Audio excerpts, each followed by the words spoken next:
us down, face on the ground, but still we so proud. Just look at the crowd, making some noise, making some sound. We got a choice, they're hearing us now.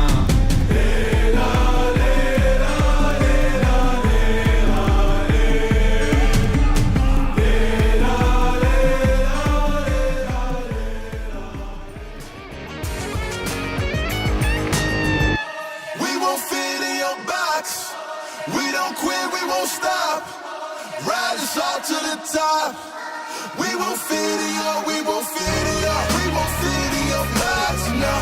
We don't quit, we won't stop now. Ride us out to the top, whoa. We will fit it up max now. Thank you, Ben, for coming out tonight. My name is Son of Augustus. Version 2.7 will be available soon. Let's take a look at all the new content. The long-awaited Dragon Ball Super collaboration is officially here. We'll be bringing you 2 new game modes for this collaboration: Dragon Ball Super themed mode and Battle Royale Dragon Ball Super. Dragon Ball Super themed mode will be available in Erangel, Livik, and Sandhawk. In this mode, we've incorporated Dragon Ball elements into the classic Battle Royale gameplay. All players will embark on a journey to find the Dragon Balls to summon Shenron. Collect the Dragon Balls scattered throughout the map. The team that gathers all 7 will be able to summon Shenron at the Shenron altar and make a wish to obtain powerful buffs. Maybe if you're super lucky, you'll get 3 wishes at once. During the journey of collecting the Dragon Balls, players will obtain a type of energy called Ki during the game. Players can use Ki to unleash famous Dragon Ball moves. Players can obtain the Kamehameha by picking it up. It equips to the pistol slot. After charging, it will release a continuous high-damage beam. Fukujutsu is another skill that can be picked up during a match. Players can use this skill to fly freely in the air and make quick tactical maneuvers. The Senzu Bean is a new recovery item that is incredibly effective. The Dragon Radar can display the location of Dragon Balls that haven't already been claimed by other players. It can help you collect the Dragon Balls more quickly. The Air Car can carry up to 3 players. It's easy to put away and has better performance than regular vehicles. Tenkaichi Budokai, Kame House, Korin Tower, Dragon Ball Village. These are some famous landmarks that will appear in the game. Call your friends and explore with them now. The collaboration this time even has a hidden challenge, named Dragon Ball Trial. Win consecutively in the themed mode for a chance to take on the challenge. After accepting the missions, the team has to follow the instructions and gather 7 Dragon Balls. During the process, your team's location will be exposed to other players. All players will be drawn into battle for the Dragon Balls. To win the game, the trial team must successfully secure the Dragon Balls, defend the altar, and then summon Shenron. Are you ready for the challenge? In this standalone mode, named Battle Royale Dragon Ball Super, players can roleplay as iconic Dragon Ball characters, use powerful, unique moves in a brand new anime-style map, and become the ultimate victor. There are 5 Dragon Ball characters in this mode. They are Son Goku, Vegeta, Ultimate Gohan, Piccolo, and Frieza. Select your favorite fighter. Master their skills to suppress your enemies and achieve victory in intense battles. In the new version, the new Ace 32 firearm will be made available on all maps. It uses 7.62mm ammo and has 6 attachment slots. What are you waiting for? Go try it out now. Furthermore, this update also includes a firearm attribute tag display. Newer players can go to their backpack to look at the tags of a firearm they've picked up to quickly grasp its characteristics. The new Cycle 5 Season 13 begins on July 18th. Be sure to stay tuned for the new season rewards. That's a wrap for the main new content of the upcoming version. For more information, be sure to follow our official PUBG mobile community. Winner, winner, chicken dinner. See you next time. The rules are different. Your teammates are now your enemies. لذلك بدنا نتحلى بالروح الرياضية وجمال الإي سبورت وننطلق في هاي المباراة المجنونة. One of these legends is going to be able to take $30,000. But he got it! Oh my God! في يعني تخيل لاعب يلعب على 30 ما راح تحرك مكانه.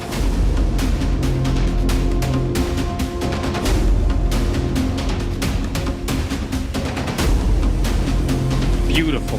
Beautiful.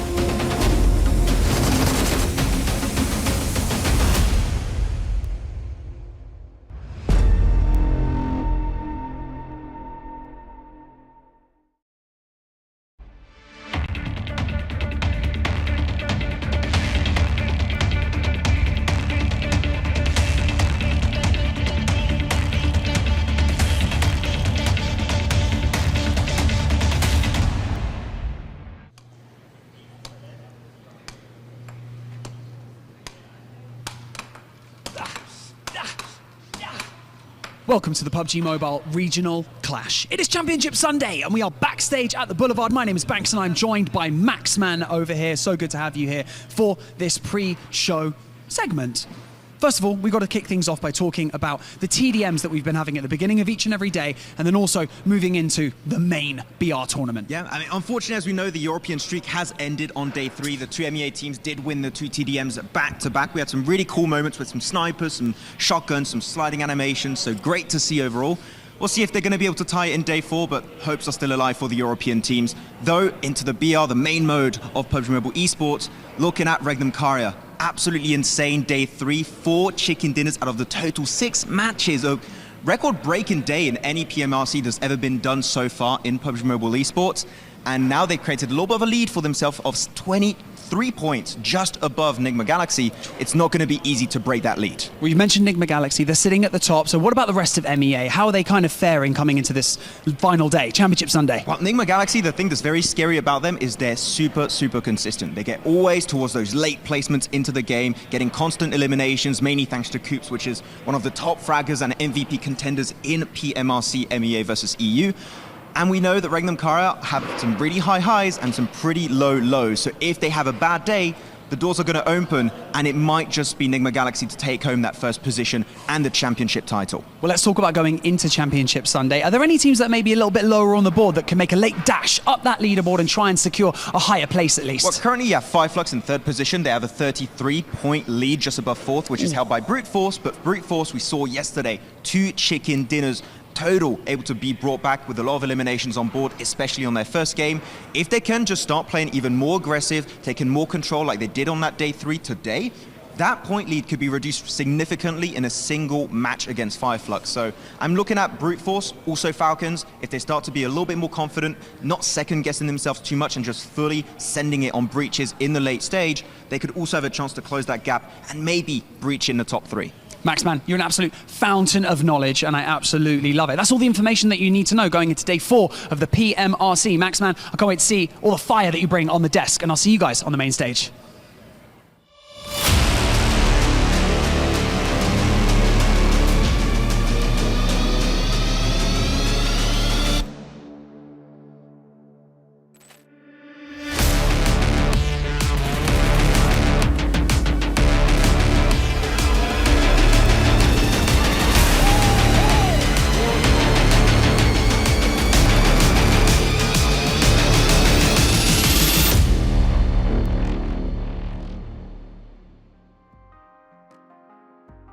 It's the final day here of the PMRC. It's a PUBG Mobile Regional Clash, MEA versus EU, as we're going to find out which region is the best here, with not only the best host, but also our best analyst, with Maxman and 7 Worlds Gaming here. How you doing, Maxman?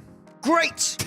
It's a great day here for PMRC for day 4. We're going to have a lot of great plays. We're going to see your stuff all over the place. You almost just died there. Okay? I was waiting for it. I was waiting for it. But no, fantastic to have 4th day here and see who's going to be on top. MEL Europe? Ooh, don't know. Nothing? Yeah. Just stop. Okay, cool. Good rehearsal, good rehearsal. Okay, so everyone, welcome now. 7, how you doing, man? I'm doing great, man. I want to see if anybody's going to be able to catch REGNUM CARYA, especially after they did yesterday. I know we got a chance to talk about it a lot during lunch. They did some really good things, and they also did some things that we have to nitpick on, but that's for later on. How are you doing, John? Jason? Whoa! Whoa! Okay. With the jerk talk 10, I was like, it kind of looks like John. It's over. Oh, man. Do you wish you had these irony skills? Well, I'm doing good. Thanks for asking. No one ever asked the host. I appreciate it. That's why I messed up your name. I'm glad to have you two back on the desk. That's why you messed up his name? Yeah. What's the... I never asked him. Where's the logic in that? There's no logic. Yeah, Cyber Worlds Gaming, there is no logic. Well, there is logic to our format, though. Let's take a look at what it is if you guys missed it in the last 3 days. It has been 4 days of action as we get into today, with 6 matches a day, with 16 teams, 8 teams from MEA, 8 teams from EU, and then also some TDMs, which yesterday, as you said, talking to Banks there, were pretty damn exciting. Yeah, we saw a lot of variety. I was expecting just the M4s to be coming into play, but we saw some M101-4s, we saw some M24s, we saw some sliding animations being used, so it's making it a lot more interesting, especially on Ruins, which has got a lot more depth as a TDM map, right? It really does. I mean, the different level changes that you have there, also there's different positions that they can hold. The M24, though, I want to continue to see more of it. It was really fun. Those no-scopes are just so fun. I feel like you should make this an only M24 game mode almost. That would be actually a really fun TDM. I think we would have a chance at getting one of them. I can go one step even further. Oh. A solos tournament, M24 only, no scopes. For real? For real? So imagine those final zones. Tell me We have more. to do a 360. When you're in like top 10, you do a 360 final zone. Everyone's just spinning around trying to hit a no scope in a field. But if you actually hit the no-scope 360, you get like extra 10 points. Or $100,000. Extra prize pool for how many 360s you do, yeah. That's good. Hey. If you better get Have that fun keeping track sensitivity of that. turned real high. But let's also see, take a look at the prize pool, right? Because they're all playing for money here. There's $100,000 for all these teams to win, and it's going to be $3 grand for first place here. And you can see the breakdown on your screen. So a lot of money going towards all of these teams and all these players, and obviously get to experience an offline event here. And for a lot of these teams, it's the first time. Yeah, I mean, it's been really interesting to see this clash of MEA and Europe. I mean, we talked a lot about this, right, Seven? European teams known, especially the Turkish squads, known to be a lot more aggressive, loving to breach and control central positions, compared to MEA teams tend to be a little bit more reserved from time to time back in Arabia. So I'm loving how this thing... I'm loving how things are working out so far. I don't like how we're focusing on how expressive I am with my hands. It's just how I talk. It's a very normal thing. But the clash of metas has been pretty interesting. And I'm still doing it. That's not fair, though, because they just give out free content where you normally make people pay for it. Oh, okay. Your hands. Nice. Yeah. I mean, I could do like a mannequin, you know? I could. Oh. Oh, yeah. And maybe it's a good Hand career. modeling? Yeah. Playing PUBG Mobile. Pokey-mokey with the boys. I thought it was on a site called Only Hands. But let's take a look at the participating teams here as we'll talk about a little bit of them because it's important for a lot of these teams here. The experience, getting to meet your teammates.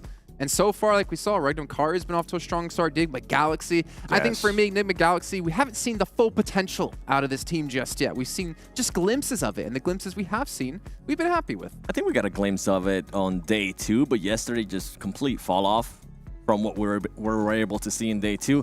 A team that's actually surprised me considering it's their first LAN event, it has to be Brute Force. I felt like yesterday with those 2 chicken dinners for this team to be currently in 4th place, that's going to be so much experience gained from this event that hopefully they're going to be able to transition that later on to future events. I am just going to forget that second chicken dinner on Rozhok. Like that.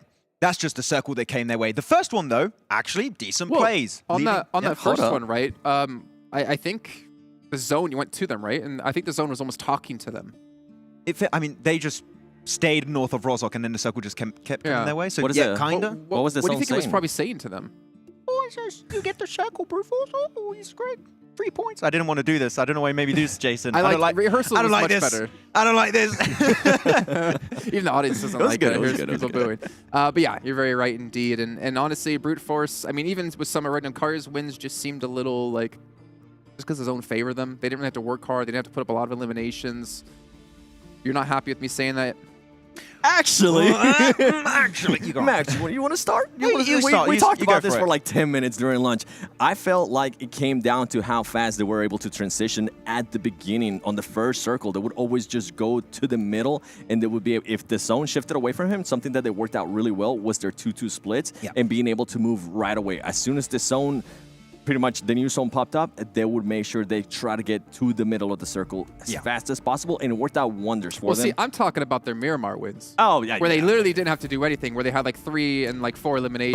But even that one, I feel like they actually positioned themselves in a good spot that they felt... But they didn't have to move. They didn't really have to move. But it was just the positioning from the first circle that I felt like helped them out in a big way, especially with the circles that we had in Miramar, with that awful terrain.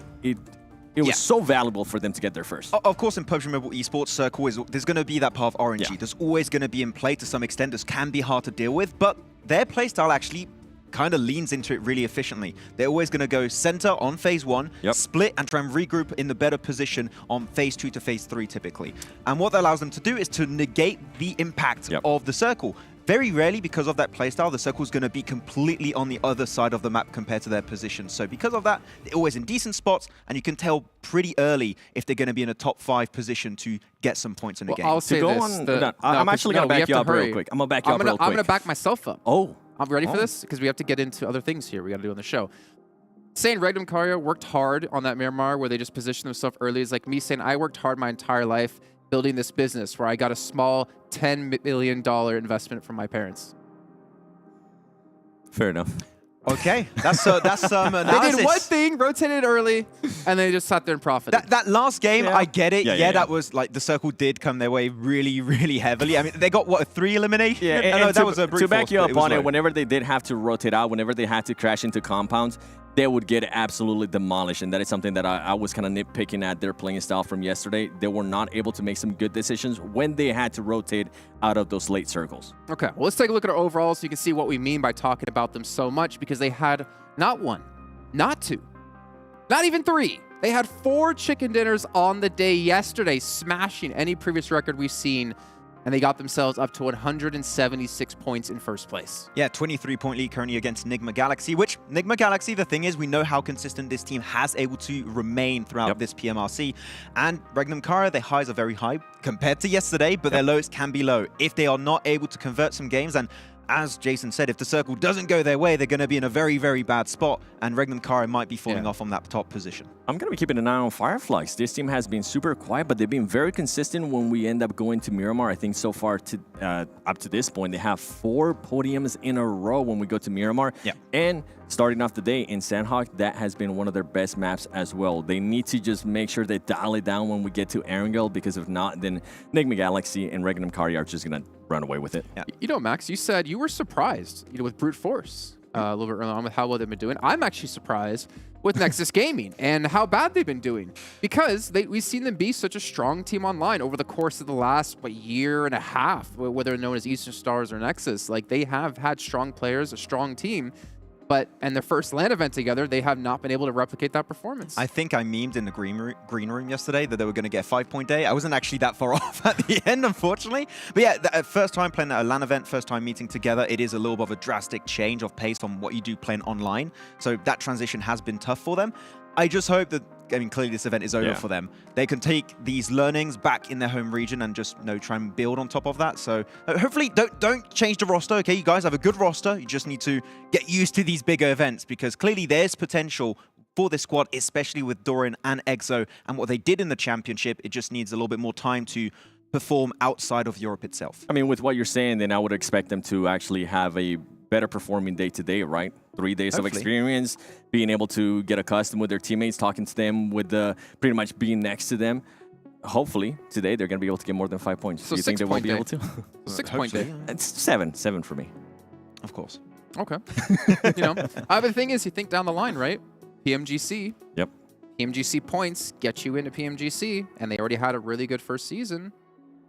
There's potential for them to carry this forward into PMGC and qualify, or into PMPL and qualify, and then having an event like this under your belt where you're offline can help alleviate that pressure when you get into a multi-million-dollar event. Yeah, especially because a lot of the PMPL EU teams, not the championship, but PMPL EU teams have not participated in these type of events. So I feel like they're going to take a lot of learnings from this back in PMPL EU and do really well. I feel like it is a team that has potential to perform outside of EU, but they just haven't had the chance to do it just yet. But yeah, I think with extra time, maybe not this year, but with extra time, maybe in 2024, they will be able to get those results in. I think alongside of what you're saying, Jason, if you're going to end up choking at a LAN event, you'd rather be at one of these events, right? Instead of the final event of the year when they if they end up getting to PMGC.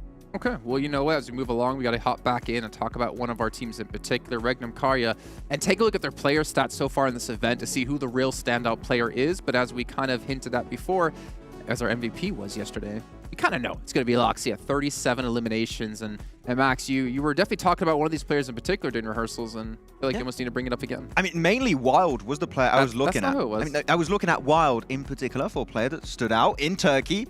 Tron is not doing as good as I wanted. That's where you wanted me to go, Jason. I see where you're coming from. Tron has not been doing as well compared as Loxi, Azel, and Wild. I have, compared to like a Ravenclaw for Vampire, I don't know if you agree with this, Seven, but compared to a Ravenclaw Vampire, I do not see the impact of Tron on when the team is securing those big chicken dinners like we saw yesterday. It is mostly just Wild, Azel, and Loxy's show. And Tron really just not fitting in, it seems. So if he starts popping off too, maybe they can just start breaching positions when circles don't come their way, which is pretty rare. But when it comes to fragging power, 3 players is more than enough, and they are doing great so far. I agree with you on that. And also, I mean, yesterday, the thing that kind of saved the stats here for Tron is the day that he was able to have. Before yesterday, coming after 2 days, he only had 5 illims, and he also only had about 1,400 damage. So he was able to use those all.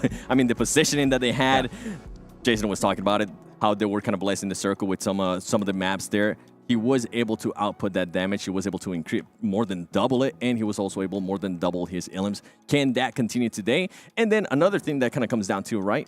We have seen pop-up performances out of these players. I want to see some consistency out of these players here today, right? We're not expecting a pop-up performance every single day out of a different player, but I mean, if they can just continue to carry some consistency, that's what, in the end, during PMWI, ended up winning Vampire Esports that event. So hopefully REGNUM CARYA can kind of mimic that here. Actually, as you were talking about Tron, I just thought for a second, which is very rare, so you're really lucky right now. Actually, Tron... just attack myself, I know. But because of their playstyle of centering really quickly, going for the 2-2 split and phase 2, phase 3 regrouping as a full squad, a scout/support won't be as impactful as a team just trying to sweep edge, trying to gather information and go for those late game plays. So because of that, a non-fragger role is a lot less impactful, which is why Tron, I feel like, has had less an impact here. Okay. Fair. All right. To be fair. By the way, slow motion makes everything better. I'm watching this video. I'm like, damn. You don't want to see me running in slow motion. What are you talking about? No, it's more like... It's a good point. I take it. Are you scatting while you're running? Scatting. No, you seen that dude on Instagram that comes out and dances with the belly? Yeah, that one. That's me. Yes. That one. That one. I'm way too old for this because I don't know what you're talking about. Don't worry. But that's fine. You know, I do know what we're talking about, though. Brute Force. Obviously, had 2 victories yesterday. One of them kind of gifted. But we need to see maybe their stats over the course of yesterday in terms of individual players, because this is going to be important going into this final day. Brute Force do have the chance to move up the rankings here, get themselves a little bit of a higher placing. Whether they can do so is obviously going to depend on quite a few different things. But pre-pod, 11 eliminations yesterday. Definitely one of the star players, as we saw. Oh yeah, potting the competition, 7, for sure. He's having a great time. As a whole, their first chicken dinner yesterday was the best showcase, I think, we saw from Brute Force this entire PMRC so far. The way they just split out, got so many off angles, and the teams, as they were just going downhill, started to get eliminated one by one. Thanks to the angles they secured themselves, was really good. Of course, that win in Rozhok was just gifted to them, but we see the potential of this team. So if they can just be a little bit more consistently in those late games, I feel like we could see more consistent points coming out from this squad. I feel like going to that first Erangel win out of them, them being able, like you were mentioning, with those 2-2 splits that they have, the confidence that the players were able to showcase during those 2-2 splits, taking fights with different people. And I mean, we saw 2 players being able to take on a full team of the MUERTE, regardless of where the MUERTE currently is on the overall leaderboard. They were able to perform that really, really well without getting any of their players knocked. And then that kind of allowed them and positioned themselves to end up getting that chicken dinner. So the confidence out of this team right now is at an all-time high, and I hope they continue on that today. Yeah, currently in 4th place right now. They still have a big gap between them and FLUX, to be fair, of about 33 points. But it is doable. It just comes down if they can make it happen today. And speaking of today, a lot on the line here for quite a few of these teams. And that brings us to our player to watch. And I'm curious, who did you choose to select? Not gonna put it on because, you know, I can't, but none other than Coops.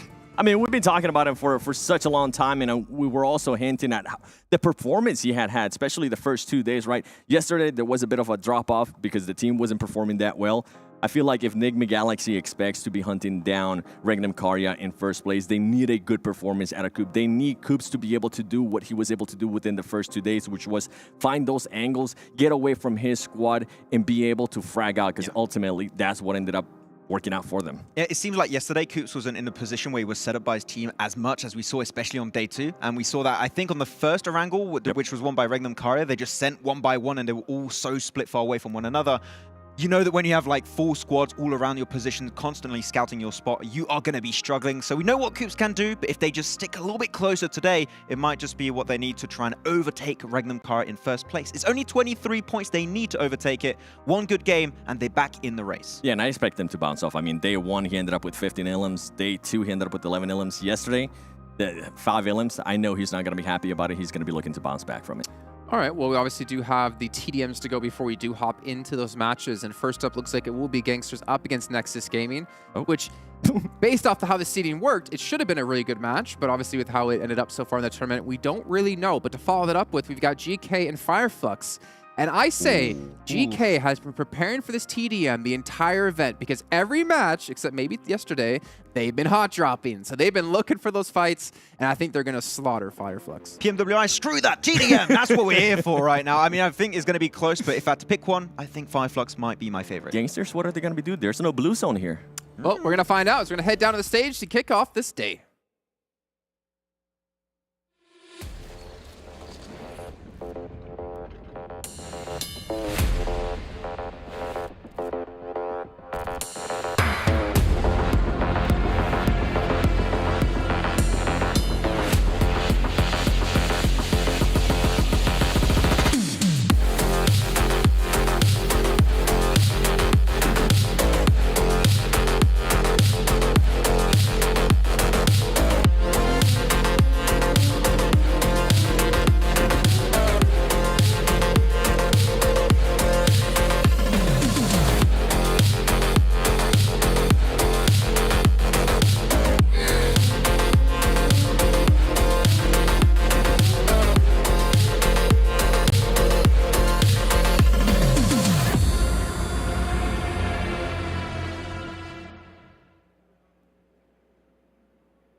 What is the true test of a competitor?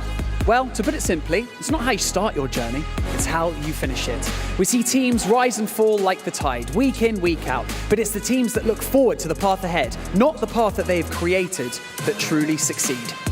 البدايات دائما تكون صعبة، في فرق تتعرقل، في فرق تسقط، في فرق تطلع، في فرق تقاتل إلى آخر لحظة، لكن كل هذه العبرة منها هي في النهايات. They are over your shoulder. They are waiting for you to make a mistake. They move with patience and they strike with deadly force. والحين بعد ما وصلنا إلى اليوم الأخير راح نشوف العبرة من هذه الرحلة كاملة، من الفريق اللي راح ينهي لنا إياها، من الفريق اللي راح ياخذ اللقب. The air changes. There's just something different about Championship Sunday. Welcome to the PUBG Mobile Regional Clash. My name is Banks and I'm your host, and joining me here on the main stage is my co-host, Atik. والحين بعد ما شفنا هذه المرحلة اللي وصلنا لها الحين في النهائيات اللي راح نتوج فيها أبطال هذه النسخة. أهلا فيكم أعزائنا المشاهدين والحضور في PMRC اللي راح نشوف فيها أبطال نسخة 2023. And so, with that being said, for the final time, let's introduce our teams to the main stage. والحين ولآخر مرة خلونا نرحب معنا ب16 فريق هنا على المسرح.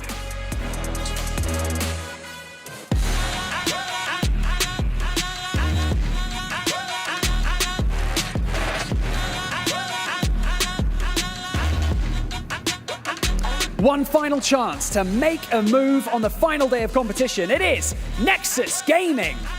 خلونا نبدأ في منطقة أوروبا ومع أول فريق. أعطونا تحية لنكسس جيمنج.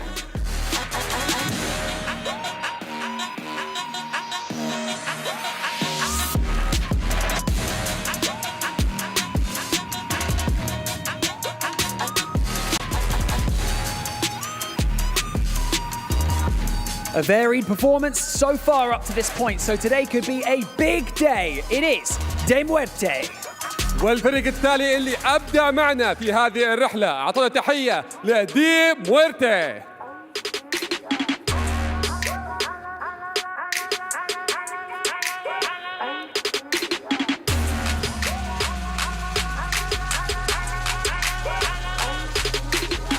They finished off day 3 with an impressive performance. Can they carry that momentum into day 4? It's G.GLADIATORS. الفريق اللي قدم لنا عرض رهيب أمس ووعدنا اليوم بعرض أمتع. أعطونا تحية لG.GLADIATORS.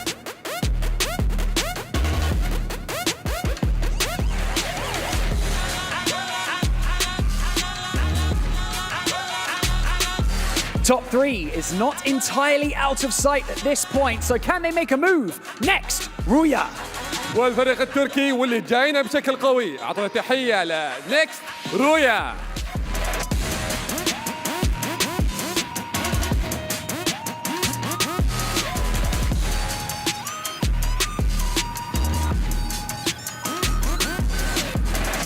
A team renowned for playing with aggression. So could that be the answer coming into day 4? It is MADBULLS. عندنا الفريق اللي ما يستسلم، اعطونا تحية لمادبولز.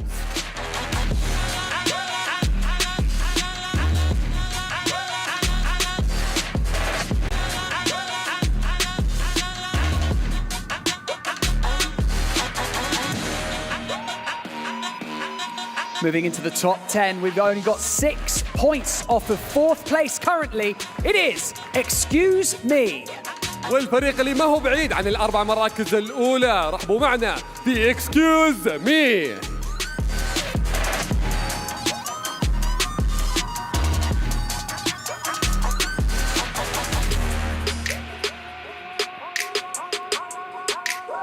Sitting in 3rd place. A solid day could see them lift the trophy via FLUX Esports. الفريق اللي مستواه ما نزل على التوب 4 وفعلا اليوم برضو مؤدي أداء جدا ممتاز. رحبوا معنا في فلوكس Esports.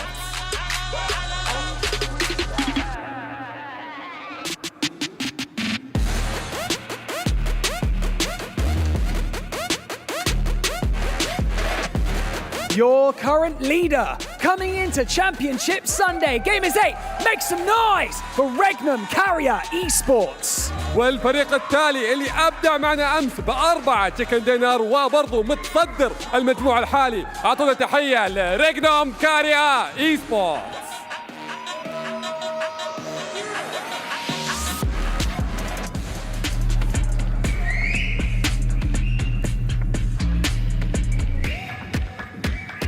And now, moving into the region of MEA, with one final day to impress and make a statement, Vision Esports. والآن مع الفرق من منطقة الشرق الأوسط وأفريقيا، أعطونا تحية لفريق فيجن Esports.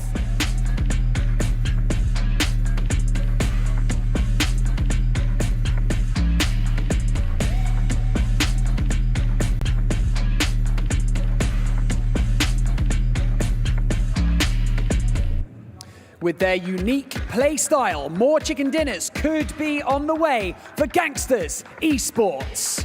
الفريق اللي لعبه جدا مميز وبرضه نجوم المباريات، اعطونا تحيه لجانجسترز Esports.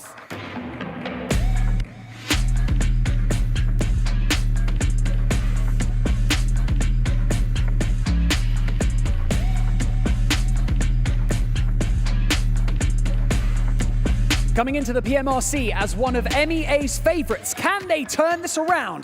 GEEKAY Esports. فريقنا التالي غني عن التعريف، هذا يستاهل تحية كبيرة، أعطونا تحية لGEEKAY Esports.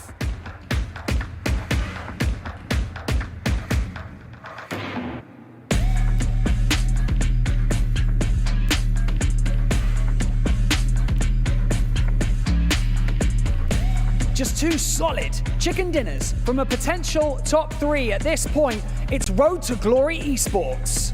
الفريق التالي اللي أبدأ معنا أمس وشفنا منه مستوى رهيب، رحبوا معنا في ملوك غابات ساند هوك Road to Glory Esports.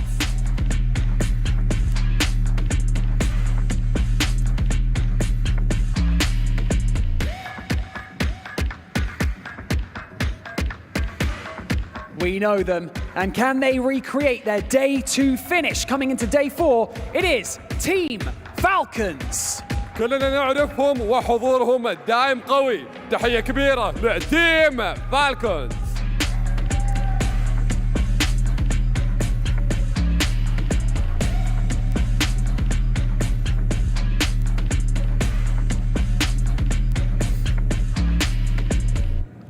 One of the most consistent teams that we have had here at the PUBG Mobile Regional Clash. It is Team GQ.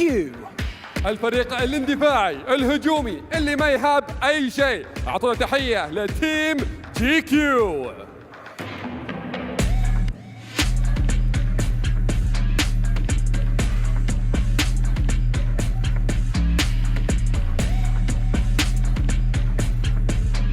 An impressive day on day 3. Can they continue that kind of momentum? Anything can happen for Brute Force.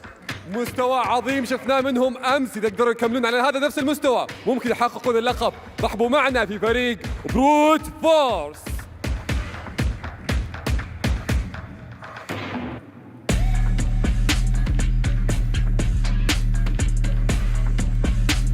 And now, Gamers8, make some noise for the powerhouse team hot on the leader's tail. It is NIGMA Galaxy.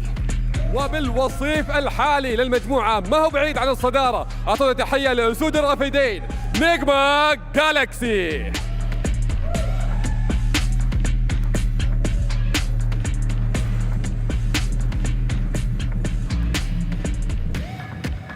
Atik, we are here once again. $100,000 still on the line. The PMRC trophy, and one region will reign supreme. I think I hammed that one up a little bit too much. Anyway, let's go over to the casters to bring us into our final 2 TDMs of the tournament. والحين أعزائنا المشاهدين بعد ما شفنا كل الفرق المشاركين معنا في هذه المرحلة راح نبدأ فيها مبارياتنا اليوم. But thanks. What are you doing? Oh my God. Team EU is still in the lead. Well, don't be so happy. We still have one more day. We still have 6 more matches to finish this off. So let's head up to the casters and start the match.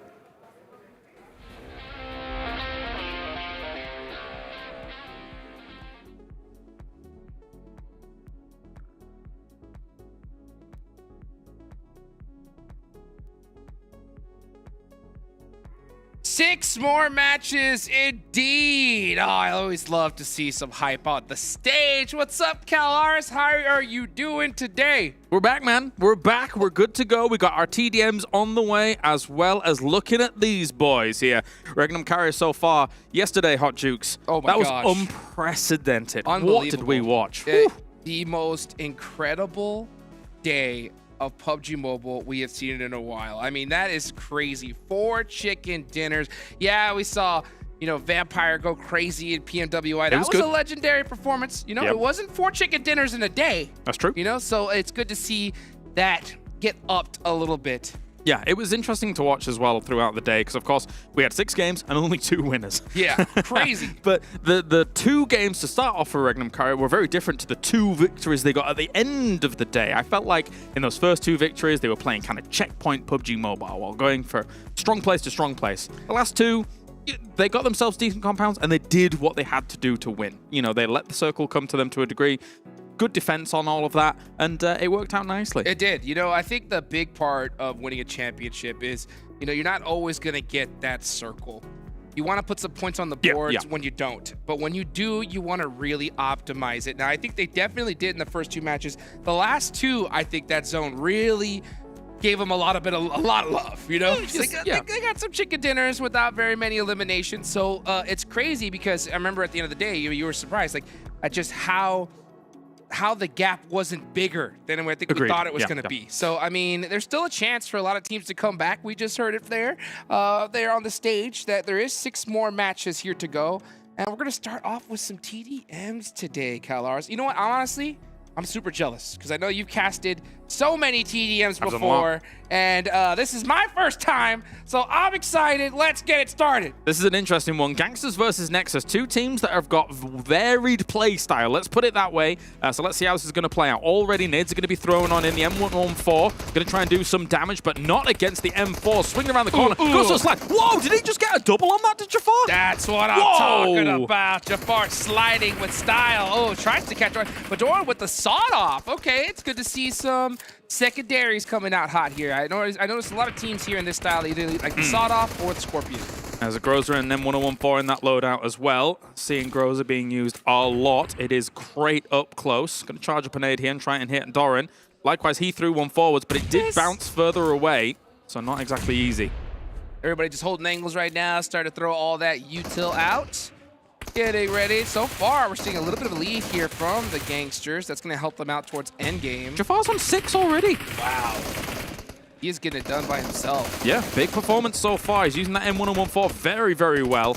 Really doing a lot of damage. Walsh was able to also claim one as well. Now it's Kevin on board with. He's going to be going for the Groza, sliding forwards. Kapahala, though, big spray through with that Scar L and actually making it work. Ooh, hits that lay down, gets that cover, pops back up, and gets it done there with that Scar. Now, you can run out of ammo here, so he wants to go pick up as much as he possibly can. Yep. Yusuf holding down that angle with the shotgun. Miss, actually does tap Kapahala one time, retreats in the meantime. I like GANGSTER strategy here. They got a couple players just free firing corners and then sending up their teammates like Jafar with that shotgun up and close. You got to be careful with the vaults, though. When you're actually going for that, you are vulnerable. So I was surprised that they were trying to move up in that direction. But I mean, so far, so good. It's working out here for Gangsters. They do have 16 on the board. So a little bit of lead goes their way. Although this M1014 from Kapahala doing some work. Will he finish it? No, he will not. Tried to hit that gun switch. Couldn't do it in time. Jafar's all over the place, man. 8 elims now. Make almost 9 right there. Yeah, this shotgun has come in hot here. Kevin goes down in the process. Here comes Doran picking up that Groza. I mean, it's a big gun. We were talking about how much we like this shotgun compared to some others. We use it a lot on Livik, etc. Very, very fun to use. And I guarantee you, like, if we would see this shotgun in Erangel, I wouldn't be surprised that we see people pick it up over the DBS. Maybe, maybe. It is strong. It is strong. We've got ourselves a little bit of a standoff for the moment here. Walsh are moving around on that right-hand side. Yusef's holding some high ground, trying to go around the corner, but it's not going to be successful. Kapahala, once again, from this high, able to hit with the Scar. Yeah, I think NEXUS Gaming realized they're getting behind now. So, okay, let's kind of slow things down. Let's hold some angles, try to catch some points on the board, play a little bit more defensive. But this is what happens. As the time goes on, if you are down, that clock starts to tick, you're going to have to push.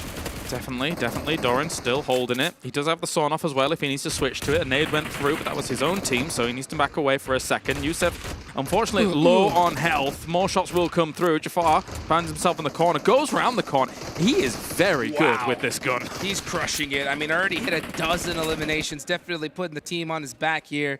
Exomachina with 7 on the other side of NEXUS Gaming. And that's exactly how many points they're down as well. Look at Jafar holding that shotgun. He's waiting. All right, use it up. Come to me. Very patient. Come to Papa. Get 1. out of here. Maybe 2. 2. That's 3 beat. Jafar.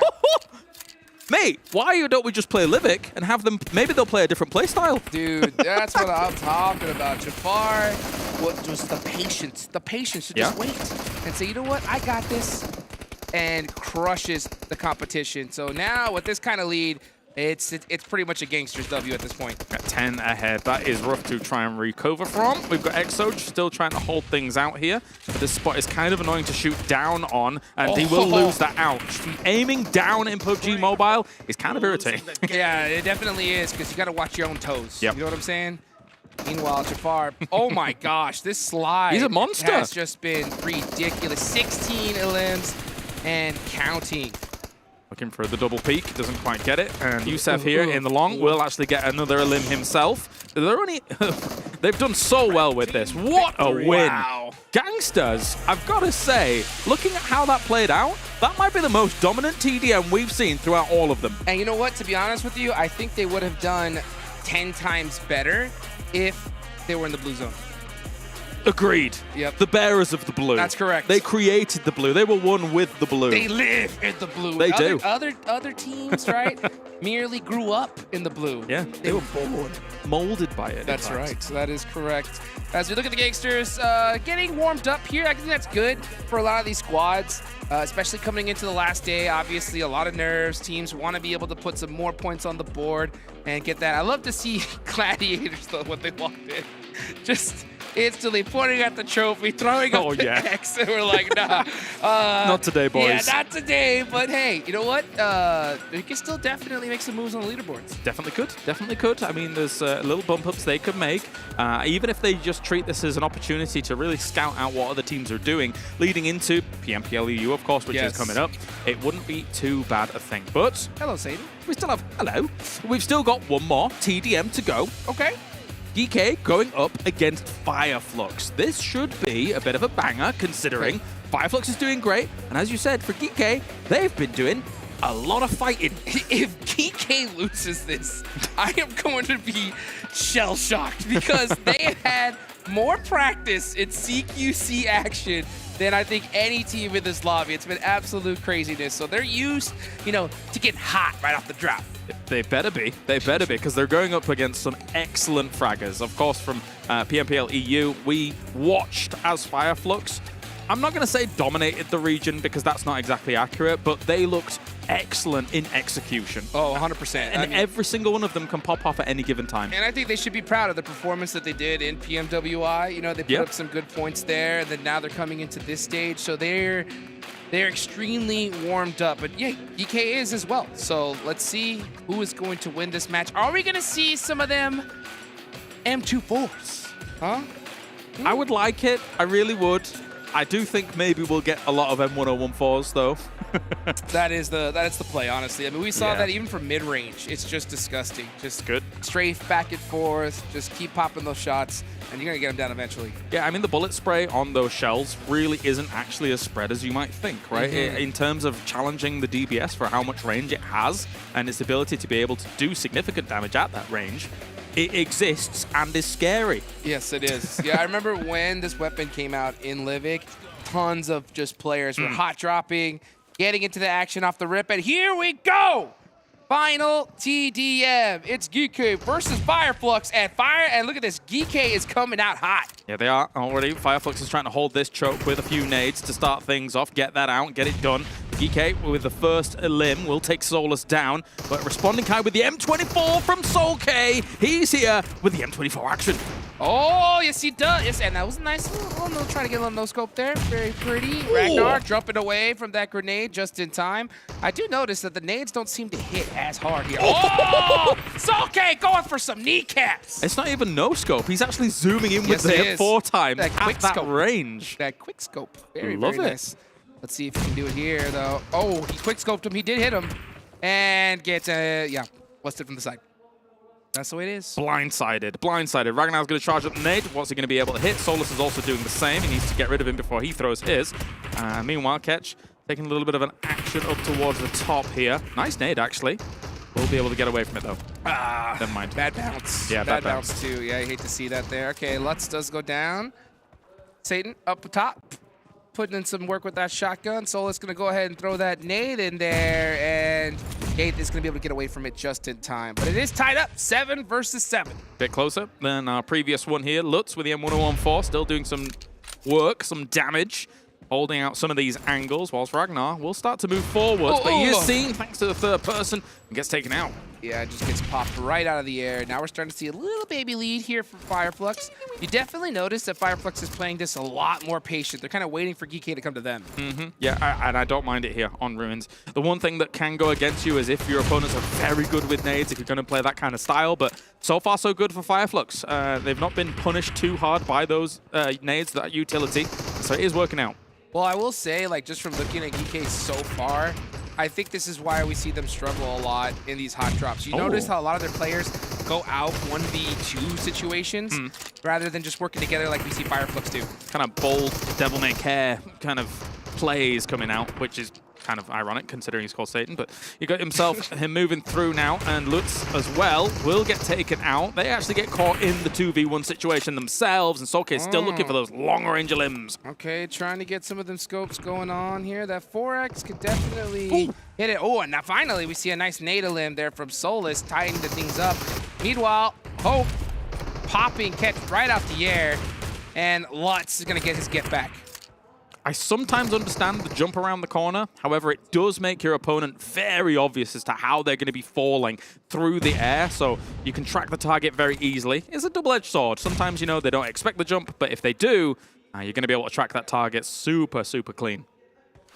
Speaking of clean, SoulK still holding that M24, holding that back line, just trying to keep things in perspective. Here comes Satan with the push against Ketch. It is going to be the M114. Yep. Versus the Groza. And in CQC, it's all about some shotgun action. All 4 of them were on that angle then. I thought maybe just the collateral of the M1014 shooting through the air would have taken them all out, but not to be the case. Satan's blind! Hey, we'll move up. What can they do with this? The M24's in action. And Satan's holding this angle really hard right now. Just that beautiful peek back and forth. Jumps around. Gets caught on the reload. Still surviving for so long. And finally does go down. Tried to punch him. That's disrespect. The disrespect. Let's see what Solus does right now. Free fires the Groza. Oh, runs out of ammo. And Satan gets his revenge. Nice, nice. Almost all the limbs now are M114s at this point. Right. He's just flying on through here. 27 to 24, very, very close, as FLUX needs to recover some room here. This could be a good nade. He knows exactly which corner he's on. And he moves out. He does pop out, so it does tap him up a little bit. Oh my gosh, long range shotgun action, and it does piece him up. Yeah, it's nuts how accurate it can still be at that kind of range. Tries to go for the pre-fire across just in case he stands back up from that little crouch. Ketch once again on that same angle will be denied. Oh, FLUX is getting caught out here. Lutz does get a nice shot, but gets taken out. That angle completely eliminated. So it's 31 versus 27 in GEEKAY's favor. How will FLUX make this recovery happen? They are 4 behind at the moment. It's difficult. You got to kind of group up here and maybe just make some big full pushes on individual members. I think you're starting to see him panic a little bit. They're starting to press the action. They do close that gap just a little bit. Now it's a 4-point, but a couple of bad peaks is all it takes. 4 more eliminations, and GEEKAY are going to win this. Looks like it. Looks like it. More nades will be charged up. Good to go. Lutz very low. Going to run away with 1 HP. Oh, not a bad nade. Does a lot of extra damage. But again, can they catch up? They're so far behind. 2 more is all it takes. Now that gap is really huge. We're going to have to see FLUX group up together and get some plays. Okay, there's 1. Slow things down a little bit. Gotta go long range. Yeah, Solkay with that bolt action. I don't think it's going to get it done. Nope. 1 more elimination. All it takes here. And 35. 35, 39. It's going to be over. The M1 of 4 is going to clinch it here. It's okay. I think he's going to be the final blow, and he is. GEEKAY, get the dub, and we see the pop off. They are so hyped, ready for today. They love it. The crowd loves it as well. Everybody here watching GEEKAY being able to be victorious against absolute legends of the game in FLUX. Really, really impressive stuff. It really is, really is. I mean, it's good to see them, you know, get that good practice, that CQC action. Now, my question is, are we going to see that hot drop action here today? Now, because we did see it kind of go away a little bit towards the end. Well, we will see as we are done here. Time to move on, though. We have got many matches to come.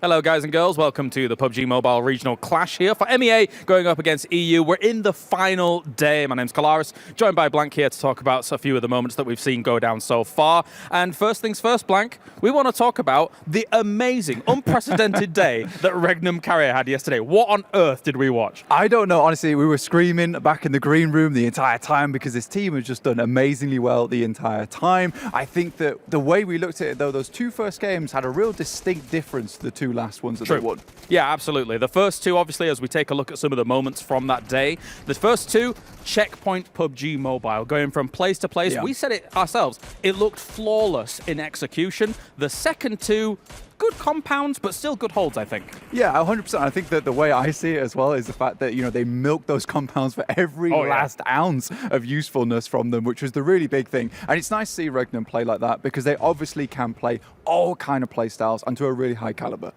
All right, next up we've got NIGMA Galaxy, of course, here, who have looked ultra consistent throughout the tournament. It's just unfortunate for them that REGNUM CARYA looked so awesome yesterday. But Blank, what do you think about NIGMA Galaxy?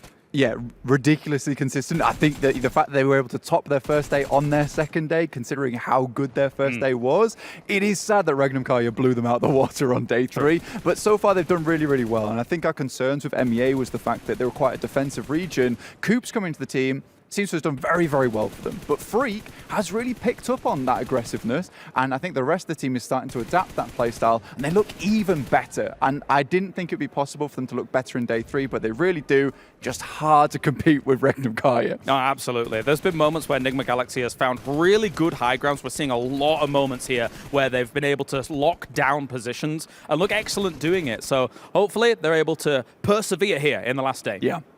All right, finally, let's take a look at FLUX here. Awesome roster as a whole. They're not quite able to attain the very top spots just yet, but maybe they can come back in the last day. Yeah, maybe they can do it. I mean, it's kind of annoying because every single day we've had a different player stepping up in some form or manner, right? And we kind of expect Ketch to be that big guy at the top, but we've had Solus, we've had Solkay doing well. Lutz has even had some really good solo games towards the end of those matches.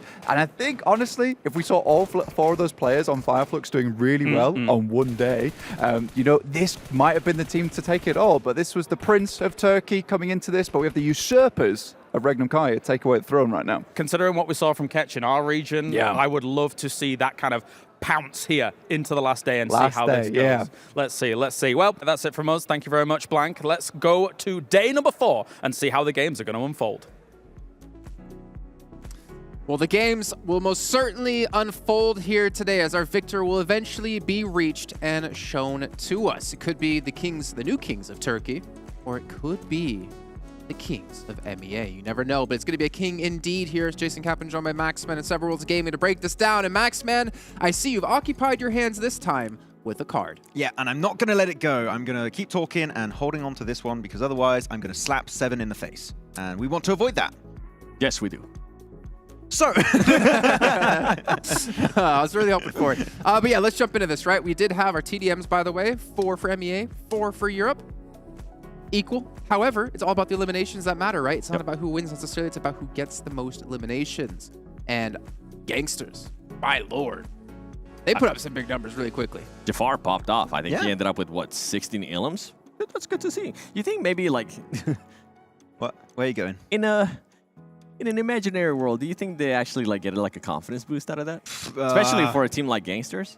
I wouldn't say confidence boost, but it gets you in the mood, right? You just play a lot of TDM, very like a quick warm-up? paced. Yeah, exactly, because when you're playing the normal BR mode, you normally have fights like very spaced out from one another. Here's like they're just feeling good right after that victory, I believe, in their match. So maybe a little bit of confidence. Yeah, I feel like if a player has had a bad tournament and they pop off, even though it is a TDM, they're like, you know what? I'm here for a reason. Yeah, and our Nexus is going to be even more depressed. And maybe... Okay. You gotta go back to that region. We can quickly see our regional rankings now, as we do have only the BR left in this event. And currently, EU is starting to build up a pretty big lead here, about 50 points ahead. However, that gap could easily be closed out on here with our 6 matches today. We still have Sandhawk actually coming up next as our first match of the day. Then we go into triple Erangels and double Miramars. Yeah. Sandhawk, are we going to have a hot drop again? We're going to find out. Let's head over to our commentators and kick off the day here with Hot Jukes and Kalaris. Here we go, final day of the PUBG Mobile Regional Clash, EU versus MEA. EU currently in the lead, and NIGMA Galaxy not too far away from them. They could definitely have a comeback, and honestly, if it's gonna happen, I think it's gonna happen right here off the start. I think NIGMA Galaxy has to start off strong, get a nice, 10 elimination, chicken dinner, maybe a little bit more than that, and we can see it happen. I think what we saw from them on Sandhawk yesterday was very slow from NIGMA Galaxy. Of course, they eventually were able to get not too bad in terms of placement points overall, but they were hanging around way away from the circle for a little bit too long when this team could quite easily find themselves a better place in the circle much, much earlier. So let's see how it's going to react. Let's see what that circle is going to do for us as well and for the team of NIGMA Galaxy. Yes, indeed. What kind of zone are we going to get? I'm still waiting for that Sandhawk cave. Been waiting forever. Well, you'll be waiting a long time. I've never seen it. I think I remember seeing it one time, like 4 years ago in a game, but I have not seen it since. So one day we'll get it. But that day will be today, and it's gone. And it's gone. That's unfortunate. It's gone. Just like $60, it's gone. Just like that. We've got ourselves, excuse me here, going up against Brute Force to start things off. He only has a car 98. Hit it, please. Oh, come on. Oh, I thought he did for a second. I was so excited. I was so excited. He did take damage, right, though? He did. Yeah. He did hit it. Yeah? Yep. Just not hard enough? Not hard enough. You hate to see it. But you know what? I'll tell you what. I did talk to Brute Force, and I talked to Prepod before this, and I was like, hey, how you feeling? He's like, hey, man, yeah, obviously, we got a couple chicken dinners. He was honestly talking about what he should have been 3. Ooh. That one Miramar match where they did get a third-party by FLUX. That was kind of a tough thing to see for them. Yeah. But coming in today, they said, you know what? We're looking to hopefully get some good chicken dinners and maybe even, get a third-place finish, maybe even a second. Well, and he's gone. And he's gone. Sorry, Prepod, sorry. As Beck will be able to take him out on a rock. It's always hard to make those transitions just blindly through here and not have the information. Meanwhile, Havlik still in this compound. We did see a reinforcing move from Furia up towards this position, but I think he's driven all the way past, so he's leaving. He's leaving. He's out of there. Out of there. See what the strategy's going to be. So, excuse me, Brute Force, both losing a player early on. I mean, what you were saying about this at the beginning of the game, and whilst we take a look over where Painan is, for NIGMA Galaxy, this is a great circle. It's just true. So it's an opportunity. It's a launching pad for them to try and catch up with the train that don't have no brakes, REGNUM CARYA Esports, apparently. Oh my gosh. I mean, if we have a trend of happening of what happened yesterday going into today, they should get circle every single time. So and 6 chicken dinners. Yeah, that's correct. Yeah, so let's see how NIGMA Galaxy is going to stop that. Now, they do like to drop near Sami, so they are going to be pretty well set up for this circle, especially if that zone decides to go to that southern island. I don't want to see a split between the two big islands. Oh, I'm gonna say we're getting that southwest island. Okay. Let's see how it goes. Just for you, Hot Jukes. Let's see it. Let's see it. And we're gonna see, excuse me, losing a player early on, but they're in the US. Just go ahead, going on into another part of this island. Now, staring at the map, we do see Gladiators up at the top where they normally like to be. Pixie with a huge off angle. I want to see them kind of pick things up and get to that bridge a little bit sooner than later. They previously did a little bit of damage to MUERTE on a drop like this, of course, because they realized that MUERTE was still dropping around here, as we're seeing a little fight from GEEKAY going on in the hills. But they've not done that this time for Gladiators. And Brute Force, fortunately for them, can't catch a break. Yep. Losing player after player. Only one player up. It's going to be Neo's, and he is pretty lit as well. So Brute Force not having the start, obviously, that they were looking for. Going to have to get it done in Erangel and Miramar. Yeah. If there was ever going to be a victory that was extra that they did not receive, it probably will not be this one, as they've only got one limb point on their board. Neo's here, just going to try and scramble for a position, scramble for an eventual few placement points down the line. And here's NEXUS on board with them now, who they found themselves a very central spot. So it's a good start for a team that is struggling at the moment. Oh, big time. Yeah, they got a big ladder to climb up this leaderboard. But you know what? Teams in that 4th, pretty much all the way down to like that 11th place finish, they can definitely see some big changes there. So if your squad, like Gladiators, right, I think this is a huge match for you here, because a good chicken dinner, you could be in that battle all the way up for top 4. You want to save some face. Yep. A little bit, right? With a lot of people having big expectations on people like Gladiators. Now, the one thing that I want to see from Gladiators in this game is sometimes when you have a circle like this, they linger on that Northwest Island just a little bit too long. They have all the room in the world to play with here from that Northwest Island. So hopefully they mosey on a little bit faster than usual. Let's see them do it. You know, we're looking at MADBULLS right now. We just saw some stats from the average 5 eliminations in Sandhawk. Uh-oh. Flick. Sees the feet. Ooh. Zooming in on that 6X. Trying to get some shots onto Beck. Sometimes shooting in between these trees can be sketchy, though. Can he hit it? I wouldn't do it. If they'd have both shot at the same time, I think it would have worked on out. But REGNUM CARYA here. GANGSTERS is going to be rolling up on them here in Painan. The move does happen. There is some mollies going through, as well as some nades being charged up. How well can GANGSTERS breach this location against REGNUM CARYA, who's normally able to hold down compounds very, very well? We saw it throughout the entirety of yesterday. REGNUM CARYA, that's what they did all day yesterday indeed. Let's see how Yusuf is going to try to break this open here with that nade. Uh-oh, a little bit of mistiming from GANGSTERS. They lose one. A nice little return fire, though. Yusuf has to win this 1v1. Gets another. And, oh, Loxy almost made it happen. But REGNUM CARYA, first team out today. Was that on your bingo card? Well, no, actually. It was not at all. You remember that train that had no brakes? Yeah, that train. I remember that train. I guess it's just a mountain in the way. It's just... It was like, choo-choo. Oh, sorry, train. Hate to see that. That's rough. Yeah, but you know what? I think that they're panicking right now.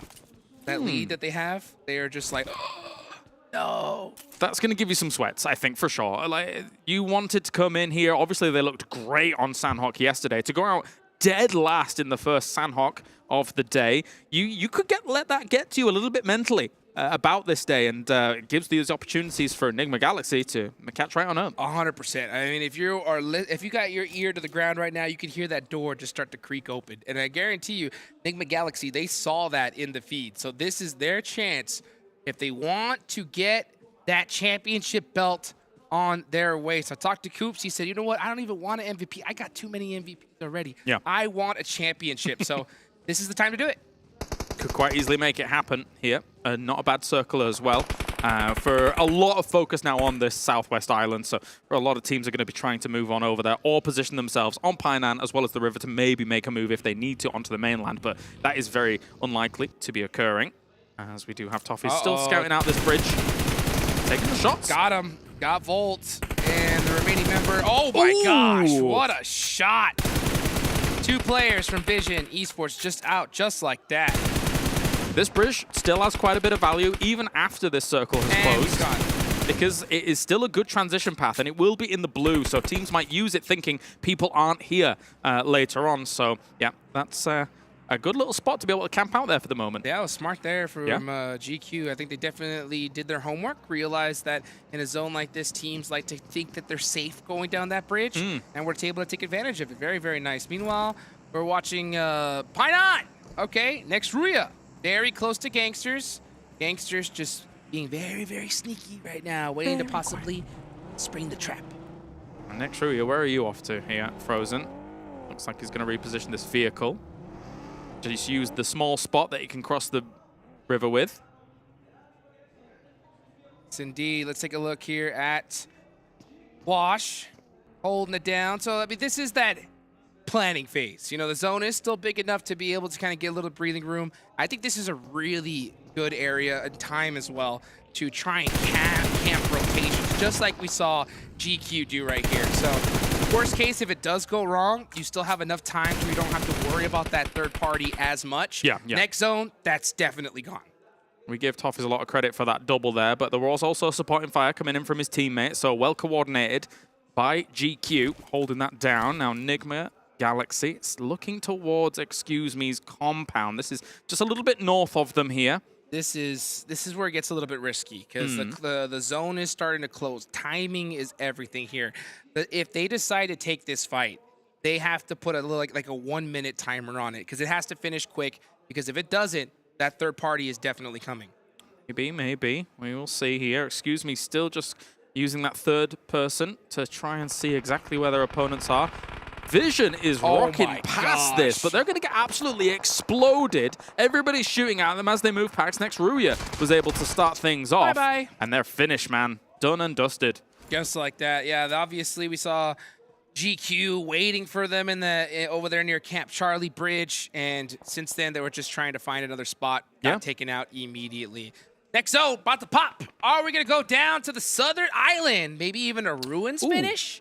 Let's see it. Or are we going to see a nice split down the middle? Well, speaking of splits, I'm kind of scared about Gladiator split up at the top at the moment. If you're holding Trifecta, the last thing you want to be doing is having then an entire team coming across Trifecta like MUERTE up at the top. With a 2-2 split like this, it's a bit daring. But look at that. Okay, so Gladiators could move together and then start taking some positions on the west. I mean, what do you feel about Gladiators deciding to take Ruins right now? Do you think that's a good idea? Ooh, not Ruins. I'm scared of Ruins. I am also scared of Ruins. If the circle shifts there, cool, that's brilliant. If it doesn't, you're done. Yeah, it is really hard to get out of here. Now, there is that little hillside up on top of Ruins that you could still rotate away if that zone goes south. Yeah. So I'm wondering if that is where they're taking now. I am happy to see them group up together and head in that direction. Well, it allows MUERTE to also pass on by across the water, so that's nice. But as you say, that kind of lip south of Ruins is amazing as a kind of vantage point to be able to work with. So maybe they go there, maybe they go to a compound, we'll see. But it looks like they might choose a compound. Next RÜYA here, rocking up on Octavian. Literally rocking up right here. Let's see what Octavian could do. He knows he cannot get knocked, has to play it very carefully. Oh, that Molotov, forcing to run backwards. That is just instant knock. Great zoning, great control there by next RÜYA, but at the same time, they're not done just yet because Kapahala is coming in as reinforcements to try and stop this. Frozen and Yekta a little bit far away on the angle to try and reinforce where Z-Wolf is. Gets him, takes him out right now. Let's see what Kapahala does. He tried to throw that nade. There's going to be a nade thrown right between him. Frozen is down to 1 HP. There's a 2-1 split right now from Nexus Gaming. Beautifully done. Exo Machina able to get the double. I would have wished to see that timing be a little bit more synonymous, but they were able to get it done. But here comes GANGSTERS with the third party. This is what I was talking about. This is that time where once you get that fight, you got to finish it almost instantly. Very quickly. You got to try and finish it off, but it's not to be the case here. GANGSTERS, I must say, you know, rocking up a few points here and there. 7 limbs for them. They've approached this game in a bit more of an aggressive stance, and it's definitely worked out, even though they've lost 1 player. But, you know, 3 alive, still all right. Yeah, I think this was a big day for GANGSTERS so far. I mean, this is that save face day for those teams at the bottom, right? Yeah. And I love the fact that they did their homework. They caught Vision early on, and they are playing it aggressive. Now, they do have 7 eliminations with 1 player down. Great game still in the works for them. Now, the zone starting to close. 41 seconds left on the clock. The lull before the storm, because zone number 4 in Sandhawk, that's where it starts to get picked up. This is scary. Falcons in one vehicle. If they pass by just a few guns, this could be absolute disaster. Let's see how far they're able to get. They're going to try and absolute blast through here. Where are you going? I want to just hear their comms, and I wish that they were just doing nothing but Falcon screeches as they drive in onto MADBULLS. DBS is in hand. They get 1. They do have the advantage, and this is what happens when you split up. This is the main thing you have to worry about. A screeching Falcon, whole entire squad, coming onto one side of your team. Yeah, it's very, very difficult to even kind of predict sometimes in these moments. But yeah, MADBULLS is going to be falling as the victim to it. The car does explode now, but Falcons can get the recovery going here with a few smokes. That was successful. Yes, it was. Oftentimes it's not, but that was successful. I mean, not to mention sending it dead center of this next circle, so they're in a great position. And let's see what happens as Road to Glory Esports now chilling in the blue zone. His bike is getting shot up, and he gets knocked in the process as well. So Road to Glory are going to lose. Kalaga? I actually just want to harp on that for a second, because that could be the winning play of this game. That's true. Falcons Literally. sending to that compound. It's high ground, a compound in the dead center of this next circle. It's a very, very extreme play. We've seen them try to do it on previous Sandhawks. Absolutely fail. It's the line between insanity and genius. Yes. And right now it's genius. It's that big coin toss, and it could work out, and it looks like to be working out for them big time right now. Because that coin toss could have been MADBULLS all 4 in that position. Blasting and Falcons gone. Gone. But they caught that split, took advantage of it, easy 2 eliminations, and now you're good to go. Final player from Brute Force does get knocked out in the process. Now we're starting to see NEXUS Gaming get into it, and NIGMA Galaxy as well. Let's see then, as all of these guys on the edge plays are going to have to scramble for a position now. You can see Road to Glory still held out. GQ's doing a really good job of it, but as time goes on, the longer Road to Glory just sits here and doesn't show themselves, it actually also hurts GQ. So they're actually moving 2 players north to try and get an anchor position a little bit later on for this. Let's see where this next zone is deciding to go. So it looks like Toffees is opting to kind of just camp out and try to pick up these eliminations. Yep, they're going for the drive through the smoke. Toffees instantly. There's 1. There's 2. Can he go for the 3-peat right here? Full squad wide. He's got the angles, and it's over. Really well done here, and I like GQ's decision-making. You don't have to have 3 people to hold them dead to rights. Leave 1 person behind. Send everybody else forwards to try and get yourself a spot. That's a huge play, because in Sandhawk, there are some times where it's just so hectic. Trying to get a chicken dinner here becomes impossible. Let's see what NIGMA Galaxy can do against GQ as they try to get the drive up. Does not work out for them. So NIGMA Galaxy doing a great job of holding it together. This is a great example between them and what MADBULLS did with their split. And they've got good transition points as well if they head north. This circle is about to shift as well. Toffees is going to be the last one in for them.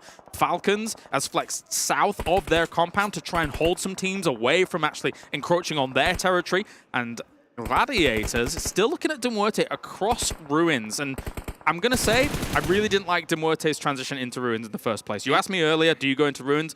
Almost every time, my answer will be no. Yeah, 100%. It is Good Luck Valley, and Aces is definitely feeling that right now. Elementrix gets taken down in the process. Oh, a nice shot from Aces onto Katsuni. That does take away 1 angle, but now he's going to have to make it happen against McHugh, as he's going to go ahead and find a different angle here against Aces. That nade. Aces is done for. That nade was unbelievably far. Throw-wise. But yeah, as you say, Aces here. He's going to try and heal out, but he has not much cover to work with. Meku and Tixie could just hold this angle for days and then still have a transition into the next circle if they so desire. Let's see what they decide. This is always that tricky point, because sometimes you want to prioritize zone rather than getting those elims. But McHugh is going to be right on the edge of this next circle. Now here comes a big important fight. NIGMA Galaxy could be coming up against the Falcons, and yeah, MUERTE eliminated. Yeah, I realized how stupid my sentence was. They have a spot to go into the circle if they so desire. Of course they desire it, James. Yes. What are you talking about? You know what? My big question is seeing Gladiators right here. Do you think that rotation was intentional? Absolutely, I agree. 100%. Smart plays, you know, just getting in there as fast as they did. Very intentional. Good question, Hot Troop. Thank you very much. Let's see what NIGMA Galaxy and what their intentions are, because, you know, we did see REGNUM CARYA go out early. Got to remind everybody, this is that second place team. They're starting to put up some eliminations on the board, so if you are REGNUM CARYA right now, I think you got to start biting your nails.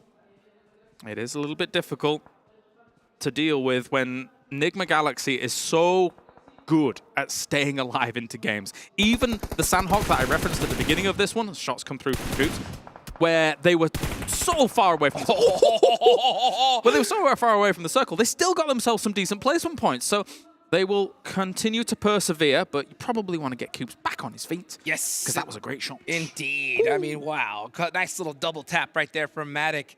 And they are going to pick up Coops in the process, but losing this armor at this stage is never a fun thing. 30 seconds left on the clock. This is zone number 6. Papa Blue's going to come in hard and punish you if you stay in it. Let's see how they're going to move out from this position. Look at Gladiators. I think Gladiators is going to maybe try and wrap north. That's probably one of the only entrances that I can see here for them. Likewise, NIGMA Galaxy. I think they wrap south, man, as we're looking at them here. I don't think you try, and they might try and push on the Falcons compound, but you need a lot of smokes to make that happen. They do have a few mollies, which could change, turn the tide a little bit. Let's see how Falcons opt to hold this. If you're the Falcons in this particular zone, it's time to stand up and play hyper-aggressive. You want to be able to put some points on the board. So you do not want NIGMA Galaxy pushing on you for free. Nice smoke wall here from the Gladiators to push up on the MADBULLS. Zurich throwing out some nades, just trying to delay them as much as possible. But Gladiators did make it up to them, so this is going to be tough to defend. Nice nade from Zurich. Yeah, very, very nice to start things off, especially since they're only 2. Remember, MADBULLS lost 2 to the Falcons crash earlier on. That is, again, more damage going off against Gladiators. Gladiators doesn't fully know this is only 2 players right now, so you can see that they're playing it patiently because they're not aware of the numbers game. Uh-oh, Falcons were playing it very defensive, and they allowed NIGMA Galaxy to get close. Axer up in the front. Nice couple nades here, as we do see some off angles come out from NIGMA Galaxy. Shots coming from every single direction right now. Let's see what Rauf's going to do. Full snake play. Axer with this angle is huge for his team. More nades. Oh, here comes Coops! That's the DBS singing its song here on Sandhawk. Ka-chunk, ka-chunk. Can he do more? Let's see if he can. Coops holding this angle. Lord gets caught with a nade in his hand. That's going to force Coops to try to make a play here, because 6 is coming from Tixie. Gladiators, I think, smells a little bit of blood in the water, but 6 holding it down with that M4. It's just Coops left. GANGSTERS is also rocking up on this, and they were shooting from the distance as well. So this is going to be an extra third party. They realized that they could take an opportunity and try and control the south side of this. GANGSTERS is playing a game that we just haven't seen from them before. They are picking their fights, and they're picking them well, right on time. Coops is going to go for this res here on the Lord. He does get it off, as he does have that angle, because Falcons looking in every single direction. Oh, Coops now got his eyes locked on to Gladiators. Yep, get the easy points while you can. They are completely stuck in the open. And Coops is just like, I'm going to shoot at everything, as we still see NIGMA Galaxy here trying to push up and against it. Lord doing quite a bit of work. The nades going through, whelps out. And then, unfortunately for them, they go down. Falcons holds on to this, but they need to still deal with some GANGSTERS members. And here they come. GANGSTERS. It's just Jafar. It's just Jafar. He wanted to do that solo third party. And honestly, the timing is looking pretty good right now. One nade could definitely take out these 2 members from Falcons.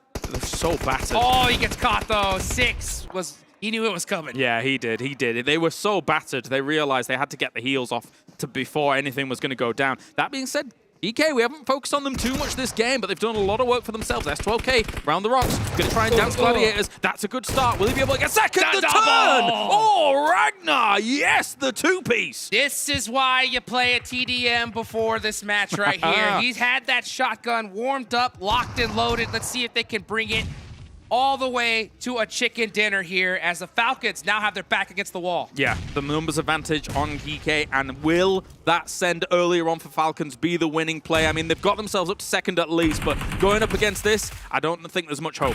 Uh-oh, Teak with the off angle. Last one up for the squad, but that is gonna be it. It's GK Esports with the first chicken dinner on the day with a lot of eliminations as well. Yeah, not bad at all for a Sandhawk here. 22 points going their way. And again, I think that obviously we saw as this compound became absolutely pivotal in this game for teams trying to get themselves placement, and then GEEKAY understanding exactly when they had to say, okay, let's get aggressive on this compound. Let's not allow them to reform, get some semblance of defense. They were in there swift, and they finished it fast. Yeah, you know what? I also got to give a big shout out to GANGSTERS as well. I mean, I think they played this game pretty textbook, you know, camping a nice little vehicle rotation, vision early on, getting there, and their timing was good. They just had their whole team out by that end of it. So good points on the board for them, but at the end of the day, GEEKAY really clutched it. I mean, we memed about the idea of sometimes about playing the TDM before this, but Jafar, man, in the TDM he had like 15 or 16. That's true. And he had 5 in this one as well. So he really did come in warm alongside these guys. I'll tell you what, there's something about it, about being warmed up and ready to go. And speaking about warmed up, we know our desk is ready to break this one down. Let's send it on over to them. I wasn't that ready. I wasn't that warmed up. I wasn't ready to go. But you know who were? GK. Yeah. They didn't catch it on camera. You have to do it again. Take 2. GK. Still didn't catch it. Do it again. GK. There okay, we go. I think you were going to give up after the third. I did kind of almost. But GK did not give up. They went the entire way, securing himself a great win here to kick off day 4, the final day of PMRC. And you mentioned it just before we went on desk here. Their split on the Northeast was pivotal to secure control and make sure that win was not going to escape their grasp. It was so good, especially when GANGSTERS got eliminated. They started hugging that area and kind of pushing the other teams as well. Well, what a performance, right? Who could have thought if you don't hot drop at the beginning, you can actually win games? The TDM buff is real, though. It is. I mean, Jafar? Yeah. I was kind of, in a way, I was kind of joking a little bit with what I was saying earlier. Can they maybe get a confidence boost? It might be a thing. I mean, they beat REGNUM, CARYA, and Painan, so it worked out clearly. Yeah, look at that. And they pushed it too. Like, they wanted that fight. It's not that fight came to them. They wanted that fight. Yeah, they were aggressive. Very aggressive, and honestly looked extremely good. I think Jafar had quite a few eliminations. This obviously is going to be brought to you by STC Play as we're going to break down this last match. And can we actually see the match rankings here in this one? Is how many points GANGSTERS got? Because I'm curious, because maybe, just maybe, this can push them up onto the leaderboard a little bit higher, and of course a little bit of extra money in their pockets. But same for GK, considering they have fallen quite heavily off the leaderboards. 22 points. I mean, mainly GANGSTERS, right? They started off the day in 14th position with 65 points total. And the thing is, a lot of the teams outside of top 3 are actually pretty close to one another. So it's actually going to be allowing GANGSTERS Esports to jump a lot of position on the rankings. But really, GK, an absolute massive game to kick off the day. And their transition away from bootcamp in particular, crossing that riverside, making sure they're clearing the back end with 5 Flux was so strong. This is what this team can do when there's no hot drop. A nice surprise for me. It is good. A nice surprise for me, too, is seeing GG. I mean, we've been expecting to see them here at some point, right? Them being able to put up 9 points.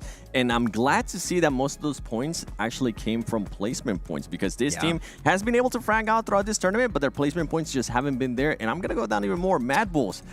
We were so disappointed.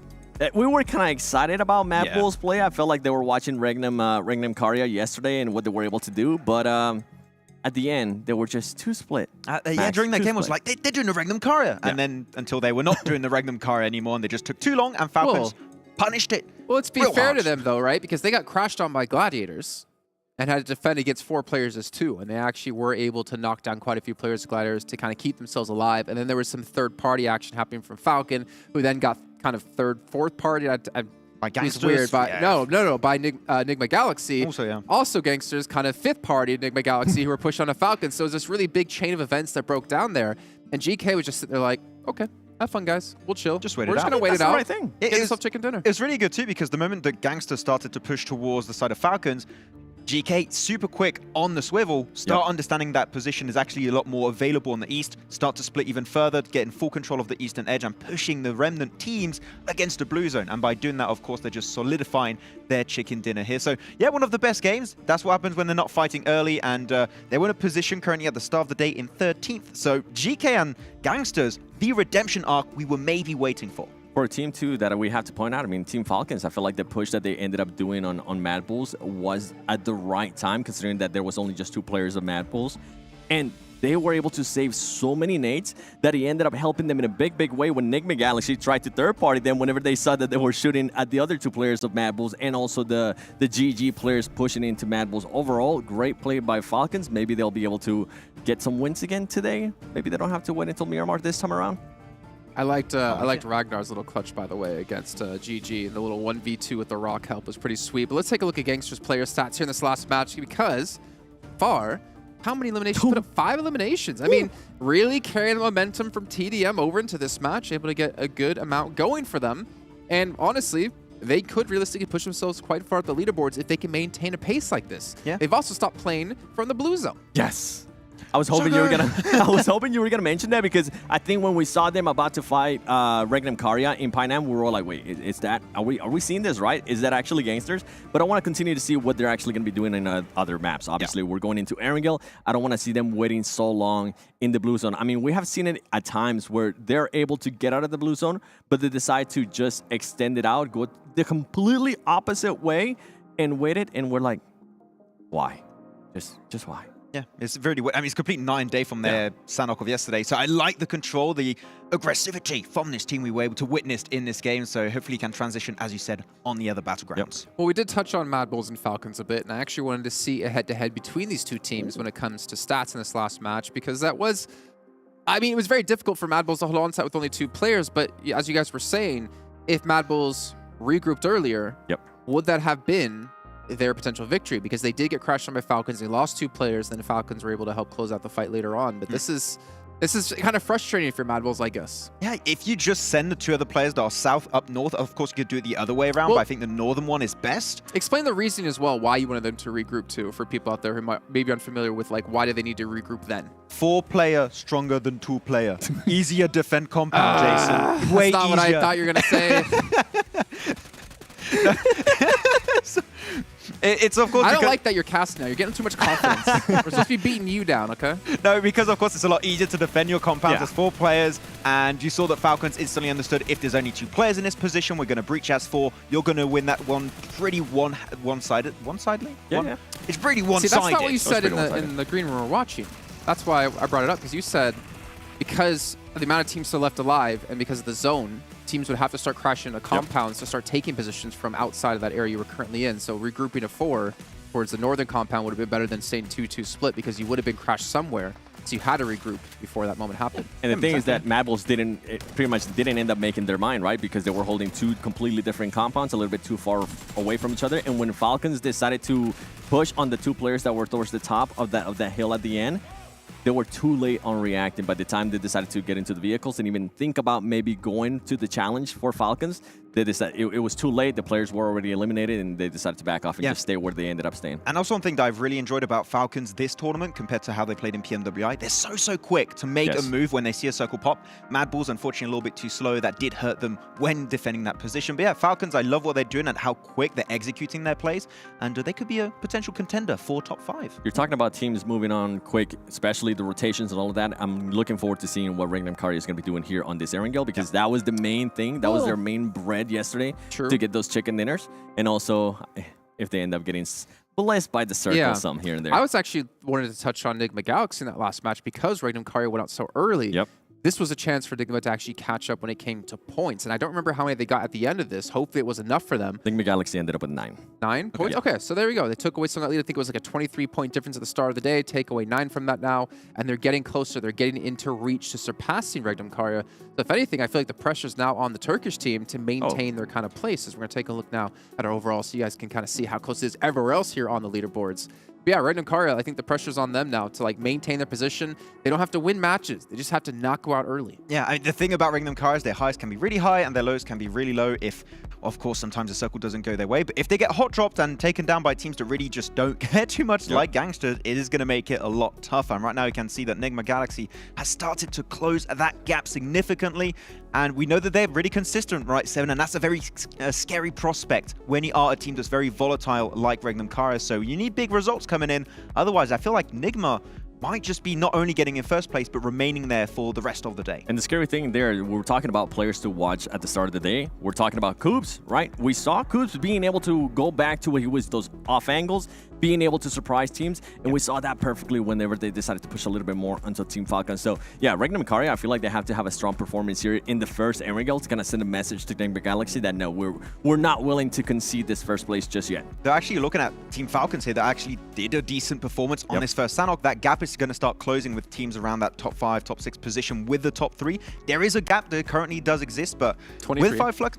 Thank you. I was kind of like skirting, not having to do the math. Thank you, Jason. I do appreciate it.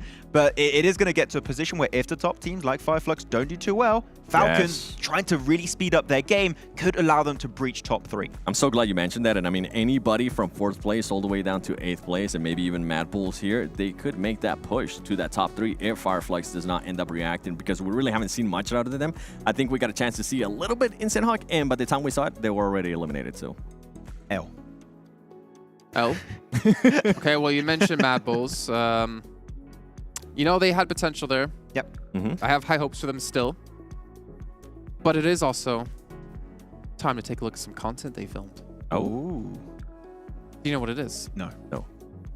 I know what it is, but I know it's not ready yet. So they're still going to edit it in the back right now to get it prepared for us. They're just doing the final touches onto it. But MADBULLS. Is it them just like watching gameplay from yesterday of REGNUM CARYA? Trying to just no, it's actually, it's them watching Kalaris and Blink analyze plays that they've done, and they're analyzing the analyzation. Oh. REGNUM CARYA's like, oh, they're analysts. No. MADBULLS are watching Kalaris and Blink analyze MADBULLS, and they're going to analyze how the analysts analyze their gameplay. I'm lost. I don't know. I'm just trying to filter the videos ready, to be honest. And this is pretty much going out of hand here. But yeah, MADBULLS, obviously another contender. Okay, well, they're going to go to the video now. It's ready. It just I finished it for you guys. I was on my laptop here, and let's go check it out.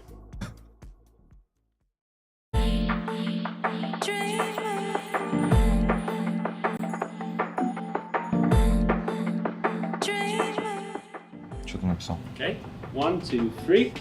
Show it to the camera. Нормально написал. Okay. Why do you think everyone? Because everyone can be the MVP. Everyone have the similar chances for this.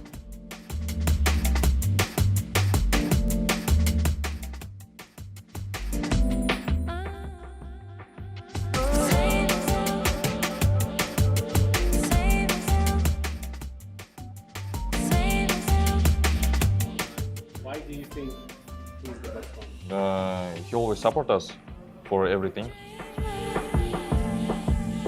Okay, on 3, 1, 2, 3. Everyone. Okay.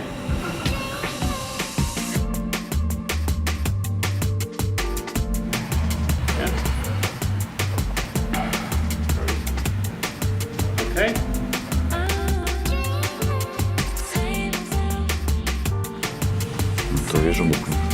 Okay, on 3, 1, 2, 3. Everyone next to the top.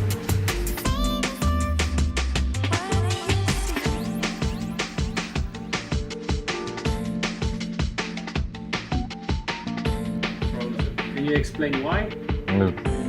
Because he is emotional in games, always like screaming like this.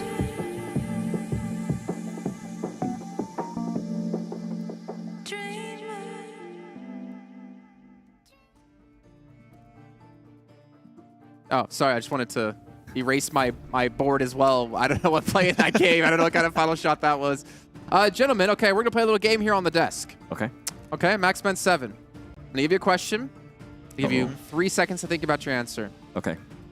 And then you have to say it at the same time. So I'm going to say the question, go 3, 2, 1, and you have to say the answer when I say go. Okay. Okay, you ready? Yes. This is going to be fun. By the way, don't say anything that could ruin your career. Okay. Oh. Okay. Oh, that's tough. Ready? Yeah. Who is your favorite talent in PUBG Mobile Esports? 3, 2, 1, go. Jason! MaxMen. I'm just securing my future, man. So hold on, let me clean your nose. You got a little bit of brown right there. Oh, no. Okay. You ready for another one? Yeah. Are you sure? Okay. You can't go with Jason every time, okay? Who would win in a 1v1? Maxman or 7? 3, 2, 1, go. Me, 7. easy. Oh, what? Really? Oh, yeah, 100%. You play the Scorpion, I play the M4. That sounds fair. I have some more questions, but they're on the border of probably being inappropriate. Nah, they should be good. One more. It's fine. Go for it. Slay. So, slay, Jason. Go for it. Don't worry, they can cut this out. Who is more likely to hit pedestrians when driving? Maxman or Max. 7? 3, Max. 2, 1, go. This guy. This guy's me. Okay, we'll move on from here. 'Cause I'm really getting some bad double taps. thoughts in my head, and I'm getting a lot of bad potential things I could say. But we do have some stats here, because as you can tell, the match isn't ready. So FLUX, we'll take a look at them, because this is a team that is in contention for potentially getting first place, but they have to step up. Let's take a look at their day 3 average, which happened just yesterday. We can kind of break this one down here, because it was not a pretty day for them. Not good. That's all my analysis you're going to get. No, definitely some lower stats, not as strong a performance as we had at the start.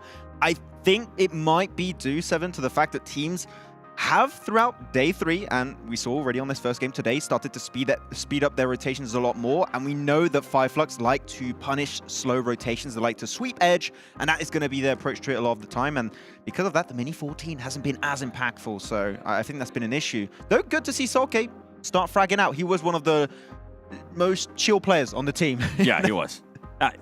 What actually surprises me, you're looking at Solskjaer, and I'm actually glad that you mentioned the Mini 14, because I'm looking at Solus. Like, what happened to Solus, right? Wasn't it after the first day that he had, we're like, whoa, this is going to be great for FLUX. They don't only have to rely now on Kedge, they can maybe start relying on Solus. I went up to Solus, Solus was like, best Mini 14 player out here. I was like, all right, I can't wait to see it. Solus, what happened? Everyone's playing Mini 14 now, so maybe not still the case. Maybe day 1? Day 1, yes. Day 1? Day 1 to... Day 3? Yeah. That was a great segment. What does this divulge into? I know it's our last day at PMRC, but come on, gentlemen. I'm in there with you guys. Don't worry. Well, we do have an interview.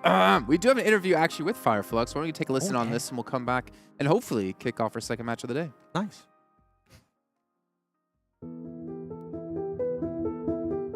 İsmim Lutz, FLUX Esports'ta oynuyorum ve Türkiye'den geliyorum.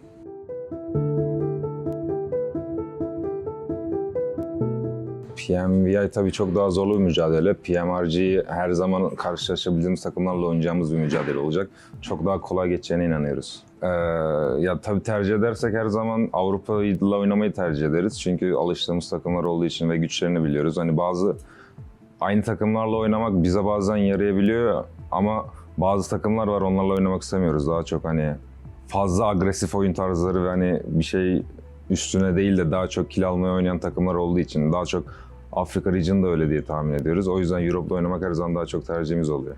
Avrupa region'ı biraz daha kontrollü oynuyor ama hani Afrika Middle East region ise biraz daha sanki kör oyun oynuyorlar gibi geliyor. Herhangi bir korktuğumuz takım yok çünkü bu oyun biraz daha pozisyon üstüne oynanan bir oyun. O yüzden tüm takımlar hani zorlu.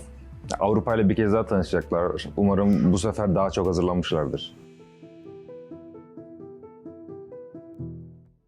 I'm honestly surprised he said that. His message to all the other teams. If you guys missed that, go watch it again, because that was ballsy. That was impressive to say. My favorite part of that interview was the part where he was talking Turkish. It really was. I had a great time. I think I heard S2G at 1.2. Really? Yeah. Were they there? No. Definitely not. They haven't been here. I mean, they were here the first 2 weeks, but then, no, the first week, and then, but they weren't here. Then they flew back. Yeah. No, it's like they were here, but they weren't here. No. Yeah. This is a great segment. Legends of interviews right there we just saw from Lutz. Been around for a very long time, you know. Footballists, got to see some great play out of them. Then they went to the Maldives, and then they didn't play as well anymore. Don't know why. Somebody it's a real curse. Broke the wrist, right? Well, what was one of the excuses? I can't remember. I don't know. What was it? I don't remember. I don't know where you're going with this. I don't have no recollection of what you're saying. Yeah, me either, actually. Yeah. Yeah. But then third position, that's pretty good. That's No, pretty good. I was thinking about STG still. Oh, yeah. Okay. Well, you know what? yeah, okay. Instead of us talking Now you nonsense here on the desk, I'm going to make the executive decision for us to head to a break, and we're going to delay the game just so we get our head straight. No, obviously having some little quick tech issues. Hopefully we'll be back shortly, though, as we're going to drop back into our second match of the day. It's going to be Erangel, so don't go anywhere, guys.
All new Honor Magic 5 Pro. Freeze even fleeting emotions in just milliseconds. Take marvelous night shots with lightning fast exposure. The display reveals more details in bright areas with an astonishingly long battery life that just keeps going. The latest flagship chipset brings you exceptional performance. Unleash the power of magic. Honor Magic 5 Pro.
Okay, well, we're back, and we're sending it right on over to an interview with Gaming Gladiators, as they did get to talk to them before the event began, I believe. And guess who it's going to be?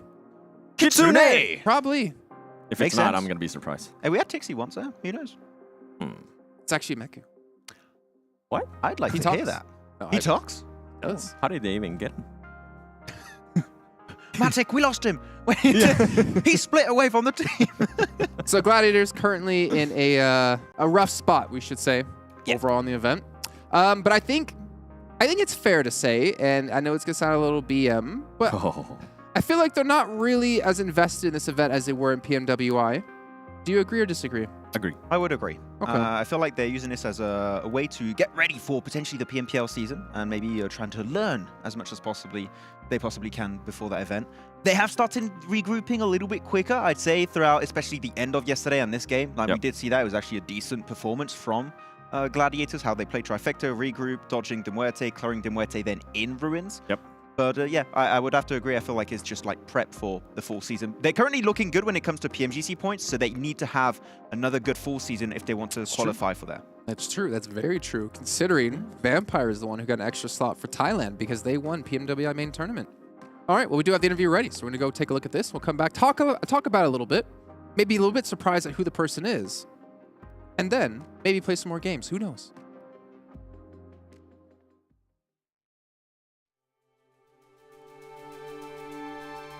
Я считаю, что это будет прикольный экспириенс для двух регионов, потому что это единственный лан между регионов, который у нас будет. И это опыт для СНГ команд, Турции, Африки и всех остальных регионов.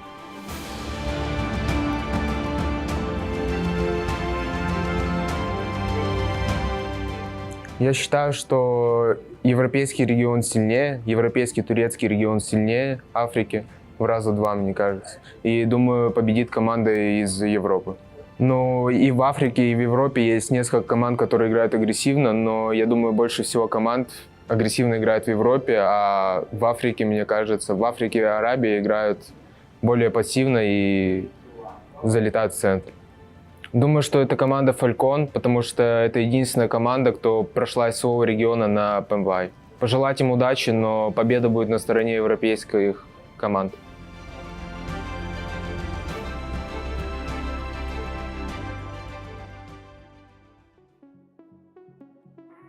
It's Tixie! Let's go! The Tixie Supremacy! Tixie Supremacy! He's not only taking over a game, he's taking over in interviews. It's a good time. I want to do more interviews with Tixie. It's fun. Though, twice as strong as MEA. Let me look. What's it? Wrong. As of right now. Objectively That's wrong. factually incorrect. It's been fact-checked by the Maxman. It is. Definitely can trust my Where'd number you get your checks, name yeah. from, Maxman? What check is math? I probably am not going to dive in that story, Jason. Where'd you get your alias from? I'm sure I've already told you. And I should probably not say it on I like air. it when you tell it. So I'm not going to... No. We're not doing it. We're not doing it, but it's a decade old. I slowly move away. Do you know what I used to go by? You know what's funny? So my very first alias was actually Silver Saiyan. Silver Saiyan? Oh. It's actually cool. That's pretty cool. I will make you dashboard. Wait, what? Yeah. I will make you dashboard. Yeah. Okay. Why? Well, obviously, yeah, we're not going to get to that because then if You don't he want to know. answers, then we're Okay. going to go into yours, and we don't need to hear about yours. We'll hear about it offline. But obviously, this whole event, the regional clash, is all event about MEA, EU. If you guys watched was it the start of the show yesterday? You saw Atik and Banks, both our hosts, are on the stage having a little fun with each other. You saw the EU rocks on Atik's card, and you saw MEA rules on the back of Banks's jacket. Well, I've heard they're trying to settle their differences here of what region is best on the Boulevard here in Riyadh at G8, and they're ready to take it to us to show who won. I heard they were going to do 1v1. I just thought it was going to be in PUBG Mobile, not in real life. So that's going to be a fun one. Okay. Pans involved? Shabam! I pick Banks. Yeah, Banks too. Easy win. He's taller. Yeah. I pick Atik. Oh. Yeah, for sure. That's a surprise. I back him. I backed MEA this whole time. I'm losing right now, but I won't have lost at the end of the day. I mean, except for FLUX and REGNUM CARYA, Yeah. MEA's doing decent. Yeah, MEA is and they're actually winning not like the doing bad. regional clash of like points and everything. So MEA's no. No. MEA's winning. EU is winning. sorry. But MEA is Makes still. the two. I feel like MEA is still performing actually pretty good, considering that everybody in the world usually thinks of the region as a very, very, very bad region. Yeah, Blank and Kalaris were very well. We're not talking about NA here. I think you've heard Blank and Kalaris already. I mean, we did see an interview with Hot Chooks and Coops about something like that. But obviously, we heard Kalaris and Blank back EU quite heavily. So you guys have Banks. I have Atik. Let's find out which region is better when it comes to our hosts. Welcome to the Boulevard, essentially the hub of Gamers8. And currently, we have on the BR stage, EU going up against MEA. And we've got our own little EU versus MEA going on right now because I'm joined by Atik, my co-host. Exactly, yeah. We have another competition here, and we're going to see who's going to win, regardless who's going to win on this stage. Well, they say 1 in to win. 1 in to win. Can I throw it in my back? What? Yeah. Trick shot from Atik. He loses. Okay, just want to let all of you guys know. Both? He? Yes. Which one? We'll never. That's the question. Oh! But you know what? I will tell you, one of them does lose on this next episode of PMRC, baby. I was going to go Dragon number Ball. 2. Oh, okay. Never yes, mind then. Sir. Yes, sir, indeed. Southern play path. As we see teams hop on out the plane. First Aaron Gale of the day. Let's get started. Yeah, I'm glad we just jumped on in because no one cares about Barney and Atik. Nobody. So we want to get games as fast as possible. You know what? I want to see the chat because you know the chat just says stop talk, start Oh, game. yeah, absolutely. And ultimately, everybody here knows, as well as over in chat land, I'm chaotic evil. So I absolutely don't. Get me in the game, Let's all right? go. Let's do it. Let's do it. Let's get it started. The game has begun. We're starting to see some squads hop on out. Ooh, it's good to see Gladiators take that Primorsk drop. We saw them take it at the start of this tournament. It didn't really work out for them the way that they wanted, but with this kind of playing path, I don't think you have really much of a choice. Yeah, it's interesting because Vision has kind of sometimes dipped in there. Now they've also bailed up towards kind of where they would normally go if they're going to be trying to find some vehicles. And actually the Circle's been kind to the playing path to get things rocking here. There is still the chance, though, of military with a Circle like this. So, scary times abound. Oh, yeah. If we do have that happen. If we have a hard shift to military, you know, Gangsters and Road to Glory are going to be stoked, but everybody else is going to have a bad time. So let's see where it does end up going here in the next few minutes. Well, that's a good point. Does Gangsters now rotate southwest so that they're outside the Circle so that they can come back in? What do you think? Oh. Ooh. Could be a play. Could be a play. Could be the play to also guard the bridge just in case. You know, try to get some sight lines down in that range. So many different options if you're Gangsters, to be honest. I don't think going up to the top of Sosnovka and swimming to Main Island is the strat, though. That does not sound good. Yeah. I'm just thinking to myself, could it be? It's Blue Gangsters. It's Blue Gangsters. They love it. They love the blue zone. So regardless, I wouldn't be surprised if we do see that. Wow, a nice shot there from Gage. But GEEKAY, after winning the last match, are going to have 2 knocked. It does look like the rest of their teammates are trying to help them out. No. Oh, no. No. Not like this. That's one of those moments where you're like, I really hope I wasn't on camera. I really hope I wasn't on camera. Unfortunately, you were on camera. I'm so sorry. Yes. Oh. And when you just hop out that vehicle just a little bit too quick. But it doesn't look like they're going to get punished for it. So they are going to get that res. And they're going to act like it's never happened. You know what I'm saying? Just look away, pretend. Tapok coming in with the AK. What, did he see YDD? I don't think he did. I think that smoke just bloomed in the perfect second for him. He's shooting wildly through the grass. He sees a vehicle. Right peeks, and he's gone. Putting some fear in them. Just letting them know. You know what I'm saying? Hey, don't let me catch you slipping. Otherwise, de muerte. He does that thing with the 2 fingers where he does the eyes. Yes. And he goes, I see you. I see you. I see you. Yep, YDD getting res. So, Brute Force had a really rough time in the first Sandhawk of the day, so looking to bounce back. Starting off with 2 limbs, and lucky for them, they do keep everybody up. They are in 1 vehicle and very underlooted, so they're going to have to be very careful with these blind rotations. Yeah, not great, not great. Meanwhile, Tapok's going to be picking on up teammates so they can get themselves going. But again, being 2 down early on. Is it 2 down? Where did I? Yes, it's for GEEKAY. That's right, GEEKAY. But de muerte, they're big chilling right now. Yeah, sorry. But they are kind of trash looting, so that's kind of tough. You know, you saw them only with a pump shotgun. Excuse me over here. All the way up near George Pull Crates. Hopefully we could see them get more loot here in the future. Yeah, they actually got up here quite fast. So, yeah, they're going to have an easy time to be able to eventually get towards that circle. They were rapid. Whilst now Brute Force is rocking up alongside them in terms of just the rotation path. So, take a look at the replay. Oh, he was dancing. Yeah, we're in the game. Game. Let's go all day. Hey. Hello. Waving. Goodbye. Why was he doing all that? I think that's the big question. I think it's because he maybe found a mini in that shack, so he's doing a little happy dance. Oh, yeah, okay. The happy dance. Ah, he was waiting for his team to pick him up. Ah, yes. There was no point in exposing himself. Played extra safe. Yeah, yeah.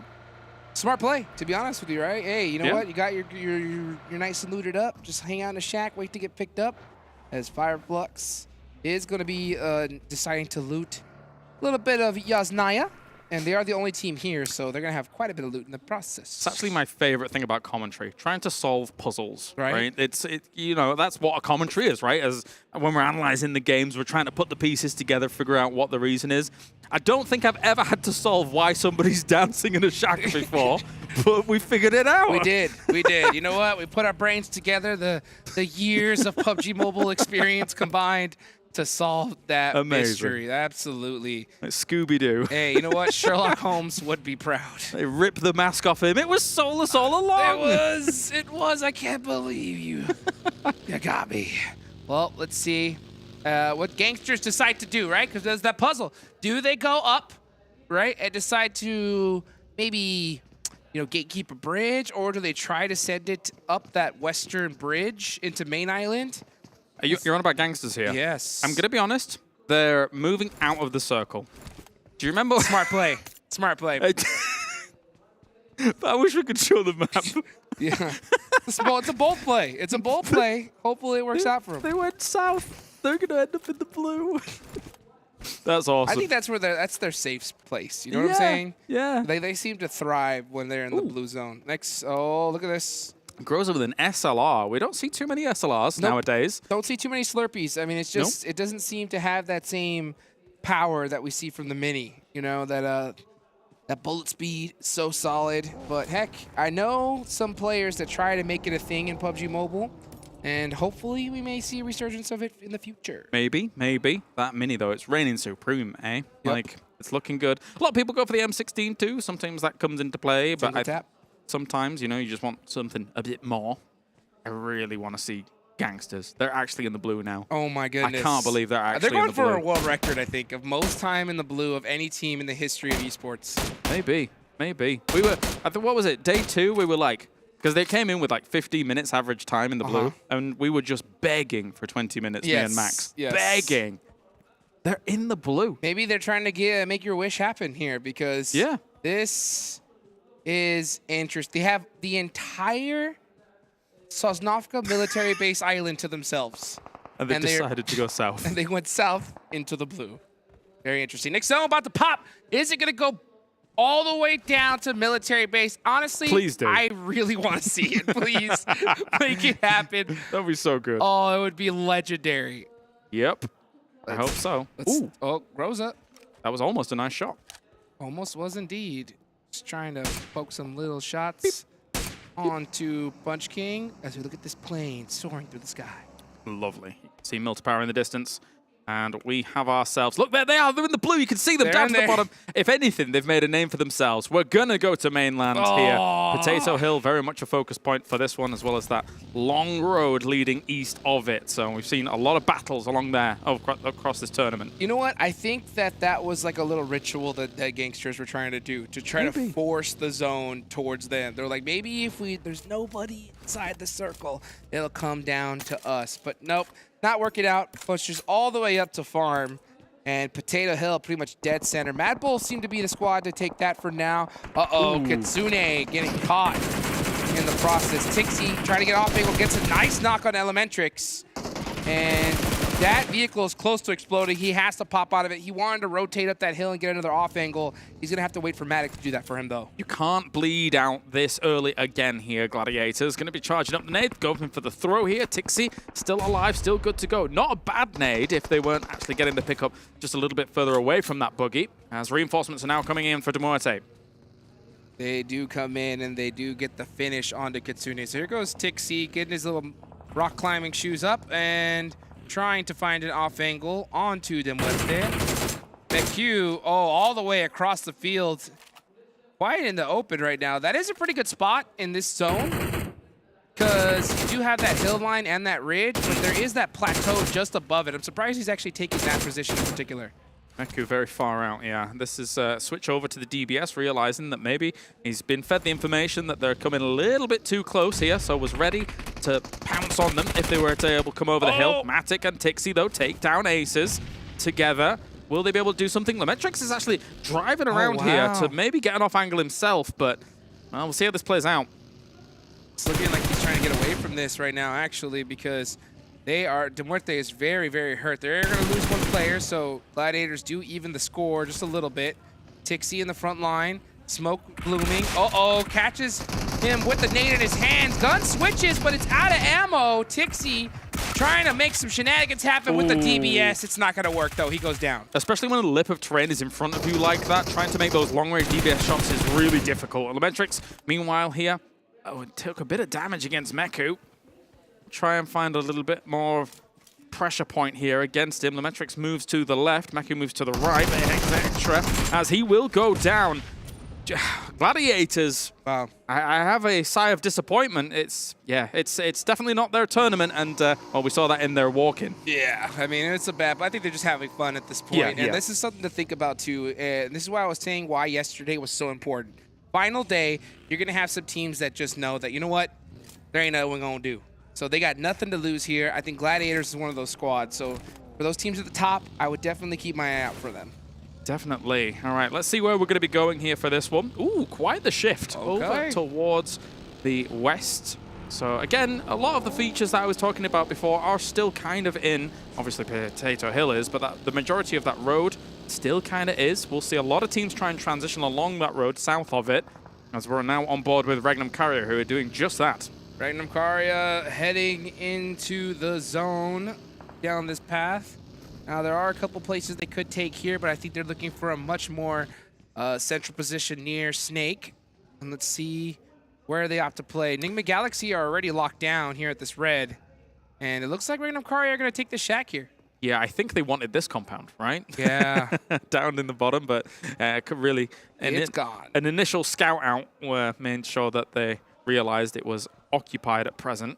And again, NIGMA Galaxy, these two teams being so close to one another in the leaderboards being as they are here, Hot Jukes, that's a bit scary. 100%. I guarantee you, if one of these players goes down and gets thirsted and they realize it's this other squad, I would not be surprised if they decide to push the action. But a third party comes in for vision. Bolt feeding NIGMA Galaxy. Now they are going to get both these finishes. Here's the thing, though.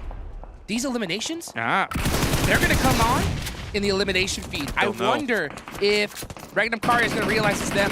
Yep, they will know if they're able to keep track of things. And now, they heard all that go down. They know what's at stake here. DP in hand, looking at those windows at the top. Using 2 levels of landscape in front of him as defensive cover whilst looking through those windows, it's a smart move. 100%, yeah, because they don't want to get just pushed up immediately. So I think just seeing the movement of REGNUM CARYA, they definitely know this is NIGMA Galaxy here. Yeah. So they want to take him out as fast as possible because they do not want them to catch him up on the leaderboards. Ezel, that's the off angle. Gone. Over there by the Wizard Tower. That is tough. We're going to have to see one of the members from REGNUM CARYA drive possibly to go pick him up. That's a risky play, though, and here he goes. He does go with the buggy. Almost gets shot up, but is able to make it safe in the meanwhile. Let's see what NIGMA Galaxy decides to decide. I think that right now they're just opting to just chill. Yeah. Now, the one thing that goes against REGNUM CARYA here is that NEXUS is coming in behind them. So, actually, no, they've turned around and are going the opposite way. They were slowly coming in behind them. You can see them in the distance there. But they've decided to abandon that plan for the moment. Here come the GANGSTERS all the way from the south side of military base, getting popped in the process. And we can see them just going through Pachinki, opting to take these trenches here. Yeah. And the only thing bad about that is that that's where you're going to stay for the rest of the match. That is. And if anybody gets close up to you, it's kind of nade bait. You need to spread yourself out across those trenches. Here's next RÜYA, who was causing REGNUM CARYA a little bit of problems up the hill. And it's a big shift once again up towards Potato as well as that road. So it is a big focus point. As you can see, Potato, with shots coming in from Lord as well, trying to stop Vision from moving forward. But Potato currently has FLUX on that left side, MADBULLS on that right side. They can coexist on that mountain. and actually find themselves in a very good, potentially winning position. Absolutely, and I'll tell you what, a very big heads-up play from NIGMA Galaxy to take this position knowing they're going to be near REGNUM CARYA, because due to how lucky REGNUM CARYA was yesterday with zones, might as well put yourself right next to him. Just follow him. Right? Put yourself close, because that seems to be the plan right now. This zone does go on in favor of these two squads. REGNUM CARYA as well, able to pick up one elimination for his team. Closing that gap, making that gap bigger and bigger as time goes on. There's going to be some big crunch. Sorry, I had to interrupt you. Go There's ahead. going to be some big crunch down on this south side. You can already see teams here moving through. Falcons as well as GQ is trying to send it forwards, and there's a lot of other teams down there that will eventually have to move on against this. You can see MUERTE trying to hold off Falcons' position, because this fight needs to end soon, Hot Jukes. Absolutely. And get in the circle. Only 2 minutes on the clock. I think Falcons realize that they're trying to completely avoid this fight altogether, or maybe not. You can see Teak making a little drive around there, maybe looking to try to get some information. Let's take a look at this replay. Lord, wow! Ooh. Through the window. That was a great shot here, and maybe some great shots from RTG. No, not going to be able to connect with Falcons here, as they made a big send on through. Push it all the way to center. All the way to center. It worked at Sandhawk. Do it again.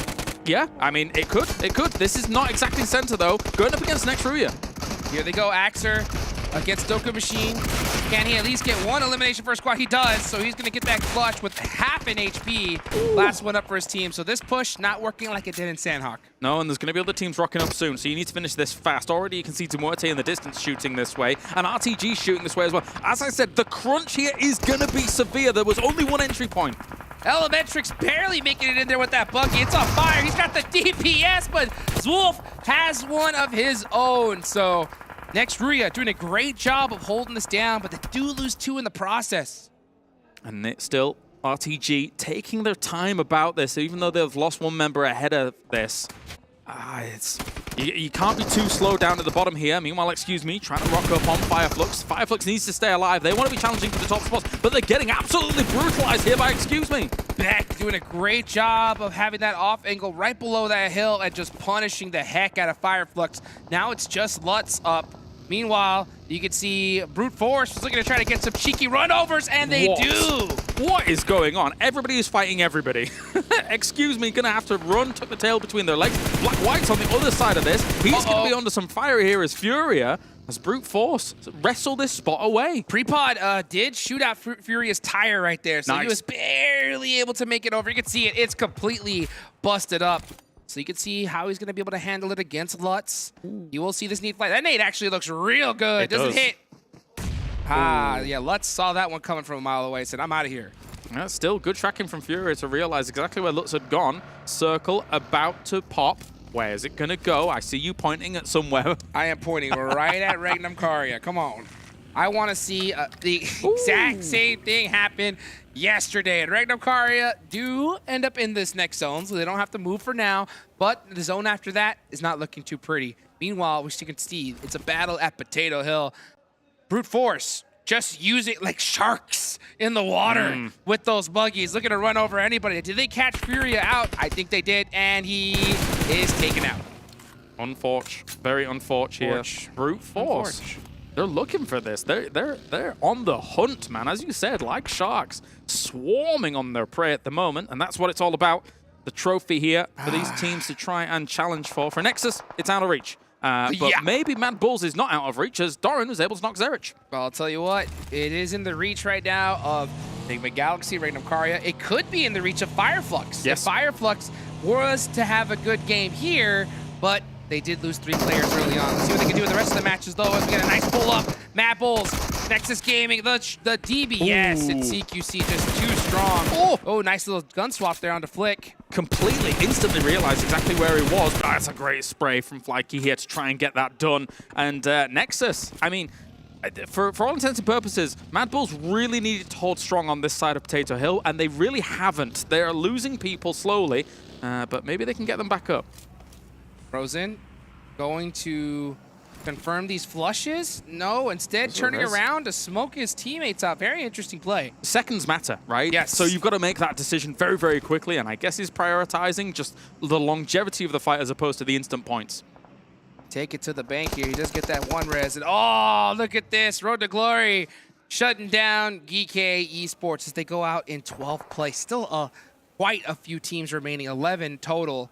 1 minute on the clock. Zone is starting to close. MADBULLS now starting to make that push on the Nexus. It's not a big circle to house this many players here, No. Hotjukes. So I don't know how these teams, especially on that east side, are going to scramble for a circle once it pushes, but we'll have another crunch down like we had in the south before. There's a lot of hills, a lot of defilades, a lot of cover that you could still be had, though. So that's why we see so many teams still alive.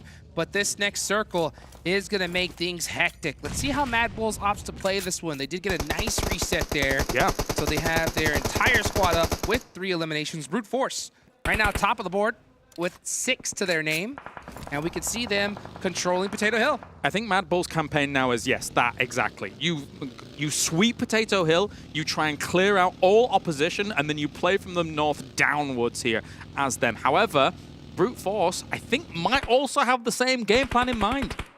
That seems to be the play right now. You want to be able to control all that high ground. Don't even have to worry about your backs and just look straight down and shoot anything that moves. But for the meantime, they're going to have to share Potato Hill as neighbors. Meanwhile, oops, did get knocked, does get picked back up. Next circle, where does it go? Does it go up to Potato Hill or down into the south? You know REGNUM CARYA is praying it does go down to them, because if it doesn't, they're going to have a bad time in the zone. I mean, they've got the circle magnet, so surely, inevitably, maybe... One time.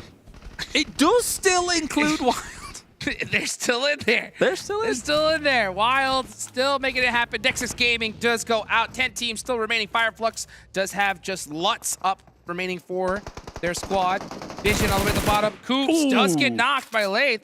NIGMA Galaxy now have to focus all their attention here on the south side. Board charging up. What's going to hit? And Lathe has already moved away from that. Maybe it bounces nicely, but it's not to be the case. Another one's going to be coming down. Uh-oh, Freak getting knocked here. REGNUM CARYA could decide to sweep down here and take out NIGMA Galaxy as Lord tries to reset. Loxy just throwing the nades like crazy, trying to take out Freak.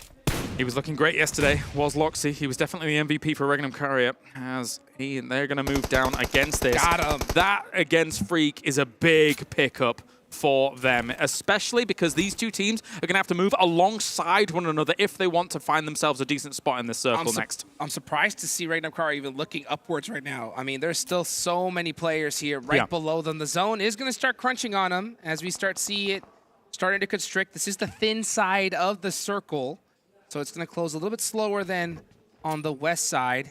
A lot of smokes coming out right here. That's going to eliminate their sidelines on players coming on in. This fight was brewing for a little while now. Control of the north. How are you going to deal with this? Already, nades are cooked on up. 8 smokes on Flyky, and he has an MG3 as well. So if Brute Force does breach the hillside a little bit too aggressively, he could mow them down in an instant. Oh, speaking of mow down, Lord, almost with the run over. REGNUM CARYA focusing upwards a little bit too much, but they do get a nice knock onto Lord.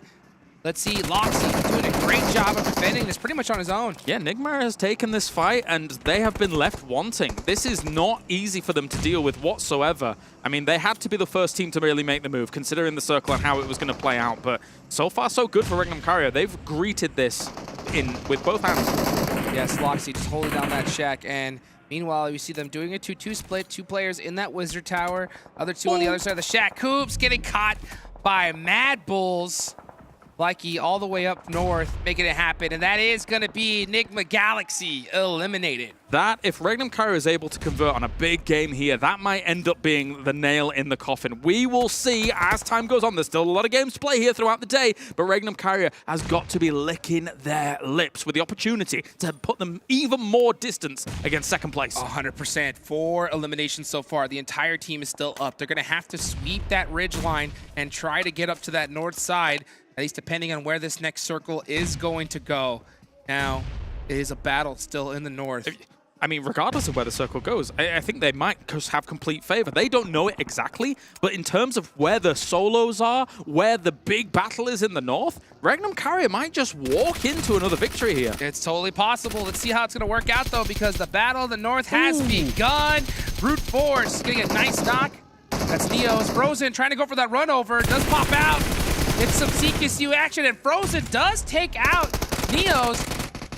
Let's see the play here as it comes out. A beautiful shutdown. It's a back and forth. It is a 2v2 battle. MG3 actually trying to do a lot of damage here against it, and he will be able to. Flyky here being able to make it sing. as he's going to try and find the remaining members of Brute Force. But all these casualties... Look, REGNUM CARYA on the move here, trying to take the initiative, trying to take out the most important location. Beautifully done. The perfect third party. The timing is impeccable, and Wild has an MG3 in his hand. This look is looking poised to be an easy chicken dinner. You can see the smokes coming out in absolute recklessness. Let's see what Tron's going to do here. All they got to do is just throw some utility onto them, but they seem to be kind of giving MADBULLS a break here. They've allowed them to recover here. This was not what I was expecting, but what they're just going to do is they're going to hold this side. They're going to try and slowly, once again, suffocate a team here out of it, because technically, Brute Force is not done just yet. There is still a solo in there,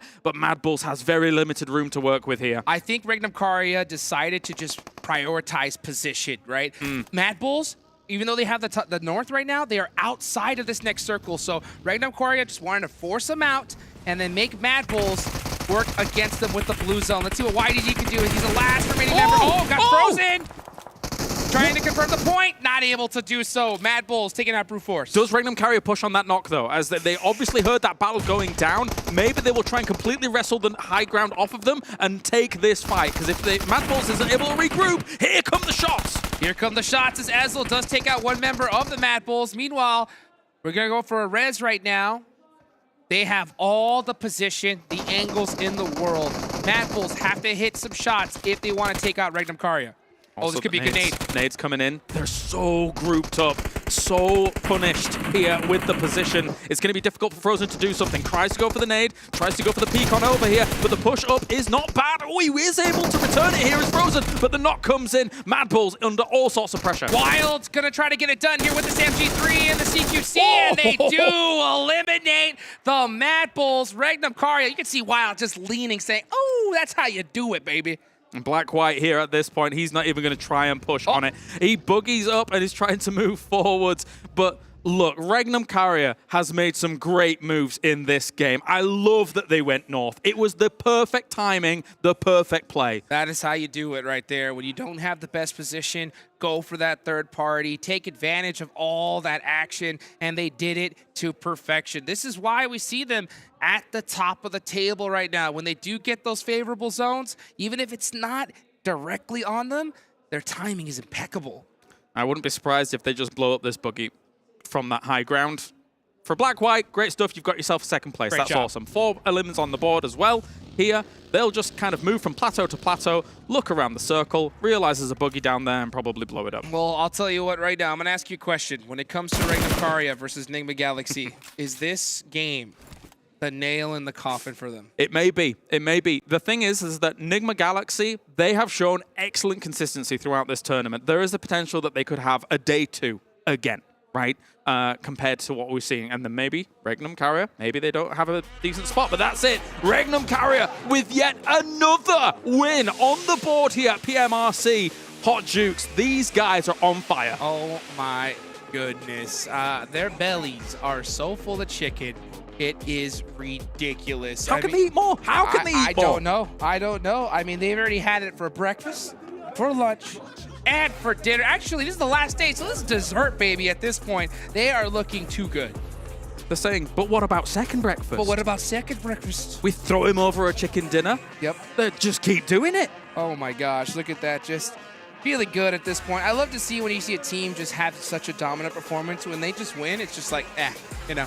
Yeah. Business as usual. They know right now that they are dunking on this lobby, and who is going to stop them? That's the big question, as they have taken themselves chicken dinner after chicken dinner after chicken dinner, and here, the brilliant move to move north was absolutely phenomenal to watch. Yeah, one thing that's so amazing about REGNUM CARYA is their ability to finish. You know, we saw NIGMA Galaxy in the last Sandhawk. You know, REGNUM CARYA went out early. The door was open, right? Yeah. But they weren't able to take advantage of it. Now going into this match, boom, they had that high ground zone, did start going and favoring them a little bit, forced NIGMA Galaxy to push north, but they didn't just go out with that 3rd or 4th place. They weren't content. They said, nah, let's take advantage and get that chicken dinner, and they did. Definitely impressive stuff here from REGNUM CARYA, and as you said, they had NIGMA Galaxy really dead to rights as we take a look back at this game. For MADBULLS, they were able to win that north position for the most part against brute force, but then once you're in scrappy mode here, the MG3, man, I love the MG3 in close quarters. Oh, it is the gun to have. You can definitely ramp that fire rate up too. It is the most disgusting weapon. Once that battle ended, Black White just said, you know what, second place sounds good. Let's deny an additional point to REGNUM CARYA, and that is how it is done, folks. That is our Aaron Gale match. Let's take it to a break. We'll come right back.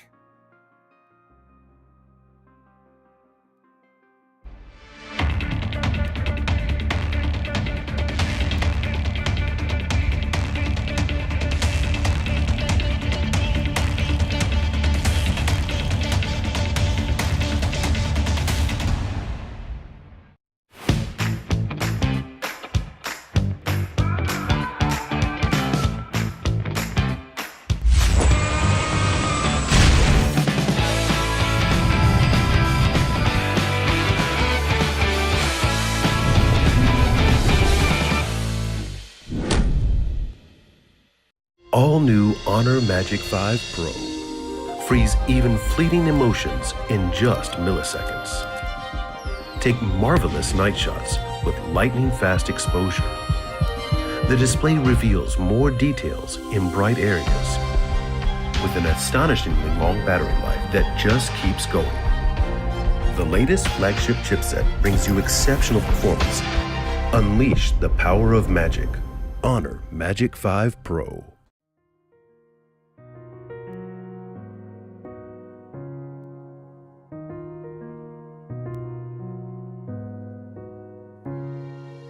الحياة لحن، ولأننا جزء من مقطوعة عظيمة تحركنا، تلمسنا، تصنع من لحظاتنا ذكريات بديعة. لأن الوجبة، التجربة، المغامرة يعطيك بعد جديد في هيلتون الرياض.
If you came up to me before this event began and you're like, Jason Kaplan, well, first of all, you're tall, you're handsome, you're amazing at what you do, I'd be like, I know. And you said to me, REGNUM CARYA gonna have 7 chicken dinners in PMRC. I would have slapped you in the face. I would never thought any team out there would have gotten this many chicken dinners, but they have done it, and they're looking like the new kings of Turkey. We've got Maxman, we got 7 Worlds Gaming in our STC play breakdown of that last match. Let's see the match rankings because it's all about that head-to-head here between REGNUM and NIGMA Galaxy. And we're going to see REGNUM get a ton of points here in this last match, up to 18. And look who's not there on the front page. NIGMA Galaxy. I don't care, REGNUM won. That's all I care about.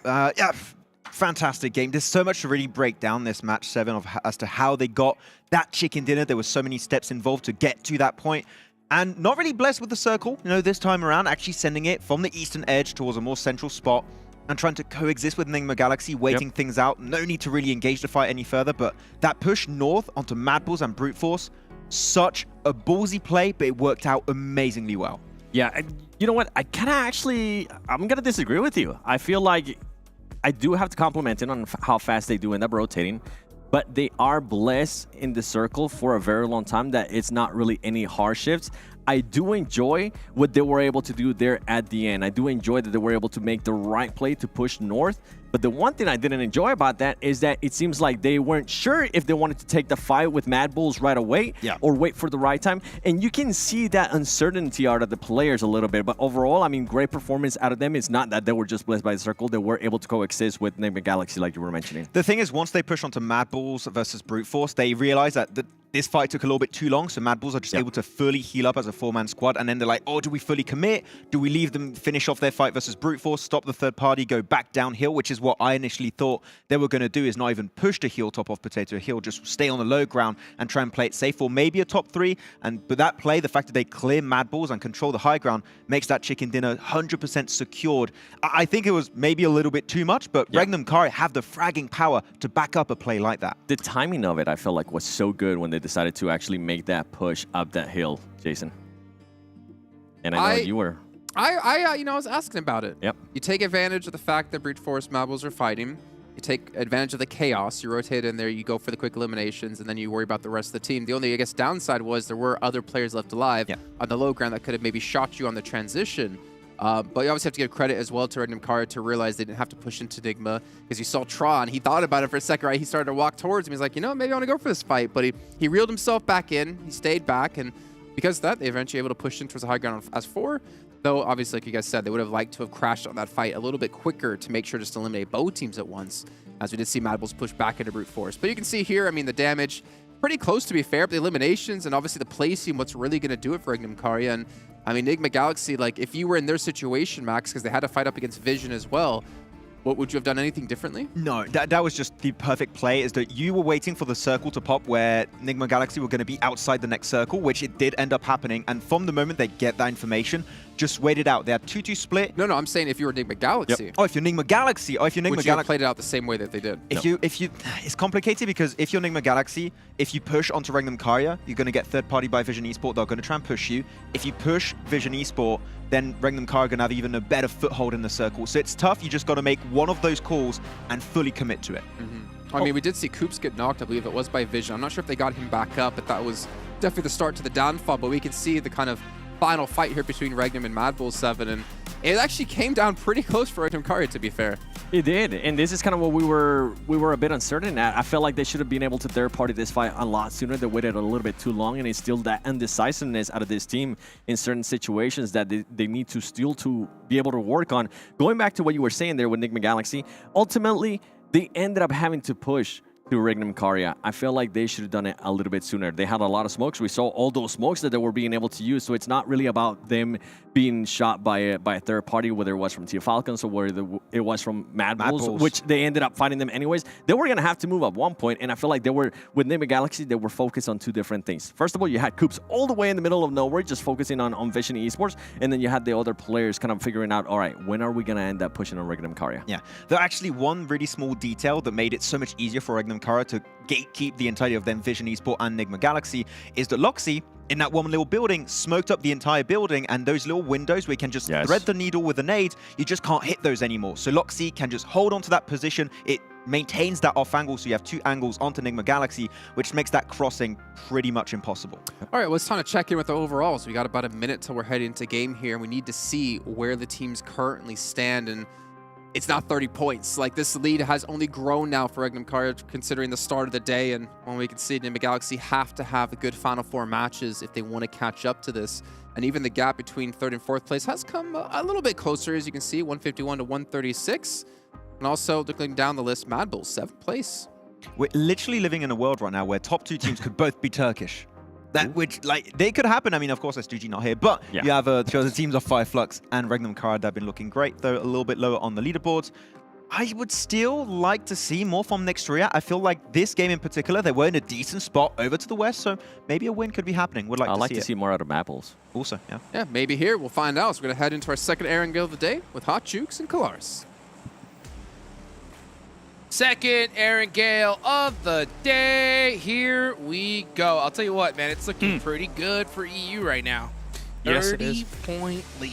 I didn't realize it was going to be 30 points. And now that causes a lot of compromises that the NIGMA Galaxy is going to have to make if they want to try and get to that #1 spot. But let's get to it. It's a difficult playing path for some of those northern teams once again to try and make something happen. So all the shenanigans we saw with trying to take vehicles and shooting at each other at the very beginning of the game could happen and materialize again. 100%. Every single time you see an awkward playing path like this, you know, trying to go and hunt down a vehicle to get to your spot, there's only a few areas where they do spawn, so we could see some action off the rip. Let's see if that is what's going to happen. I'd like to see Gladiators drop Primorsk once again.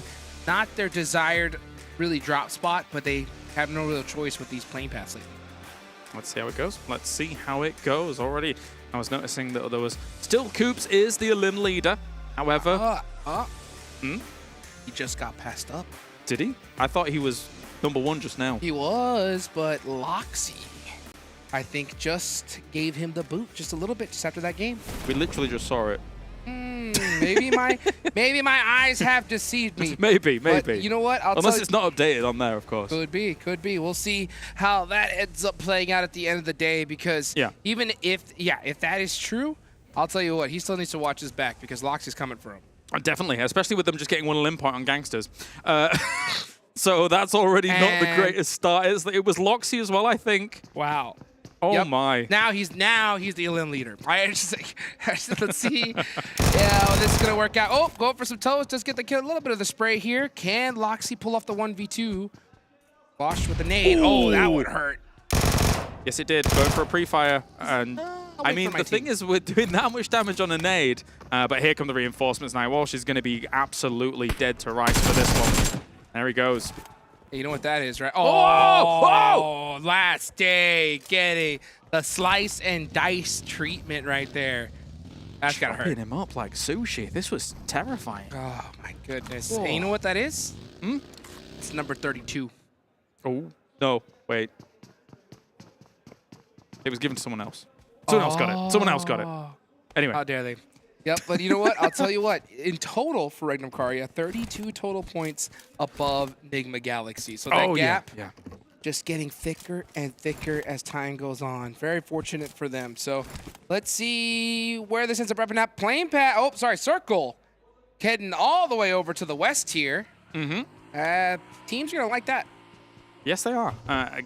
Of course, Gladiators here has an opportunity to try and kind of leapfrog forwards from their position that they dropped in Primorsk. But again, you know, considering what we've seen from them so far during this tournament, only 100 points, man. And again, it's not a Gladiators' usual kind of message they're sending out, but another attack. Jafar got one. He tried to go for the instant thirst, wasn't able to get it off. So REGNUM CARYA make that 33. They are absolutely pumping. Yusuf, please. Little moisten again. Let's do it. Pop him out the buggy. You can do it. You can do it. Nope. And okay, he's got the M4 too. So let's see how Yusuf is gonna try and snake his way out of this. Is GANGSTERS Esports. Oh man, looking real bad. Yeah, he's gone. Here comes REGNUM CARYA. They're gonna send every single player to make sure that he's taken out. Part of me does believe that REGNUM CARYA is now having fun.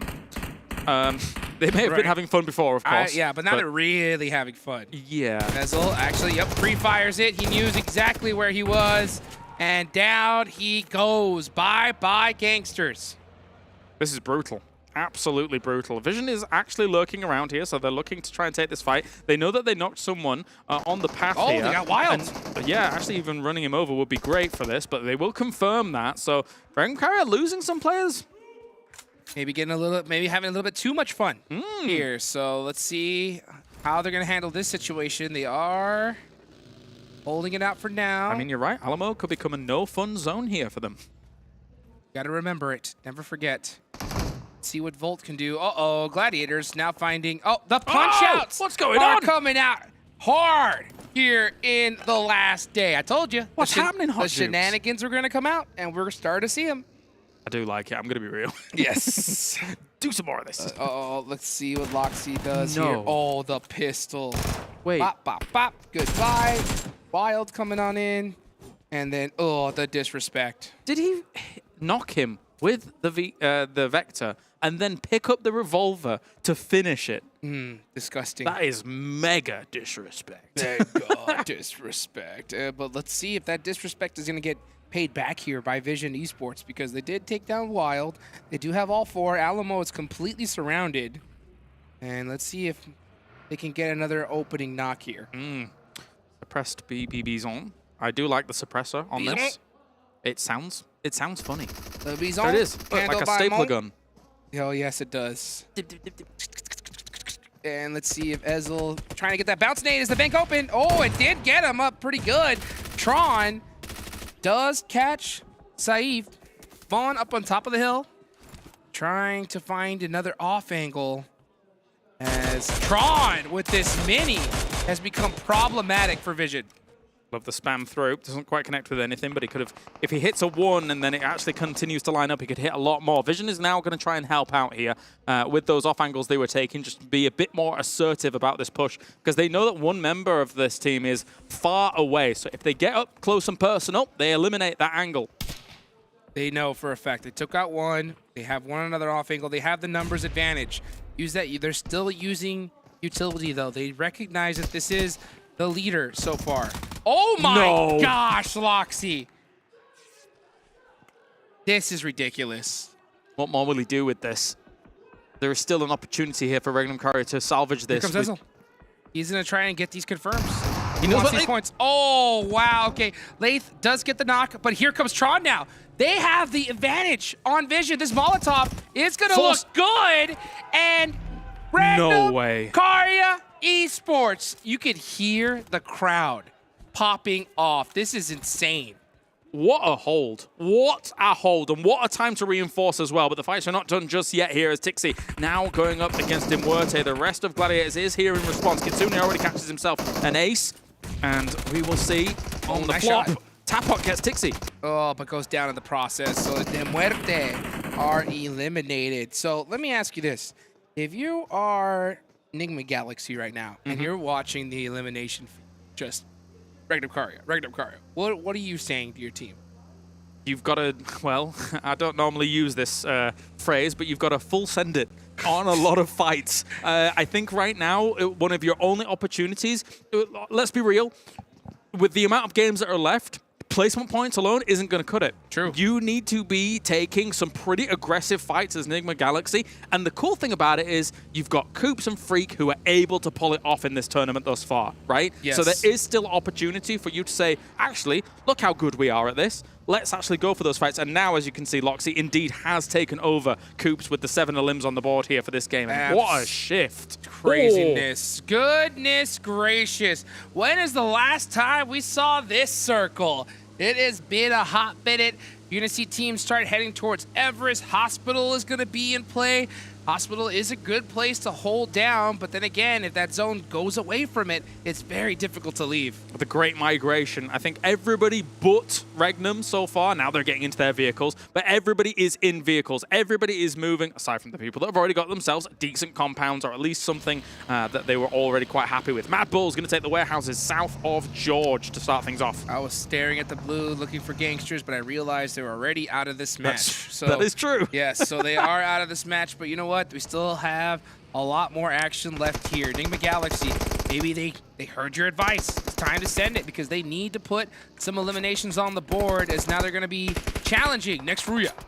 Yep. Can't be too reckless about these sends, but you really do need to start hunting down some of those teams that are trying to take off angles against you. Maybe you want to try and crash into a compound. Maybe you feel your breaching capabilities is a bit better than some of these guys in the lobby. But for now, Coops is just sitting pretty here on this compound. It's a decent compound. You can play from this for a little while here and then move up wherever you need to go afterwards. I think he's looking for that M4. He's got the Scar and the B-Zone, and I think he's trying to hunt down just a little bit of a better weapon to get ready for the rest of the match. Let's see where everybody else is going, though. We're looking at Road to Glory in the blue zone, pushing in from Pachinki side. REGNUM CARYA pushing in really late, obviously due to how many battles that they had with 3 players. So this is a big game for me to study, and everybody watching as well, because if REGNUM CARYA do well here, this is ridiculous, because they are coming in super late into this circle. Yeah, they're very weak as well. So as soon as they get in, they're going to need to heal up. They're probably going to need to stop in the blue and then heal up again. So they're going to be coming in even later. Will be minutes behind basically all the other teams. So it's an edge game for them. I won't be surprised if they go up Everest, to be honest with you. It would not be a bad play at this point. So yeah, they're at an extreme disadvantage, but they do have those 7 eliminations. So even if they weren't able to go out now, they still put some decent points on the board. Let's take a look here as FLUX, right? Trying to possibly pass up NIGMA Galaxy, and we'll have a double EU finish here. So they are a little bit behind. They need a good game here, definitely. Yes, they do. And we are going to get a circle shift soon. There are still a few teams not in the circle. You can see them here on that east side. Where is the circle going? Just have a load of water in. Just cause chaos. Let's go. Just cause chaos. Let's do it. We've been waiting for a full water circle. I have not seen it yet so far. Here in Riyadh, Saudi Arabia. Are we gonna head towards the water? Oh my goodness! Here we go, baby. The hands have now reached the top of our heads. This is what we've been waiting for. Absolute carnage. Okay, yeah, this is about to get super wild. Everybody's going to be sending it through. There's going to be multiple breaches and multiple locations every single time. Already shots going off from GQ here to try and stop people on the edge. There are going to be moments where some of these teams on the edge are just going to shoot at everything because they realize they can't get a position to play properly in this circle. 100%. You can see the anxiety levels have risen tremendously. Everybody realizing they got to get to this circle sooner rather than later. Road to Glory. No way. Trying to take out, trying to get some shots down range on the Team GQ, but Evo Station is going to hold them down for a little bit. This is causing that late rotation, even later than ever before. How do you play this circle? I've never played this circle. Not a circle as aggressively full of water like this near Georgia Pole kind of coast. This is going to be brutal. FLUX is done, so their road to try and catch up even to second place is now in question. NIGMA Galaxy is still in the compound they were in prior. They can move north into some of those hills eventually, but currently they're looking towards Falcon, making sure that they will not impede their entry to the circle. 100%. They want to get into this next zone, but they're going to have to do it right on the edge. Let's see how they decide to handle this. Do Falcon and NIGMA Galaxy decide to share and kind of hold fire until the next zone pops, or take the fight immediately? REGNUM has gone to North George. Interesting. And actually, NEXUS is coming in behind them as well here, so that could actually be very, very curious. Wow. There's still a spot where they could take west of North George. It's an interesting one. It is a very interesting play, and honestly, it's smart for REGNUM CARYA because they know they have such a big lead. They already have the eliminations. Now it's time to get some points. So maybe even going on the George Pole Bridge, going underneath it, swimming, just trying to find a place where they can just stay in the circle longer than later. But they may have to meet up with Nexus Gaming in the process. I mean, a swimmer in this kind of circle sometimes almost guarantees you placement points. That's true. So they might gamble on that, but they're blitzing it across North George Bridge. We're seeing these fights unfold in the south, though, here as Falcon still trying to hold out some teams. Super wide rotation and super smart because this hard shift is going to leave that north side open, but we see Team Falcons punishing GQ on their invasion here. Korka getting a nice shot onto Punch King, does get the finish. Meanwhile, we see Teak loading up those nades as another player from GQ goes down. That's going to be Toffee's down. Korka and Daisy easy. The last one's up for their team. I like that from Teak. Cool guys don't look at explosions. He throws that nade, drives on away. Oh, what a shot from 6. Very nice. Lasered right out the vehicle.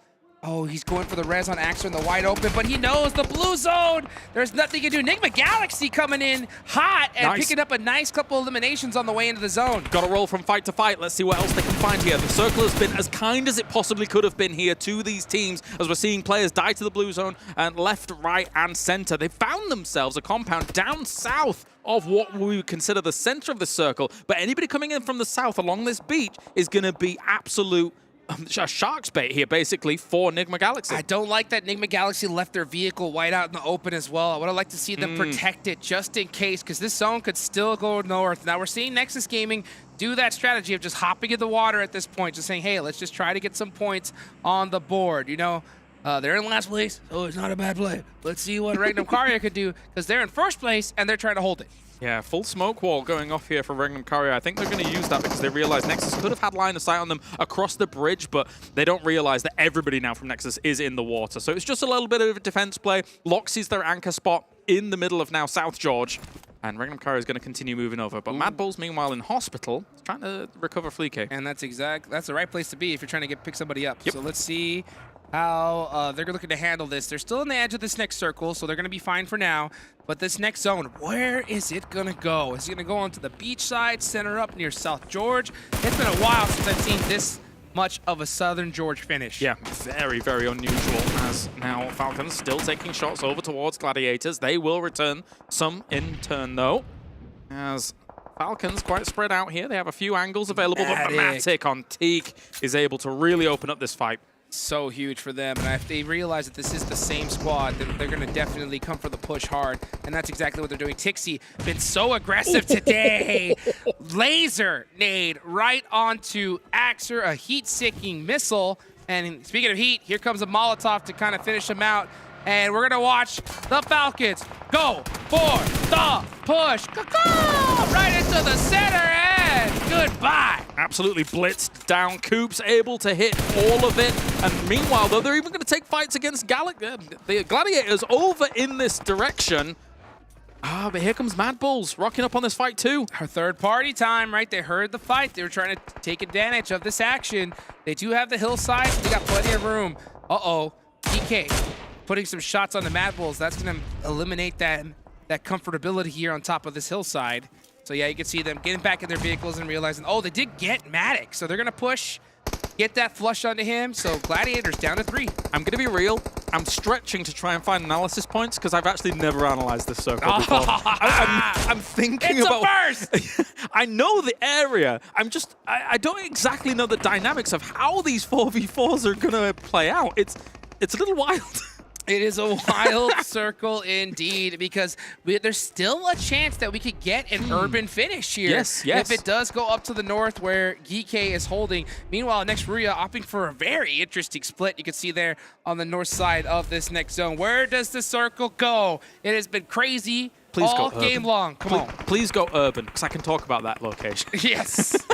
This beach side would make it absolute craziness. Let's see here as it does decide to center up. So it's very, very kind to these teams here. Brute Force, dead center right now. Full squad up.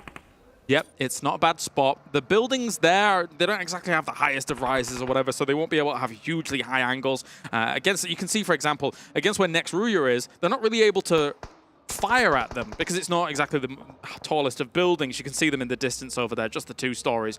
Meanwhile, REGNUM CARYA, they've found themselves an entry point. You can transition from some buildings to some buildings when you're going left to right or southeast to west, but going south to north or north to south on some of these lanes of buildings is very open between them, actually. So you've got to be careful about that transition. Man, REGNUM CARYA is so intelligent to be able to get into this circle the way they did and put themselves in a decent spot, you know, compared to where they were at.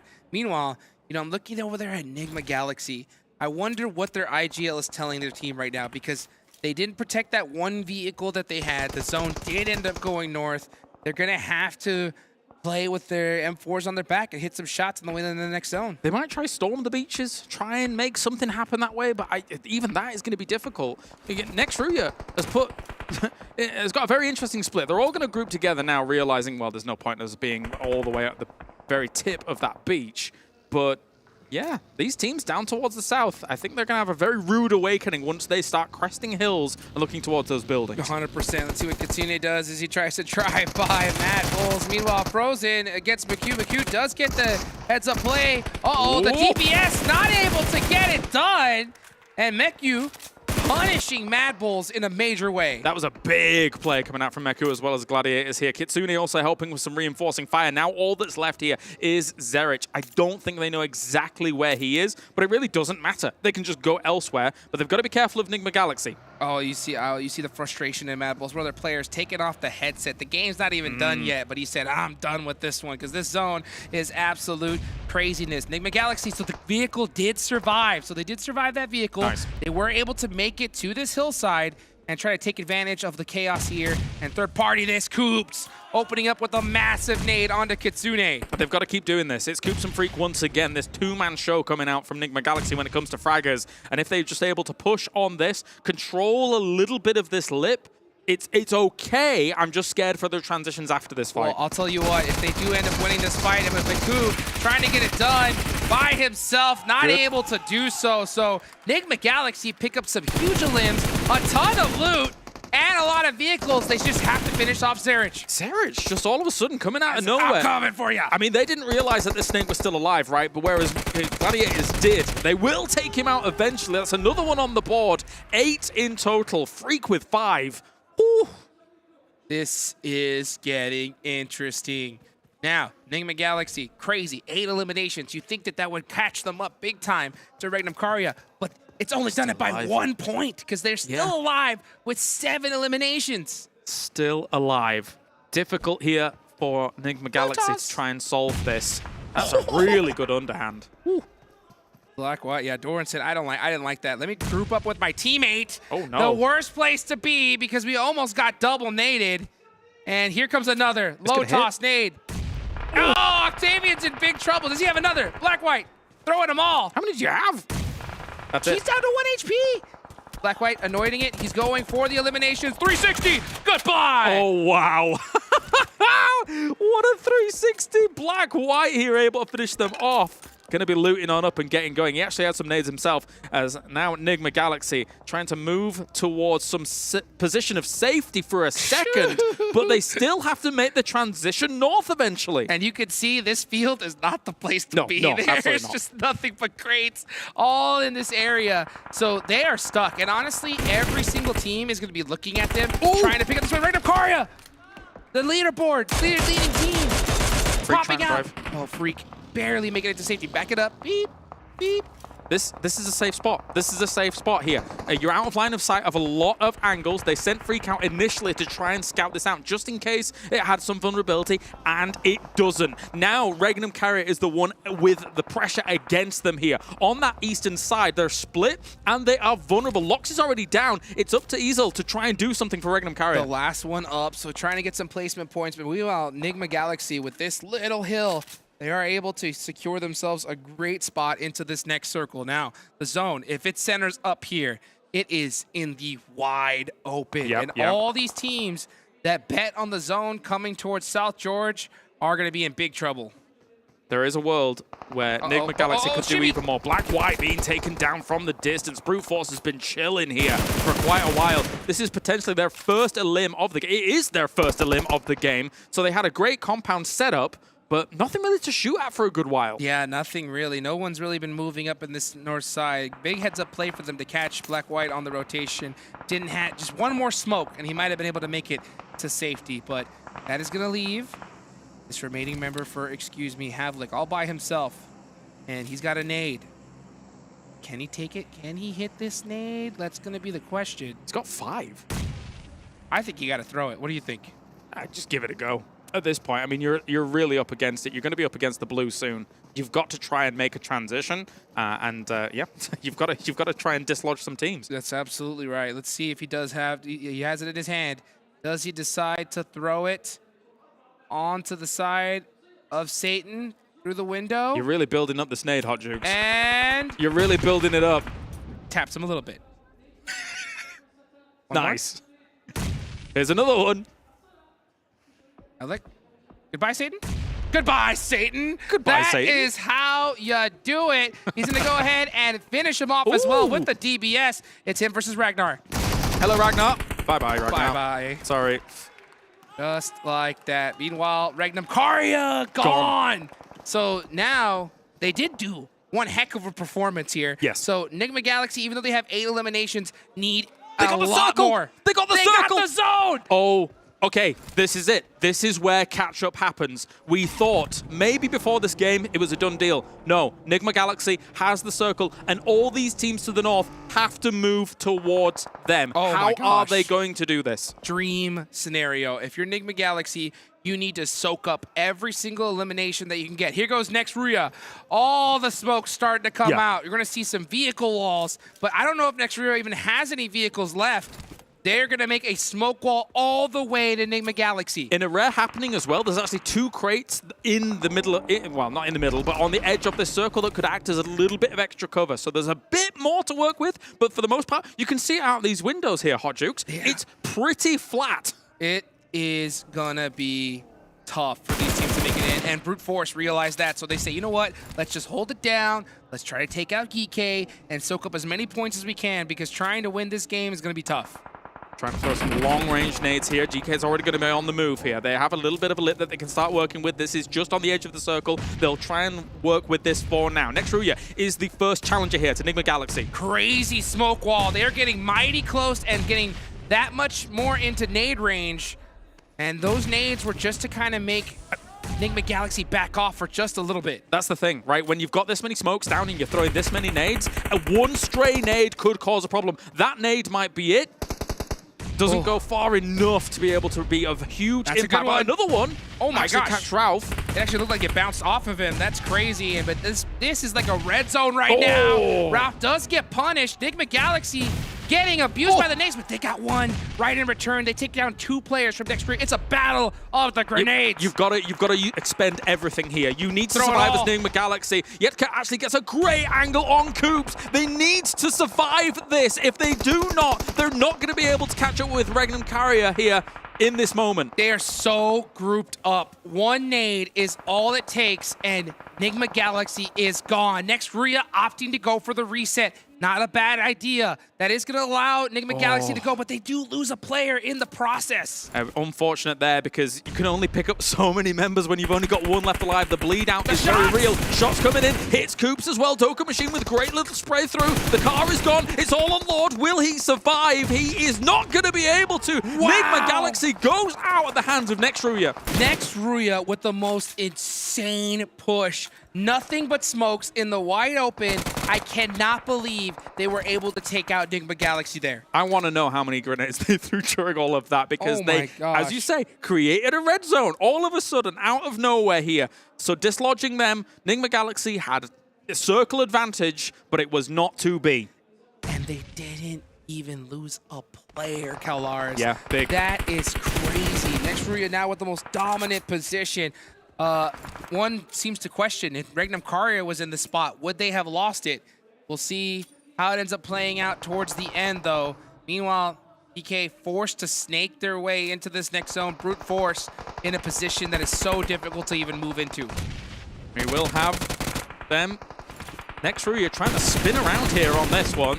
Yekta with more shots coming in across. GEEKAY in the distance. They will shut down Brute Force completely. Yeah. There's no one thing they're going to be able to do. Yeah, nothing they can do. Here comes Papa Blue looking to punish him up, and there it is. Prepod going to stand and wave, baby. Smile and wave. Oh, he actually ran out.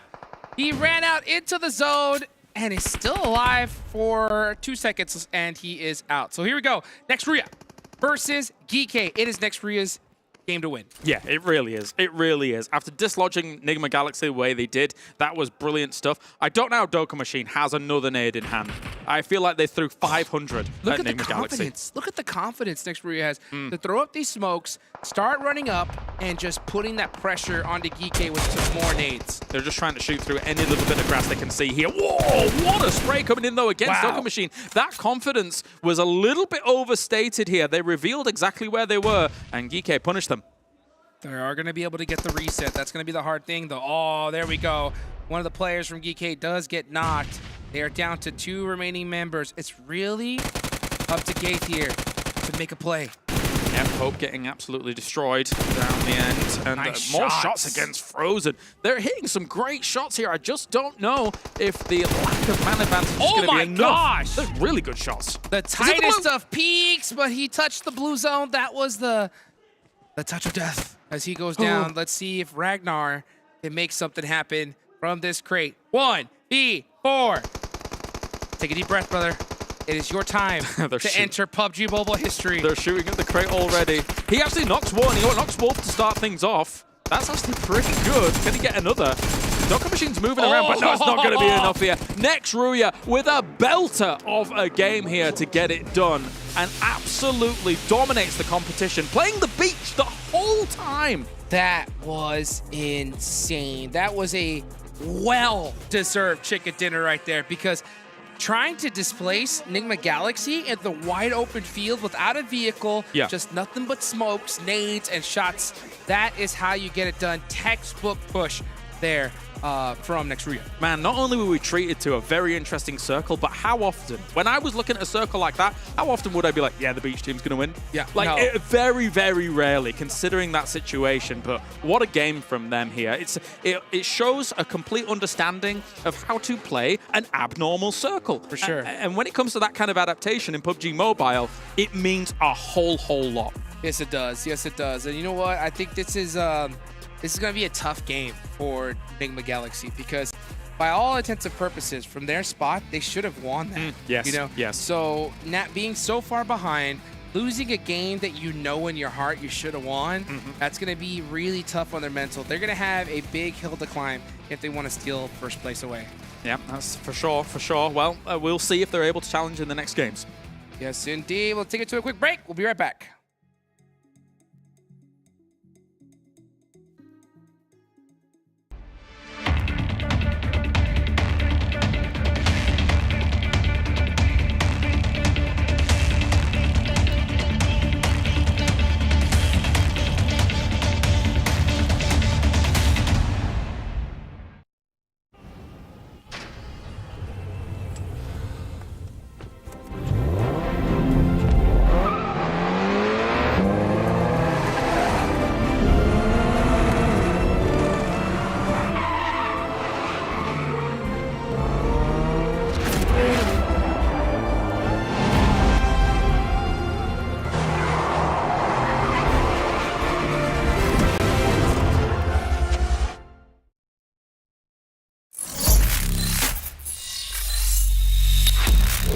Open your eyes. When you look into my eyes, tell me what do you see? Tonight I'm gonna show you the wonders of the mall. Hey, I got nothing to lose. I got nothing to lose. I need warriors. So is this what you want in? You wanna walk? Show me what's up then. Now we ready to bust in. Take everything, leave 'em with nothing.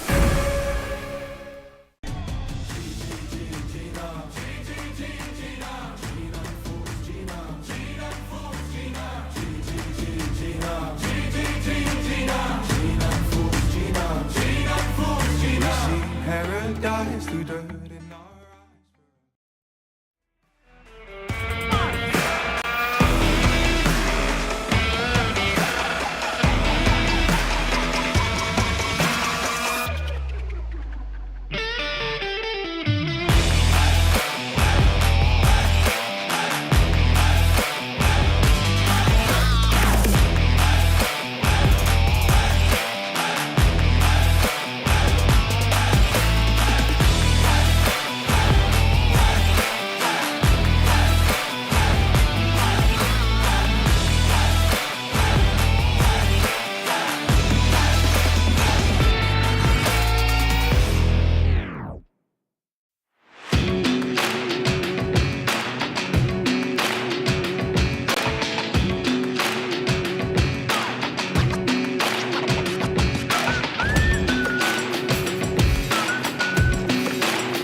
İsmim Kadir Öçmaz.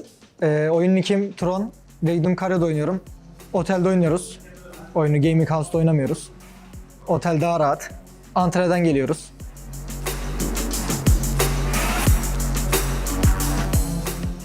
Yani heyecanlı değilim. Tecrübelenmiştim zaten. 3 kere daha LAN oynamıştım.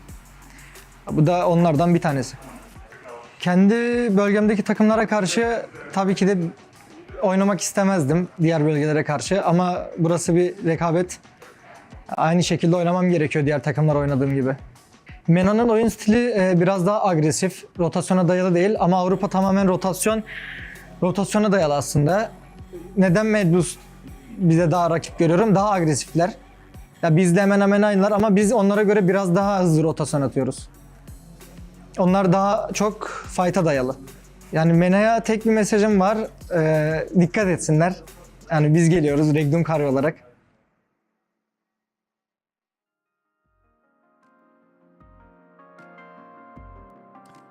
Well, REGNUM CARYA might not have won the match, but they did get saved by the eventual victors of next RÜYA, able to take down NIGMA Galaxy before they were able to close in on that gap any more than they already had. I'm just Captain, still joined by Maxman and Severworlds Gaming here to break down this last match, and it was a hell of a match considering the zones we had. Yeah, I mean, another Turkish chicken dinner, right, with next RÜYA. So that from Europe right now, the Turkish teams are looking the best by a pretty significant margin. But, I mean, as Kalaris mentioned at the end of that game, the fact that the Beach team won this is insane. And the Circle just kept coming their way. They were able to take the fight versus NIGMA Galaxy, heal up, fight Brute Force, heal up again, and fight at the end onto GEEKAY, which is all over the place, a bit weird, but they secured it. It was all over the place, but, I mean, REGNUM CARYA? They were still able to get so many ilms, and they actually ended up doing some cool rotations towards the north of North George and then through the bridge. I was actually impressed. This is the first time that I see them not being super blessed by the circle in a way that they were moving the whole time throughout that match, and they were able to take on big fights. And I mean, next RÜYA, 23 points, NIGMA Galaxy, 12 points, but then they're trying to catch up REGNUM CARYA, 10 points, only 2 points gain. So the gap went from 30 to 28. And there's only 3 matches left. So it's going to be very difficult here for NIGMA Galaxy to close that gap, but they are trying. And GEEKAY, again, we're seeing a team who's not hot dropping, able to get a good placing. Speaking of hot drops, GANGSTERS hot dropping on REGNUM CARYA here. And we did have a theory. Whether it's true is obviously to be seen. But I did want us to at least say it because it does add another level to the game, especially if we see it in the next 3 matches. Yeah, there's maybe a little bit of regional pride coming into play. Maybe GANGSTERS like, okay, we start to play a little bit more aggressive. PMRC's not really going our way. What if we hot drop onto REGNUM CARYA and in the process help out NIGMA Galaxy, have an opportunity to catch up first place and actually overtake it and allow then MEA to technically win in this PMRC event. So maybe that's going on, or maybe they're just like, we're still feeling good after that TDM. Let's just keep hot dropping. I hope the hot drops continue. I mean, I'm never going to be against them, especially with Erangel coming out, the last Erangel 2 that we're going to be playing and then going into Myanmar. I wouldn't mind it. Well, the question is, are they trying to help their region or help REGNUM CARYA? Because if you're going to drop on them, you better eliminate them. Instead, they just gave them 4 points and made it hard for NIGMA Galaxy to close that gap. They got like 7 elims in the first, what, like 3-4 minutes of their game? There was 2 teams coming by.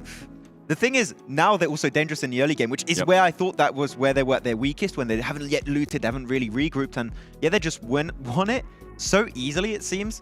So it's hard to analyze that game, really, but the plays on the early game from REGNUM CARYA, when they were so split and able to win it, I mean, this team is so dangerous at all stages of the game now. It's mental. Quite surprising to see them that split right so early on as well. You know what's also dangerous, Max? Tell me. When your teammates become your enemies, which is exactly what happens when you play out solos. We had a solo event kickoff actually here at PMWI. We got to see players take $30,000 for taking a chicken dinner. We had a $100,000 prize pool for that. And there's the potential for more. If you're interested, take a look at this.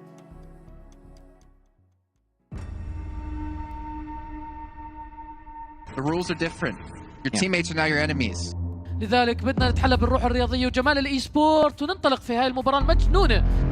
One of these legends is going to be able to take $30,000. But he got it! Oh my God! يعني تخيل لاعب يلعب على 30 ما راح تحرك مكان.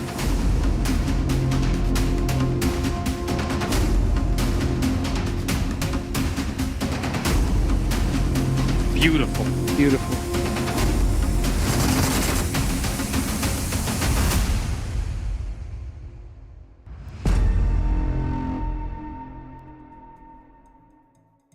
I want to know what this solos challenge is, man. I want to see what's going to be on the line. I'm going to maybe get into the hyperbolic time chamber and start preparing just to watch myself lose right away and not even qualify. I see that Maxman happening. knows something about that. Oh, no. I wonder who would actually win if we had a solos tournament. I think Hajux. I think Kalaris could take Hajux. No. If Kalaris doesn't have an MG3, he's not doing anything. So, there you go. Okay. All right. Well, okay. Getting some fire on the desk here. I don't want to see a 1v1 now. Yeah, well, speaking of fights, let's take a look at the head-to-head fight here between NIGMA Galaxy and REGNUM CARYA, the battle, the race to first over the course of this day. And you can see it's pretty close. The damage obviously favoring NIGMA Galaxy quite heavily, but the damage necessarily isn't going to get you the points you need.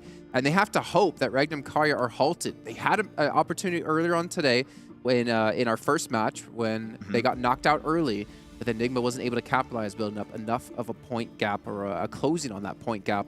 So now with 3 matches left, Max, like, do they drop on REGNUM to try to make something happen? Like, do they hope REGNUM got early? Because the way REGNUM are playing, the rotations are smart and quick enough that they're not really getting caught off guard. If you're NIGMA Galaxy right now, especially after this next game, if it doesn't go your way, the hot drop is not going to work because 5 Flux are still, lingering. They're in the shadows waiting for their time to strike, and they are getting a few points here and there throughout the day. So if they do take that risk and it fails, 5 Flux are going to be in top 2, and we're going to have 2 Turkish teams in first and second, which would be a great moment, not going to lie, for the region of Turkey. But yeah, it's too risky. I feel like NIGMA Galaxy just need to try and reach the late game and just get so many more eliminations, because placement points alone are clearly not going to cut it today. Well, let's see our overalls. You get an idea the point lead that REGNUM CARYA have. 205 points, a pretty strong lead here for them, and it's continuing to stay this long, or this big, I guess, unless NIGMA can close it up. But FireFlux as well, we talked about them potentially going for second place, but honestly, with the way things have been going, not quite sure they're going to be catching as they're still 25 points behind. The thing is, with FireFlux, I mean, they do still have those 2 Miramar matches left, and that's usually one of their strongest maps, especially, I mean, I mentioned it earlier, I'm going to have to mention it again. They have 4 podiums in a row when it comes down to Miramar. Yeah. If they had a chance, that would be it. The thing is that NIGMA Galaxy, even though they're not really catching up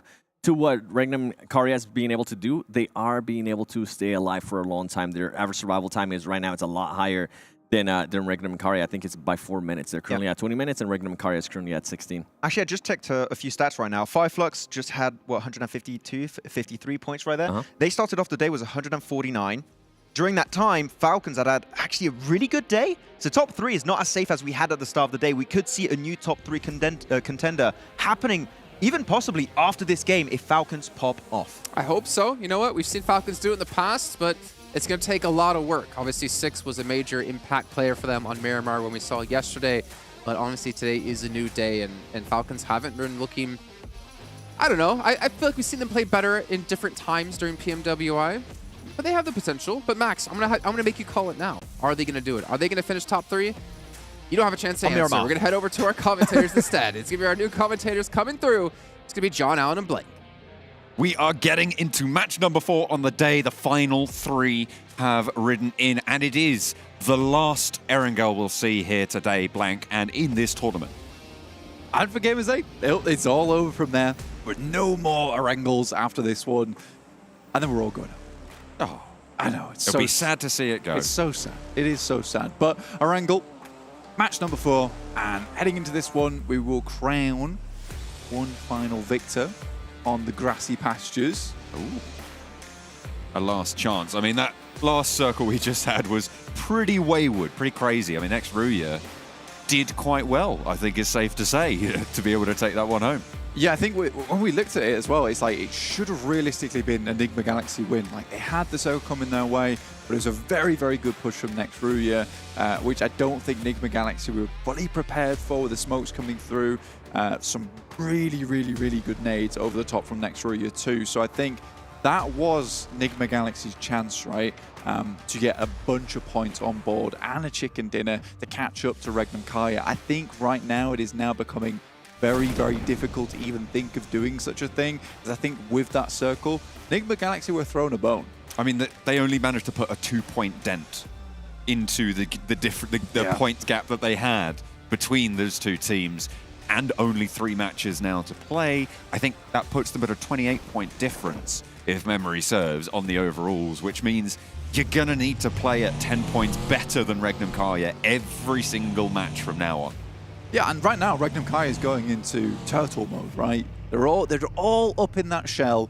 They're not coming out anytime soon. They're in survival mode. And I think with plays like that, where they send towards North George side, it is very obviously not a winning move, right? That is a move that's going to get you towards a top 5, which it did, 5th place exactly, get you enough points on the placement point side of things. And with the fact that they got 7 eliminations at the start, that is the really big number. Hopefully able to keep that one rolling. MADBULLS playing split. Again, it's the adjusted drop that we've seen from their adventures in Rozhok. Let's put it that way. GEEKAY have managed to isolate that location for themselves. Very well done. REGNUM CARYA over in Kameshki, trying to keep that top spot on the tables under control. We head into the final stretch of the tournament.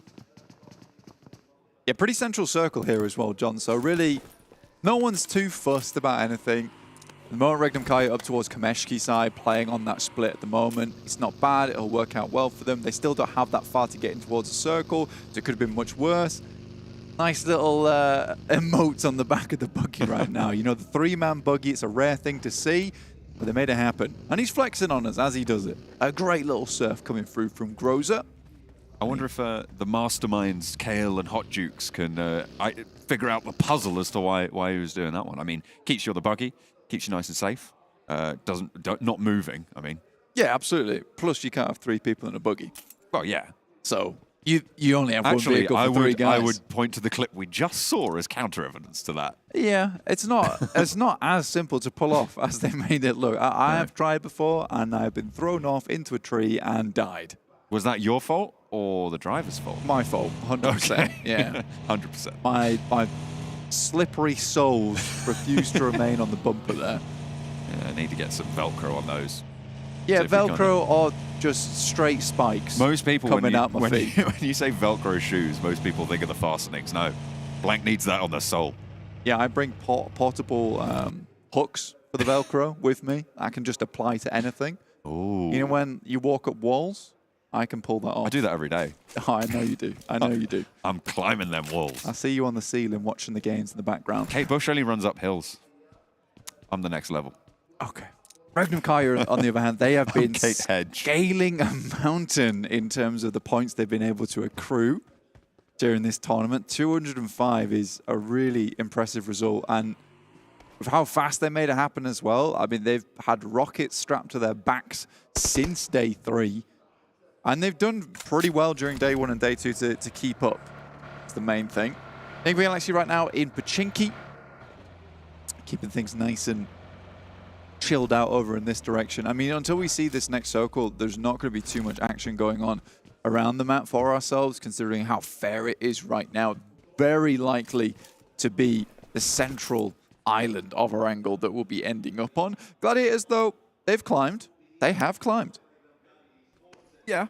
I mean, it would be, it was the only direction they could go, really, given the start of this one. They're up in 11th now, 110 points, with the potential to leapfrog fairly far up these tables if they have a couple of pop-off performances. Over the last few days, I was thinking about which team I've enjoyed seeing the most in these matches, right? And my mind falls to FALCONS on that front. I think you highlighted it the other day in terms of they're trying stuff. They are going for these alternative positions, and I think, you know what, I respect it. I respect that. I think we've seen them be instrumental in a lot of the later circles that have been the most interesting so far this tournament. Yeah, they've done some really quite maddening plays before, and so have GANGSTERS recently. They have just been taking names wherever they can. Vision finds themselves in a nasty run-in with them. In the distance, you can see those vehicles. What a scattering. Don't want to go against the GANGSTERS, who currently are on a war path at the moment. 13th place, looking to earn some more points today before they finish things out. Did not want to be a 16th place team. at all. But you're right, Team Falcons have tried some interesting stuff. As I said before, quite maddening at times. You know, Sandhawk sending all the way across the map into one of those compounds that, you know, it was very much occupied, and there was some other options along the way. But yeah, I think Team Falcons have had a really nice journey throughout the Gamers8 tournaments here, over an All-Stars stage, PMWI, as well as now into the PMRC. Been an enjoyable journey to follow them there. And I think moving into this tournament as well, if we're talking about what we've enjoyed, Maxman has definitely enjoyed himself. He was a REGNUM CARYA shill right from the start, and it's paid off. Yeah, from day one. I mean, none of us believed him, which is a bit sad. But they've proved Max right, to be honest. I think we have to give him credit where credit's due. Nailed it. He nailed it, yeah. He was like, I'm waiting. They were going to pop off at some point. And, you know, he said to me, 4 chicken dinners on a day. That's easy for REGNUM CARYA. Just you wait. Do you reckon they could do it again? 4 chicken dinners today? It would mean, how many would that be? It'd be another 3. They'd have to win all 3 games now, right? I mean, I'm here for it. It'd be cool. It would be double-digit chicken dinners in 4 days. In 24 games? Yeah. Which, having almost a 50% win rate in a lobby. I mean, this is purely hypothetical, but that is just unbelievable. But it is silly that they are only 3 matches away from hitting that kind of number. Yeah. I mean, at the moment, it's like, I would say, it's almost a 33% win rate. So almost a third of the games they will have taken. Right now, it is actually a third of the games. Exactly. On match 21 with the 7 chicken dinners they have. Oh, I see. I was going to say 22 isn't divisible by 3, but yeah, no, with 21. Yeah, you're right. Thank you. I did the maths. Good job. Although... This one's not over yet. It's not over yet. It's not over yet. Exactly. It's not over yet. It's not over yet. Oh, dear. Gladiators moving out from North George. Something that Max was critical of them before was having that slowed down play style that they go back to at the start of tournaments seemingly every time. Yeah, there's a lot of positions around the map that Gladiators could pick up and go for the simple approach, but often go for this complicated approach, and it does lead them to be getting into a lot of these engagements that they can't finish quickly. See if the Falcons can conclude their scrap. Less of a scrap, more of a standoff right now. They're down on the southeast side. They're close to Nexus. They're close to GANGSTERS as well. We know how dangerous they can be given the right tools. GANGSTERS moving a little bit further north from that, but we're hopping on over for GEEKAY, taking shots over towards Vision, who lost a player already. Brute Force as well, going back and forth. The MADBULLS actually take them down, have been taken down entirely by them. In the meantime, there is a third party that is coming through from the Gladiators over towards that position. That wasn't an easy fight for Brute Force whatsoever. They currently only have 1 player left remaining, and they're already starting to throw the nades over the tops from Gladiators, looking to find some of these eliminations, but all the while, these reses are going through in the process. That nade looks good from Matic. Pre-pod on a low HP bar, still taking shots out from the building. Matic wants to launch one back. Tixi tries to post it, sends it straight on through. Excellently found. The reses can still go through, and the heal comes out for pre-pod. They need to hold these angles and hold down the fights as well. But Tixi rolls in, looks for the flushes, goes low though, needs backup from his team. Pre-pod's down, and it's just 1 more, and Brute Force fall. Gladiators pick it up on a fast cross to Sunken. Yeah, it's a really decisive play coming through from Gladiators as well, and we needed that for some time. Nexus, though, they are being picked to pieces here by GQ, who have actually had some very decent fights recently. Toffee's on the swing over on Sandhawk in terms of that 180 onto the vehicle after initially picking off the first player. You know, I wasn't a big fan of GQ at the start of the tournament. I felt like they were being gifted a lot of these free wins as they finally go down, but they certainly have some skill on side. Nexus, though, they've been thrown a bone here, because I do think a lot of their rotates are really slow jump. Been stuck in the quagmire on the southeast side, trying to just lift those feet through. But sluggish and slow has been the mood of their tournament. It's safe to say. Octavian further up the hill. Gallagher wants to put the shots down, but not given that opportunity. Octavian stays safe with a smoke. In the meantime, Solke spotted Meku from the Gladiators. Not too close to that team, not going to be looking for that crash blank. going across the headshot hills in between School and Pachinki and Rozhok. Unwise, I would say, so Gladiators should be able to pick that one up, and indeed they don't. Hang on a minute, they lost it fully. Yeah, he got flushed out, and it's very frustrating because this seems to be a reoccurring trend now for the Gladiators, which is have one good initial engagement, Meku or Kitsune or Matic goes wide, gets knocked, and is in a very flushable location, in which case they just lose that fourth player for free, leaving them down to just 3 players, which is always unideal for their end game. So I don't know why they do this so often. Like, their scouts are very reckless at the best of times. Look at the circle, though, heading down towards the southeast side. We have a little bit of the plateau, as well as those staging areas over on Potato Hill in the southeast that should give some good abilities for that information gathering over towards Road to Glory, who's used this position in the past. There's also Pachinki Fields involved, John, which is going to be nasty for teams like MUERTE, who've still yet to make their way through.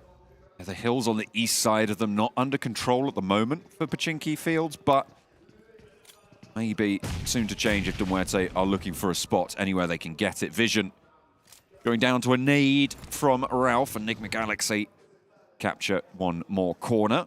But they're playing on with 3, and if they want to close that gap further up to REGNUM CARYA, they do need to bang out some really solid games. As we talked about, that differential will not close itself. Yeah, I mean, they've lost Coops, though, which is a big deal for NIGMA Galaxy. He's such an influential player on the team. They don't have him anymore, which means Freak now has to step up in the limelight. They also have Kryptonite next, RÜYA next to them.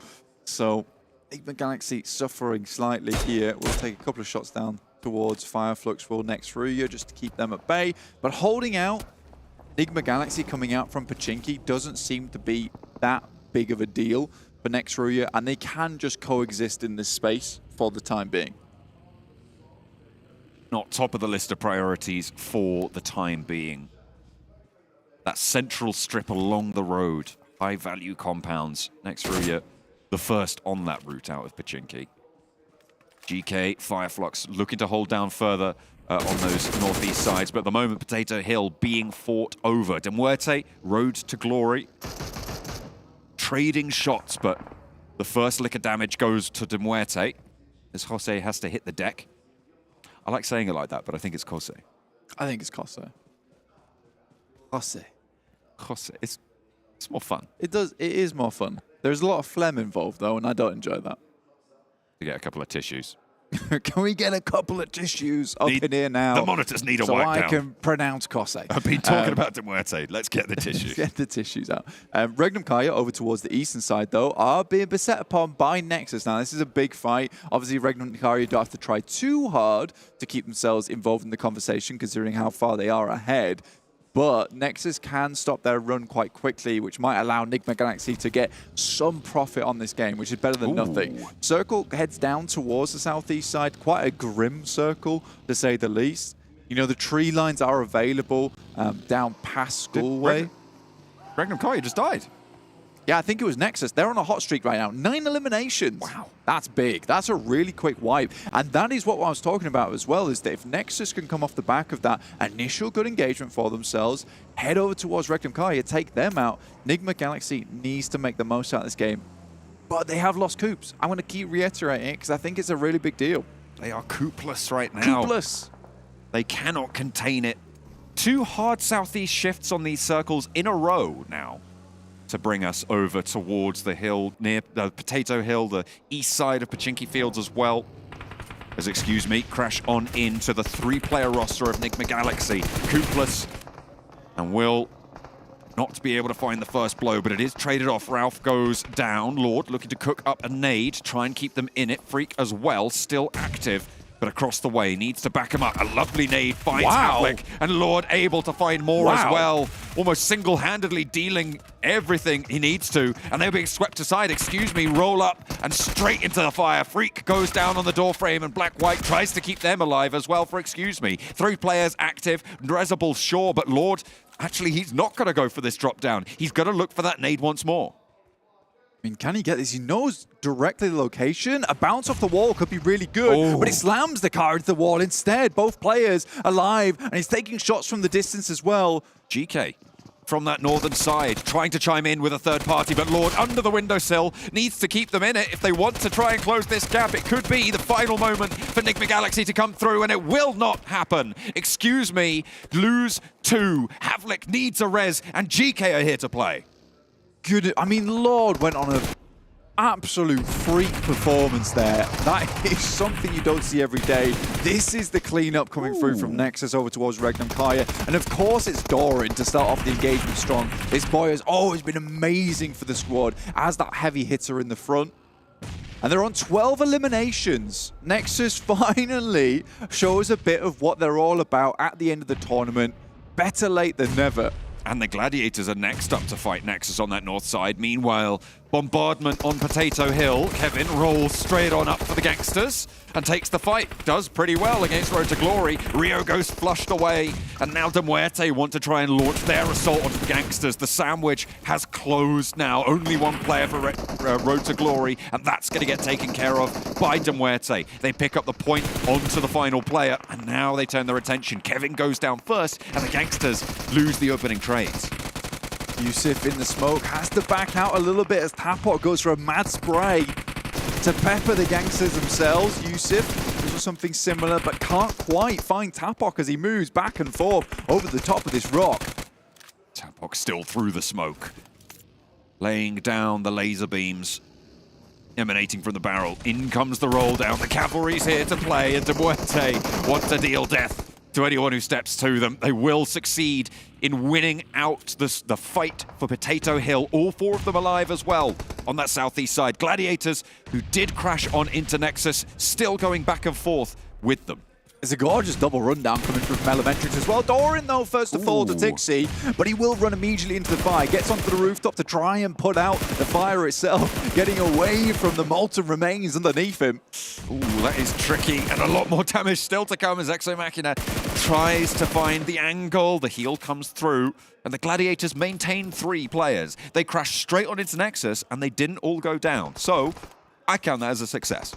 RÜYA as well took a really quick rotation earlier on in the game towards the compound on the eastern side of the fields, which should give them a really good chance against a lot of these teams that are moving out from that western side. We're talking GEEKAY as well as Excuse Me on that side. It will give them sightlines over towards MUERTE unless they shift up towards the north to try and take this engagement between these 2 teams as it's concluding. Great shots from Gapahala with the help of some lovely nades from Exo Machina. Matic down, crawling around on the inside behind cover. Elementrix may be a pivotal part, but Matic's next to go. Sorry, Tixi's next to go. Kitsune, you can see immediately repositions behind cover, but Nexus do not want to let this one go. The pedal is all the way to the metal as they ride on in and get the flush onto Matic. The res did come through. It looks like, no, hang on a minute. They've all been taken down, but Kitsune won't go down that easy. Finds one, but that is all he will find. And Kitsune falls last for the Gladiators. FLUX from that west side will be looking over towards Nexus, and they're trying to extricate themselves from this situation with 15 eliminations in 15th place, matching their placement to the elims they find in this game. But this could be a massive jump up for them, but they have to be careful. There's a lot of teams looking their way, with MUERTE on that high ground and FLUX for relative safety in their compound. It's like they've remembered how to play the game, Blank. It's incredible from Nexus to be able to take these fights coordinated, maintain that cover on these hillsides. We'll see what more they can achieve. Taking shots down towards FLUX. A helmet just peeking on through, and Lutz not quite able to do it. Exo was just fully teasing the head there. That is so unfortunate that he couldn't find the headshot over towards him. And we'll move away. Elementrix, though, still having a quick scout. Move around. I think Nexus has got probably one of the most difficult rotations for themselves, but you're right. I mean, Nexus has been in a straight fugue state throughout this tournament, finally breaking free of the amnesia. They are the one who knocks. Exactly. You know, it's been a dark descent for them, but finally they're seeing the light. Right on the edge of the circle this time, though. We'll see if that order is tall enough for them to mount that hurdle. MUERTE on their south side, and Doran will scout out behind them on that wraparound, looking to try and push into the northern side. It is bold. Elementrix and Aces, the first to first to go into the fight. And actually, yeah, you're right. They do manage to get that opening knock. Now they can start to convert aces down and out. 3 players alive for MUERTE and a 16th elim on the board. Meanwhile, across in Pachinki Fields, GK trading back and forth with excuse me. Again, this is most likely a fight that will be concluded, not by either of these teams, but by RÜYA, who currently have the best compound right now on that eastern edge of the field. FLUX will have to move out from there, and MUERTE was running scared from the powerhouse that is NEXUS this game, looking to set a record on the amount of eliminations we've seen during the PMRC. 16 right now, the tally for NEXUS. Let's look at that table as well for most eliminations. 6 for Doran, Octavian up on 4 as well. Capahala and EXO not too far behind. A really even performance from the squad. I mean, Doran, like, he's gone from team to team to team, and, you know, he is not a relatively new player, but he seems quite like a young player. And he has definitely honed his skills over time. And I think he was one of the best additions to the squad. But he was making quite a few mistakes at the start, fixed them. You come into an offline tournament, it's a little bit more difficult to find your footing like that. But this is the NEXUS that we're used to. They're very, very good. And these late rotations are starting to feel just a little bit tighter in terms of their timings. I think they continue like this, maybe they could end up in 4 teams. It is still quite a gap to make, but you can see on the tower graphic on the right-hand side, with 16 eliminations, they sat 30 points behind at the start. That means that, if my maths is correct, they do need to find another 14 points on this game to breach that gap. Yeah, I mean, right now, it is a nice start, getting up towards 69. Hopefully they can go further than that. GK, full squad. FLUX, full squad. RÜYA is a full squad, so is NEXUS. This is a really heavily team-packed ending. Octavian, Capahala both just swerving, snaking about in the buggies, trying to bait these peaks. Allow the teammate to move on in, playing together. Good news. Nade over the top. We're not going to find anything. Octavian nice and safe for the time being. North side, meanwhile, FLUX up to the wall, pushing out against GK. EXO, that is dangerous maneuvers coming through from EXO at the moment. Does not spot height at all from GK. Solkay certainly sees him though. EXO will just move out. He has been playing without a care in the world at all. Poking the helmet out and now moving up towards MUERTE. This is the fight that they keep want to take, because this makes no sense. They're heading down towards MUERTE. That's the basis of it, because this is the team they know they've already taken 1 player from, and they're looking to finish this fight so they can clear and compete for that eastern side of the circle. Solkay actually taking a shot, and Solus goes down to NEXUS? I thought they were fighting MUERTE. What's going on? Hang on a minute. EXO Machina just opening up. Hello? Straight on in. And now it's MUERTE rolling around in the buggies, taking down Capahala. This is all going crazy, but Doran is there to maintain sanity for NEXUS on the eastern side. They're looking for more shots towards the backline. Tapok forced up into the blue. Capahala crawling away, looking for that res, and Doran just anchoring for the roster. The nade over the top allows him to go for the flush, and in they sail. But next, RÜYA are here to party. They've swung out to the east. They want to push MUERTE back up to the top of this hill, and they will do just that. They find the backlines, and it is down and out for MUERTE atop the hill. That is a kind of a strange push from RÜYA. They just left one of the compounds that is the only one still inside the circle. They clear out and finish this fight. They can still head back over to that because GK's not taken full control, but they have essentially allowed GK just get across. They immediately wrap back in, as I said before, to take this compound once again. What an interesting play, but getting back in is more difficult than they expected. Ooh. As Frozen and Yetka take an absolute barrage. Will survive for the time being. The building they hold, though, right on that edge. And they'll need to deal with more to get out of that. 4 teams remain now. 17 eliminations for NEXUS. Now they need 13 more points. That would be 3 eliminations and a chicken dinner. Or a whole bunch more eliminations and all the way up to 2nd place. Doran takes shots. I don't know if getting in the buggy right now is a good idea, my dude. In the You're blue? not in the circle as of yet. In a flaming buggy on 1 HP, still goes for it. I really think the Nexus has just sent everything into this game. They don't care anymore. And a beautiful nade from Kapahalo over the top absolutely decimates the squad of FLUX. The bright red bars for FLUX bring them low, and another to fall. This could be GK massive. look for this flank on as well from that western side. The nade over the top to find them again, and Solkay now the last to stand for FLUX. The Turkish roster, who's been laying down the law across tournaments, falling under the gaze of Nexus here. Shots from Kapahalo, see Satan, and try and banish him back to the depths of hell. Solkay cooking up a nade, last to stand. Kapahalo sees him peek through the front of the smoke, strafes across with the bullets, but doesn't quite find the target. The cook is there, and the buggy sidestepped. Kapahalo low, needs to be careful. Will go down to the nade, but in comes the swing from Makeda. Solkay still on the warpath. It's GK to chime into the fight. Find that third party, and Solkay finally falls, but for the first time this match, Nexus lose one. 21 eliminations, John. Nexus is on a hell of a streak right now, looking for more from the guys on GEEKAY. Smokes come down, they try and collect Kapahalo, get him back into the engagement. Right now, the sightlines can't get over towards his side, and next RÜYA might just be enough to slow down the push from GEEKAY, allowing Nexus to get back into the fray. But with the blue pushing, things are getting difficult.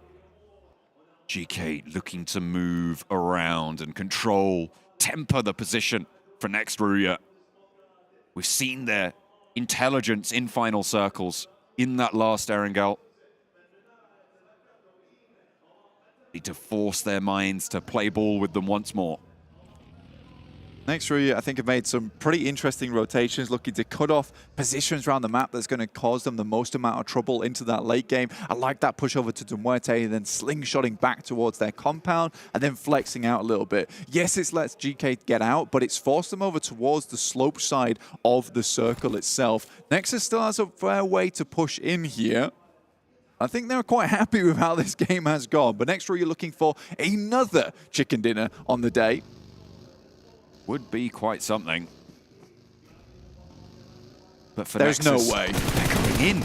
They want to go for the fight with GK, but Kapahala's down. Maybe a little bit of a misstep here. A little bit too bold. But there is still more left in the back. And Doran goes big. Goes for two. Finds the backline. And now one more player stands. Next RÜYA, so present in these fights, though. They move up. They take the perfect opportunity. Doran breaks wide. And he finds the third. The man is on a mission. 24 eliminations and a chance to take it back.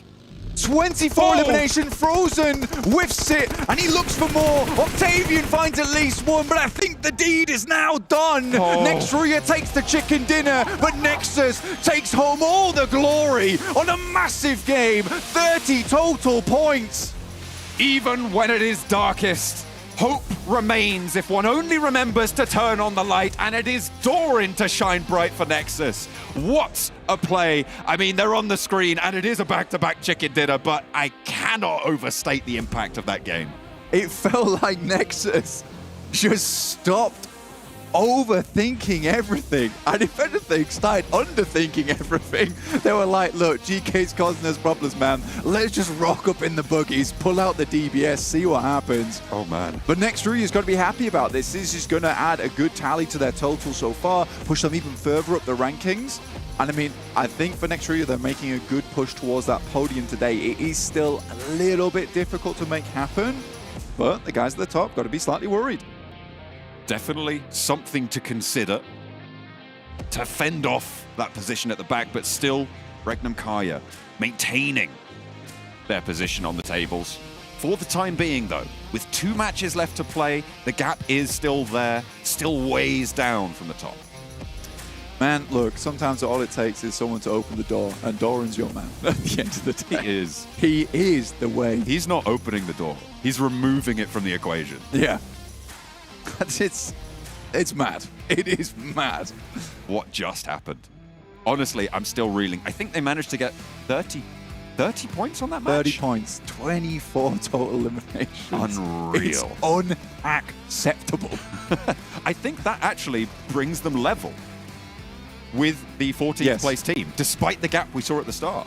I think it might have been 81 points, but I mean, it's a step in the right direction. Insane stuff coming through. I feel like that swing down towards GK right at the end may have been the bullet that was just silvered enough to take them down. But either way, Nexus are back to play. A little bit too late, but they certainly found some glory. Next RÜYA, back-to-back on the chicken dinner.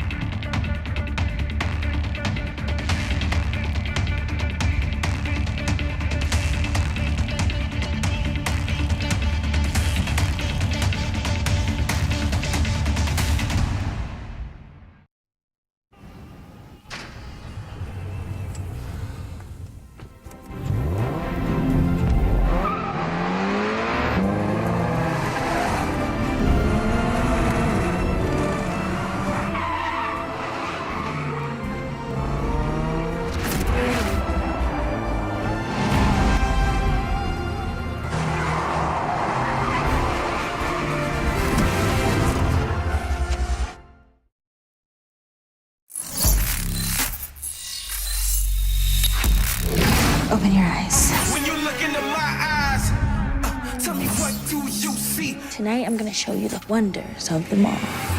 Hey, I got nothing to lose. I got nothing to lose. I need warriors. So is this what you want in? You wanna walk? Show me what's up then. Now we ready to bust in. Take everything. Take everything. Leave 'em with nothing.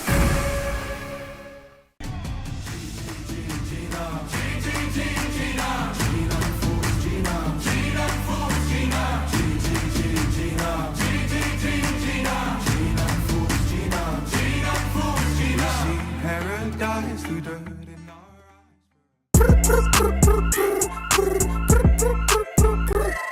حتاكل انت تشبع وانت مستمتع وتلاقي الوجبه جايه على الاصول. واو يجيك العيش هش طالع من الاوفن والدجاج يقرمش just the way I love it. وتسوي كده وتسوي كده وتسوي كده مع الحشمه وانت بغراب خفيفه جيب تويستر. انا اجيب لي وجبه الزنجر بس كله يجيب اكسترا تشيز على الكرانشي تشيكن في السنتر. حطلب باكيت حطلب زنجر حطلب مايتي حطلب تويستر. جيب له باكيت جيب له زنجر جيب له الاصلي جيب له تويستر. Delicious. Yeah, yeah.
Welcome back, everyone, to PMRC. We had another great game. NEXUS took themselves another chicken dinner. That's 2 in a row. We see NEXUS trying to climb up the leaderboards. We had NEXUS game taking one of the best games we had ever since we saw this 24 elimination game. STC playing to be analyzing this one. Maxman, 7 Worlds Gaming joining me. Jason Kaplan on the desk here. We're going to break this one down extremely quick because we don't have a lot of time. Maxman, let's get into this game. That's a lot of eliminations coming out from NEXUS Gaming. Really good game. Good game. Good game. I loved it. It was great. Good times. Yeah. What do you think, Seven? NEXUS Gaming 24 kills.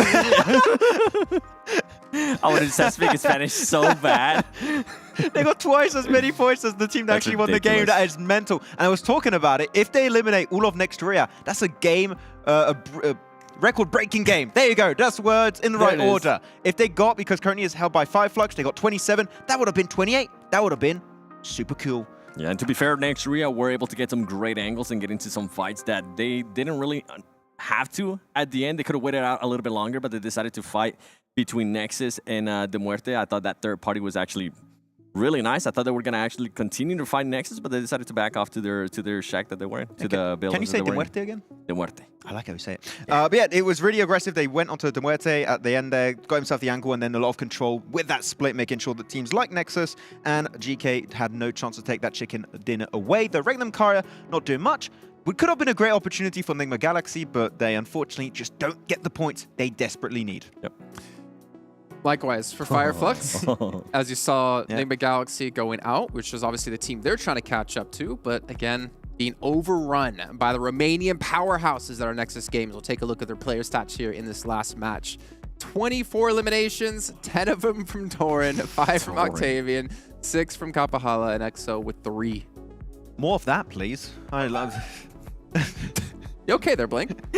Why did Blank have an I'll have more of that. Have more of that, please. This is good. It's just a good game of Pokemogi. Loving it. 10 eliminations for Dory then. They just stopped caring. They just stopped caring apparently in this game and just started breaching every team, which is great. You know, sometimes that's what you need to stop popping off. and boy, did they end up popping off. The fight between them and G.GLADIATORS was actually super impressive because they were able to get so many angles on GG. And they were on top of that fighting an uphill fight, which is usually a disadvantage, but they were able to take on GG and wipe them out without losing anybody. Yeah. More of that? More of that, please. It's good time. Excuse me, sir. I would like some more of that. Oh, we got a replay. Oh, so we're going to get more of that. I was like, wait. Are we going to Miramar? But actually, FLUX, I think, were definitely way too idle in this game. I was expecting them to potentially try and swipe over the western edge and try and get control of the ridge, but they didn't. That's what I propose. Is like they know Nigma's out, so they technically don't need to get extra aggressive and potentially lose. But then again, there's that line you're saying, right, where they're playing way too passive and they need to make moves earlier. The thing is, placement points alone are not going to cut it. They need to get eliminations. They were 25 behind, right? Yeah. Chicken dinner would have been like cut it down to 15. They would have had some elims to obviously close out the game. But then that would have mean they had to do it again later on. But we are going into Miramar. Yeah, and you're also expecting then NIGMA Galaxy to get almost no points. So I still think that there's definitely a need for eliminations to come out from FLUX. They're playing super passive today, which is not really what we expect from a team that's normally renowned in Europe to be hyper-aggressive. So yeah, I need to see more eliminations coming up. Otherwise, I think the first and second place might just be set. I feel like not even today. I feel like they've been playing passive the past 2 days, and I'm intrigued to see what REGNUM CARYA is going to be doing because remember, we have had some hot drops in Picado. We're going to find out shortly as the next game's going to be kicking off. We have 2 matches left to go. They're all going to be on Miramar. We're going to head over to Castro with Blank. John Allen, take it away. Thank you very much, Jason. We're going to go into Miramar, of course, that first mirror of the day. As you say, thank you, it was excellently broken down there on the desk. The 30 points that it was able to accrue for NEXUS Gaming, they did incredibly well. More of that, please. Oh, dear. You had a bit of a moment there. It really, really... It just got you. Really cracked me up. You know when you just get got? Yeah. Maxman is Doran. He had me in a vice lock, and you know I couldn't help myself but laugh. that really got me good. It was instinctual. Yeah. It was a primal laugh. Bestial. It was a primal laugh. I was wheezing afterwards. Doran, though, yeah, absolutely crazy game from them and NEXUS overall. And the boys on the desk kind of broke it down as best they could because on it, I think that NEXUS did make an interesting play, looking to clear out as much of that eastern side as possible before making the wrap back. You know, the slingshot. I like the slingshot. It was good. It was very, very good. And they ended up taking it all because of that. And I think that was more because of the lions that was NEXUS just going around, just ravaging everyone, and NEXUS was like, I don't really know what's going on, but they seem to be tearing themselves apart in the process, but I guess we'll finish the game now. Either way, it was amazing, and I hope Nexus takes this same energy into this match because, as Maxman said, more of that, please. Nexus just slay, slay, slay. They do so much work in that last one, but it is only the one match. They did manage to close a bit of a gap, but they are too far away from the top to really find that glory, I would say. But that will definitely be a game I'll remember for a while. Right now, north of the MADBULLS over in Impala. And they'll play from that eastern side circle, very central playing path again. Pretty kind, just seeing those parachutes start to expire over in El Azahar as REGNUM CARYA might have a little bit of trouble not going to Picado. Yeah, there is a disturbance in the force at the moment with GANGSTERS who currently are no longer in the blue very often, which is a bit odd. This is interesting though. RÜYA 147 points, 10 points behind FLUX now, so they are catching up. And it's almost amusing because, you know, first it was S2G. They were meant to be the big dogs. It just simply weren't. Then it was FLUX. They were meant to bring balance to the Turkish forces. They didn't. And now it's truly REGNUM CARYA at the top. And NEXUS is trying to take FLUX off that podium as well. So we have completely new Turkish faces who are at the top of their game. And it's amazing how much talent comes out from Turkey at the moment. I love to see it. I was really, really trying to find a way to crowbar S2G into Anakin Skywalker. Yeah. So that you could have FLUX Skywalker. Yeah. And then REGNUM CARYA. I see what you tried to do there. But I couldn't for the life of me get one. Yeah, it's not happening. No. S2G, they just refuse to be part of the show. Overall. They're not even here. Didn't even like the sequel trilogies that much. Yeah, they were the cancelled movies, unfortunately. The ones that didn't. They were the Christmas special. Yeah. Oh dear. Anyway, I think maybe S2G can bounce back. I hope they do. I really do like the team. And I think they've got some very, very good players. And they shocked an orders over in the PMGC. Maybe that comes back again over in the fall split. Or we head over towards Turkey proper. Oh, yeah. It's going to be great fun heading over there. Hopefully we will have a team from Turkey. We will. Able to stand up towards the top as well. Yeah, undoubtedly. It was a bit of a surprise to see S2G, to be honest, take home the PMGC last year. Yeah. At this rate, there's going to be 5 of them. They outperformed everybody else there. And we didn't really see at PMWI a Turkish team have as much impact as we would have liked. FLUX were still in the conversation, but not quite what we expected. But now, I will say they've been fairly consistent. I've got to give them, I will have to give them that. They've been a pretty consistent team. Consistently consistent, one could say. Yeah, just not CCT. That's all. That's all. Not anymore. Not yet. Not yet. There's still time. There's still time to fix this.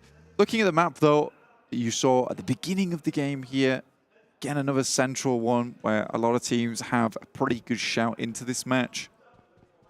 You have NIGMA Galaxy all the way on the southern side, though, which does make things slightly more difficult heading up towards the north with a lot of teams in this area. NEXUS up towards Power Grid, playing on that ridge side, overlooking GEEKAY. FLUX is most likely going to head towards that top side of Los Leones before they start heading in towards that circle. You've got Road to Glory in front of NIGMA Galaxy as well. So a lot of very good teams and teams that have significant gun skill ahead of them in the way. And, you know, that rotation up towards that eastern side felt a lot easier a lot of times to make that one happen for NIGMA Galaxy. But now MADBULLS and NEXUS are both in the way there too. Two teams that have stepped up during this tournament. Try and keep that Stairmaster going for the MADBULLS on the east flank. Taking a look at the tower graphic on the side. Oh, I thought they had caught up, the NEXUS, but they're 1 point behind the GANGSTERS on 84. Hopefully, they'll be able to jump on over that hurdle, maybe even turn their attention to MUERTE and GEEKAY right around the corner.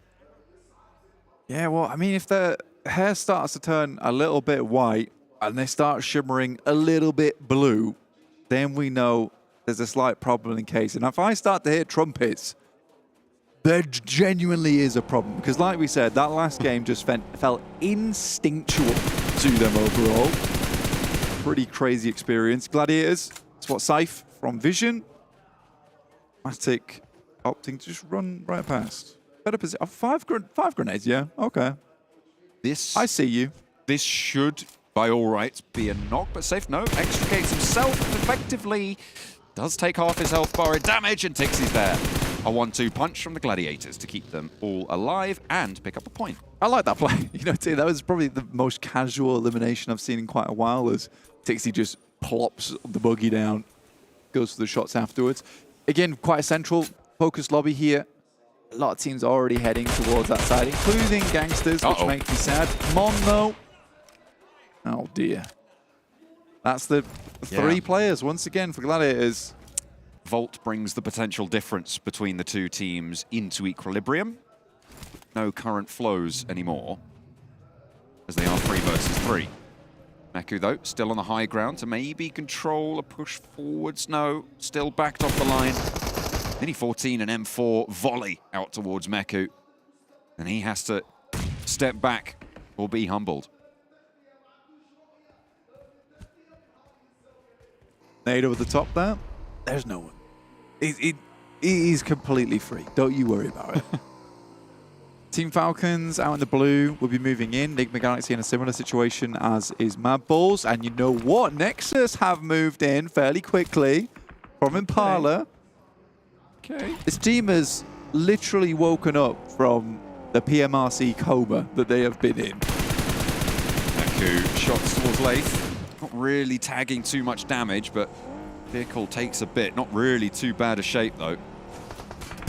Should be fairly good for it. Matic, though, catches Lath crashing a tree. That is unfortunate. Mon is there for the backup. Kitsune on the off angle now. Moving on into the fight. Kitsune has not really been present so far in this engagement, but can now start to marshal the lands in front.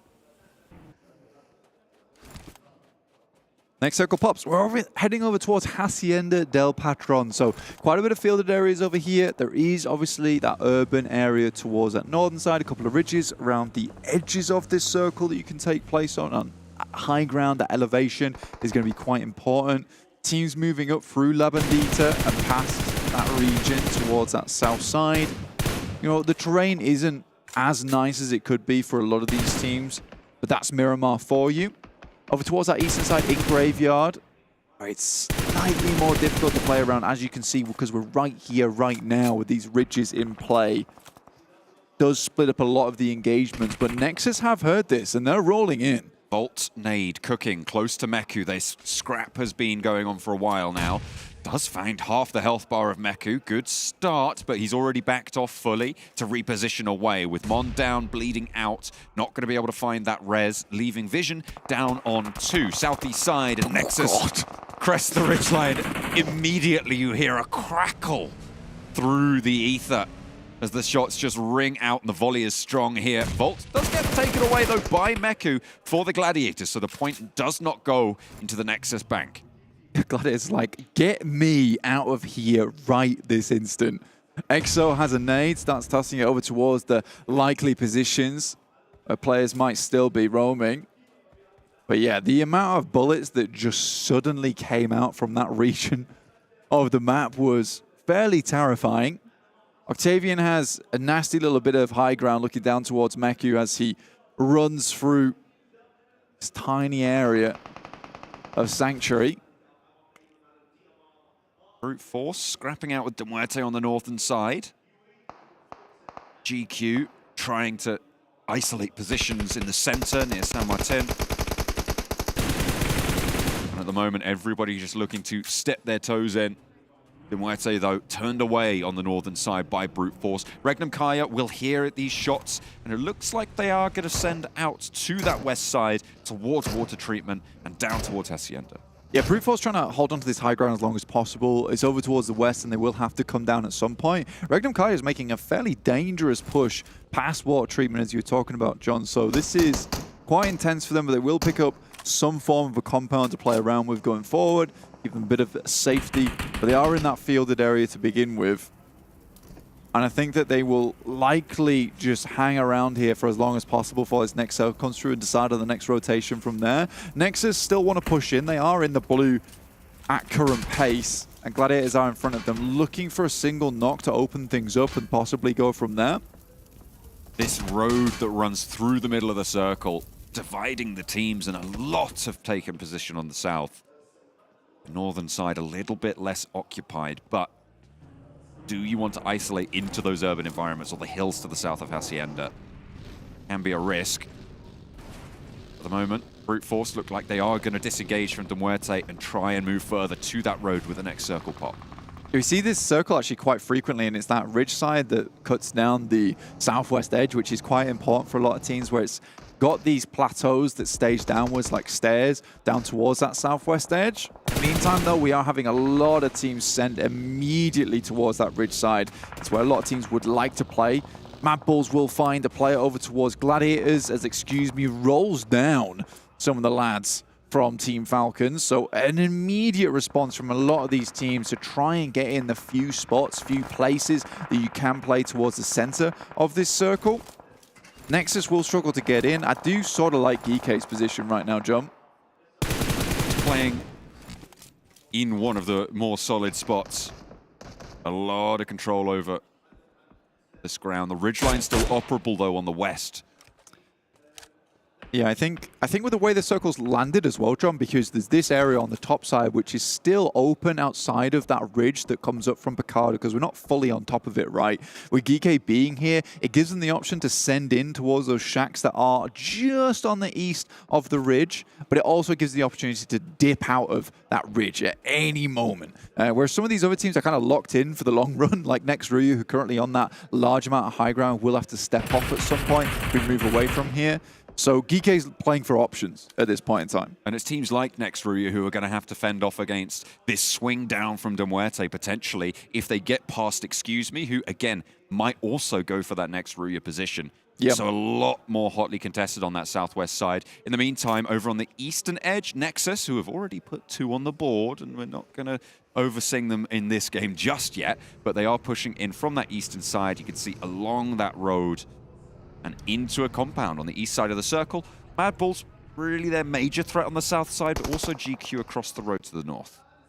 I think for RÜYA, what they really have to be careful with is this northwest edge of them, alongside where Muerte, Excuse Me, are currently fighting.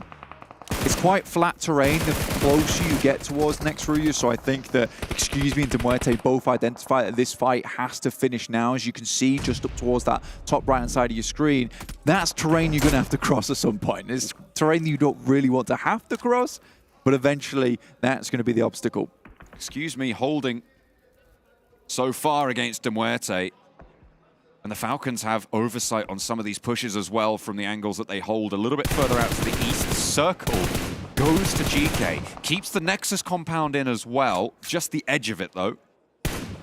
However, they might opt to go for an earlier cross. We'll have to wait and see what they have in the bag to be able to make this one happen. RÜYA moving Frozen out further east.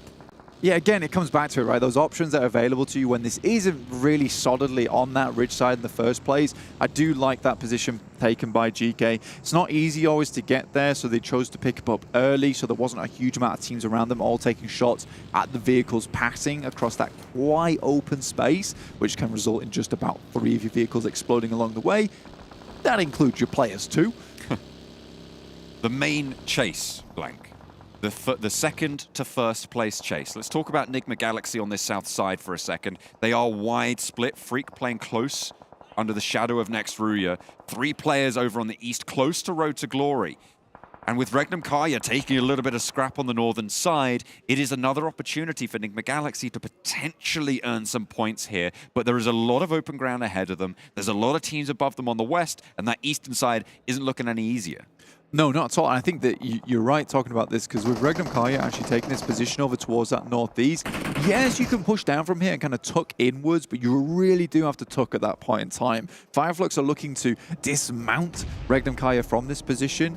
And although REGNUM CARYA is in this turtle mode, right, the survival mode of just maintaining that tiny gap between them and NIGMA Galaxy the entirety of the remainder of the tournament, yeah, if they keep going down early, they're going to keep giving opportunities to NIGMA Galaxy. And it's not like there isn't a chance for NIGMA Galaxy to have a massively pop-off game. We just saw one from NEXUS. It's unlikely we'll ever see one again this tournament as big as that game.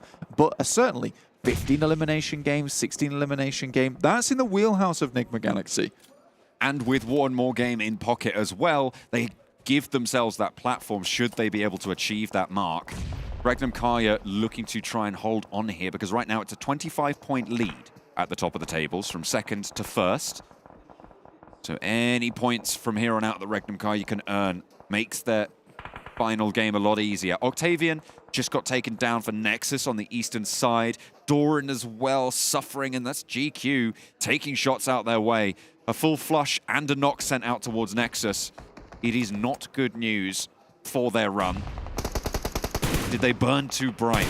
Have they extinguished their flame? Yeah, I mean, NEXUS haven't played amazingly this whole tournament, but that last game was something to definitely witness. I mean, I highly recommend watching it again after this broadcast finishes if you didn't get a chance to tune in for it. It was amazing, but I don't know how likely it was for them to continue on that pace as they continue to lose more and more members. Sandwich between GQ as well as MADBULLS is always difficult in that sense. So for NEXUS, I don't think they've got too much longer to live here as they go down in 13th place. 2 elims, and that should be a reminder as to the general performance that we've seen from them this tournament. An exasperated but relieved sigh from GQ to push in from that northern edge. FALCONS also falling. Oh dear. As the circle shifts northwest. Keeps GEEKAY in there, but REGNUM CARYA can sit down for a while. Yeah, this is an insanely strong position from REGNUM CARYA. This is the one that you can start to sweep downwards on the western side. I think the main problem for them at the moment is FLUX. I think if they can win that fight versus FLUX, who are currently only on 3 members, there's a big chance for them. In the meantime, NIGMA Galaxy going for a wide wrap on that south side, kind of tuck in as well towards these lower elevated areas of the map. It doesn't give you the most amount of control possible, but you can set yourself up to take shots at the teams on the top side. But RÜYA, very much aware of this situation, immediately relocates 2 players onto this side. I think they understood that a team might try and go for this wrap down here, so very, very, very much heads-up play coming through from, RÜYA, even though excuse me now is really laying in the hurt towards NIGMA Galaxy. Excuse me, saying, hang on a minute, that was our idea. We did this first. We're going to shut you out on this south side. RÜYA taking a scrap with brute force and winning a point over on the top side of this terrain. And brute force now down to 3 players on that high ground, with GANGSTERS a little bit further around the corner up to the north. REGNUM CARYA still playing with 4, but they've gone for a wide split, 3-1, with Wild playing all the way back towards FLUX. This is only 3 players from REGNUM CARYA who can fight in this. This is actually hilarious, and also quite a confident play coming from. I think they're comfortable with Wild setting up towards FLUX. They understand they're probably not going to push that location, so he maintains anchor on that side of the map. And they push over towards this compound because it's one of the stronger ones on the northeast side, but they do it purely because they identify this rotation coming through from GQ and they want to hold them out. If they can do that, fantastic. They're going to control even more area on that northeastern side and stop a team more significantly from taking those sight lines over towards them on the west edge. What a heads-up play coming through from REGNUM CARYA once again. And FLUX will control from the western side as well. They need Wild to stay alive, but as you said, it's unlikely that FLUX go for that push, but Solus is getting a little bit close. As we go back over towards RÜYA, though, 4 players still alive, playing on that southwest side. Excuse me, and NIGMA Galaxy both trying to keep themselves alive. GANGSTERS and Brute Force resolve their engagement, and in come GQ to the fight. Yeah, the fact that they've got up this far is quite difficult now for REGNUM CARYA. Get a little bit further, but I think REGNUM CARYA has been fairly good at these defensive holds in the past, but let's see if they can live up to the name, because we've seen a lot of times these things go very awry. It's quite difficult to get past this building, though. It's very easily nadeable. We have seen REGNUM CARYA in the past expend a huge amount of utility very quickly. They want to maintain some of these nades going forward. Easel down to none with just 1 Molotov remaining. So you can see Tron and Loxy here being very much cautious. Here they go. And conservative with the grenades. The first one's really good. finding an excellent pickup. The Molotov to stop any pushes coming through. Another nade put out through the window and tags some damage to get the flush. And there he goes for the first. Bringing them down to 2 active. The nade not quite successful there. And Loxy puts more damage out through the window. Toffee's given the run around here. As REGNUM CARYA playing with 3, hold perfectly on the longhouse. Ezel on the off angle, getting bombarded by AZ out the side, and Toffee's forced for a wide peek, pre-firing the window, controlling that hop out. Nicely played on the corner. Yeah, eventually they'll have to move away from this compound. Great peek from Loxy. That is just disgusting. He's looking for more, but he might not need to find it. Hops in through the window, but Tron controls it. Excellent form from REGNUM CARYA playing as 3. Did we doubt it for a second? I don't think so. In the meantime, Wild still holding their position. They can regroup back there should they want to. The Gangsters, though, pretty close by. Yeah, Road to Glory pushing over towards this position, but looks like REGNUM CARYA is jumping in towards their vehicles. Gangsters with a replay over towards Brute Force, removing them. I really like what the guys of Claris and Hot Juke says, like, Gangsters is a good team now, apparently. Some reason, I don't know what happened. Maybe their coach gave them a stern talking to, or maybe a very kind VOD review or something. Oh, FLUX opened up on by Wild. He's been hidden for so long. They didn't expect him to be here, but they know about it now. Ketch wants to try and trade it off. The heal being enacted for Solus as Ketch marches forwards, but Wild still has more in the magazine, and the roll down for REGNUM CARYA. They move on in, and the last is there to fall. A brilliant regroup sending back out to the west. But they have Road to Glory and Gangsters all turning their way. Leaving Wild behind as an assassin has to be the wildest card I've seen all tournament versus FLUX. They had no idea. They saw the vehicles leave. They assumed the remainder of REGNUM CARYA had just paced out. But no, they remain for much, much longer. This is what we talked about earlier. Getting off that side of the plateau, very difficult, John. And Excuse Me took up that role of trying to take down these players as they left. And they find the pickup as 2 pretty much eliminate the entirety of NEXUS. They do get 6 points total and will slowly close the gap here with FLUX. Loxy goes down, but a good start for them. Trying to keep themselves in this one. 2 players now active for REGNUM CARYA. As Tron goes down as well, just the one remains. The newest addition to the roster. Looking to try and anchor them from the back here, but they may have already done enough now, Blank. 8 eliminations on the game, with NIGMA Galaxy going down with just 1 point this match. It could be now that the bell rings and the death toll sounds for the rest of the lobby. Yeah, REGNUM CARYA has done more than enough. Another top 5 position today has just been all about cranking out those points, and they've done it like really just getting these points on a conveyor belt and just sending them off, packaging them over towards PMRC has been lovely. Ezel doesn't even want to help Tron at this point in time. He's just going to crawl on through. If you can get a top 4, that's what matters most. It's unlikely they're going to get a huge amount more elimination, so leaving Tron behind here for a more favorable finish for themselves, it makes sense to me. Shots over to Tron. The flush for Groza, Road to Glory. Snap up another point.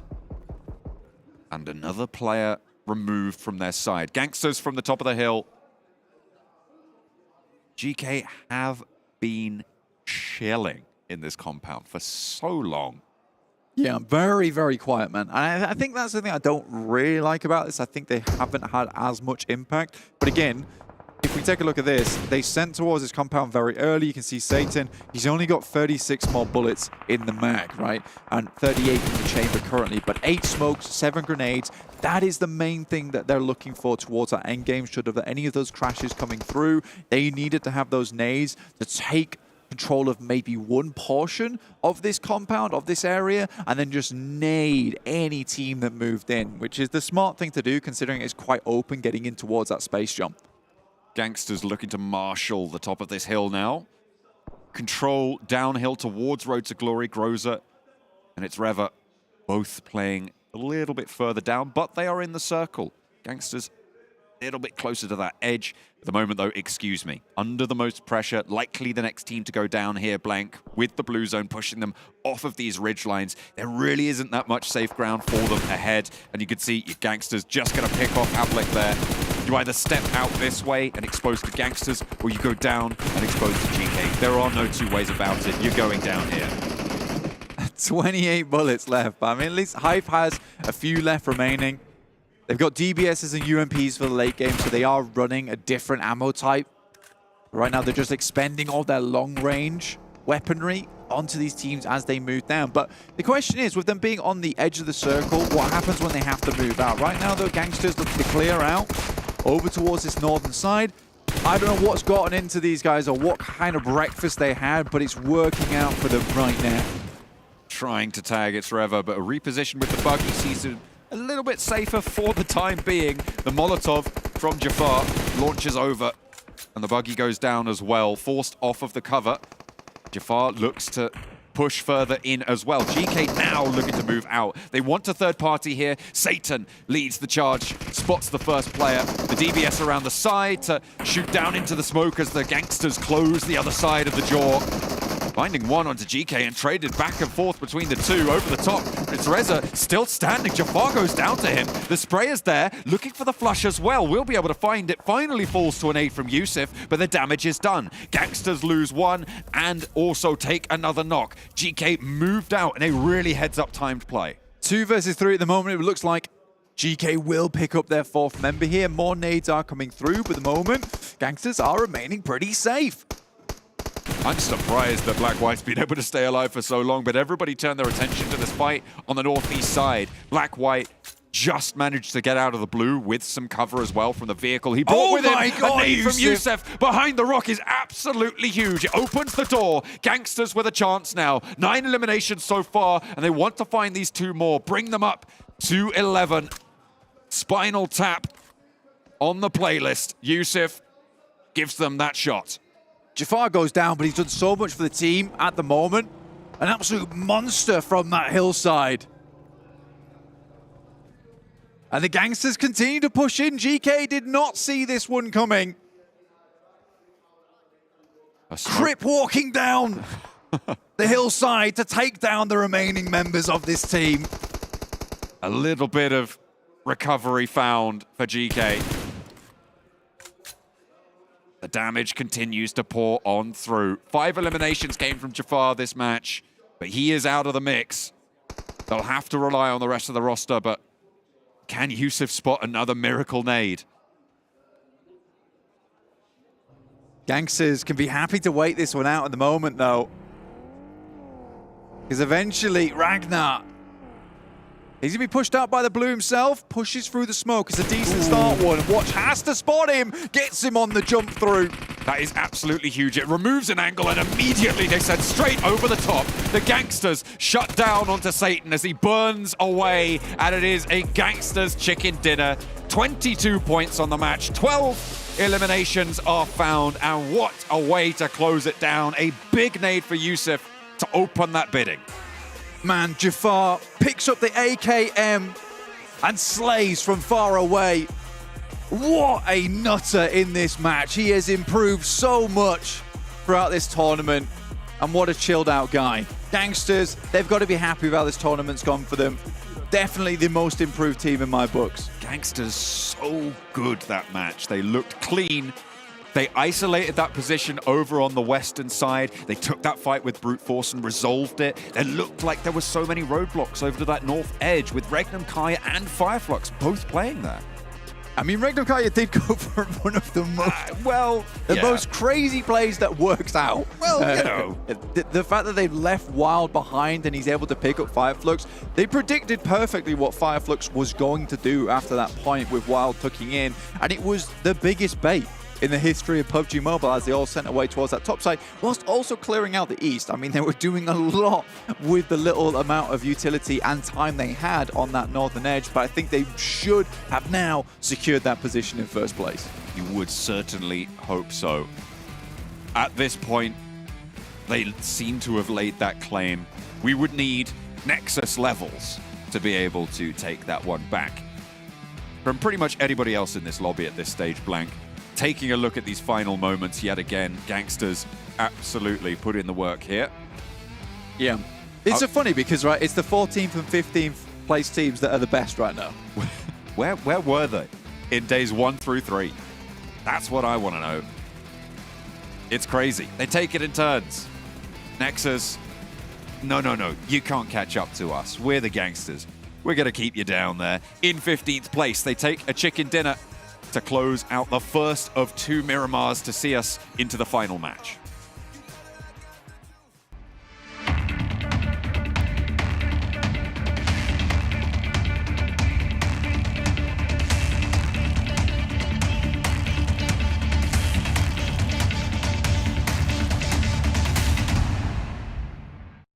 All new Honor Magic 5 Pro. Freeze even fleeting emotions in just milliseconds. Take marvelous night shots with lightning-fast exposure. The display reveals more details in bright areas with an astonishingly long battery life that just keeps going. The latest flagship chipset brings you exceptional performance. Unleash the power of magic. Honor Magic 5 Pro. Thank you, Ben, for coming out tonight. My name is Simon Augustin. Let's go.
حتاكل انت تشبع وانت مستمتع وتلاقي الوجبة جاية على الأصول. واو يجيك العيش هش طالع من الأوفن والدجاج يقرمش just the way I love it.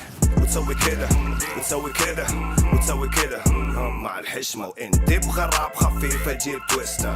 أنا تجيب لي وجبة الزنجر بس كله يجيب اكسترا تشيز على الكرانشي تشيكن في السنتر. حطلب باكت حطلب زنجر حطلب مايتي حطلب تويستر. جيب له باكت جيب له زنجر جيب له الأصلي جيب له تويستر.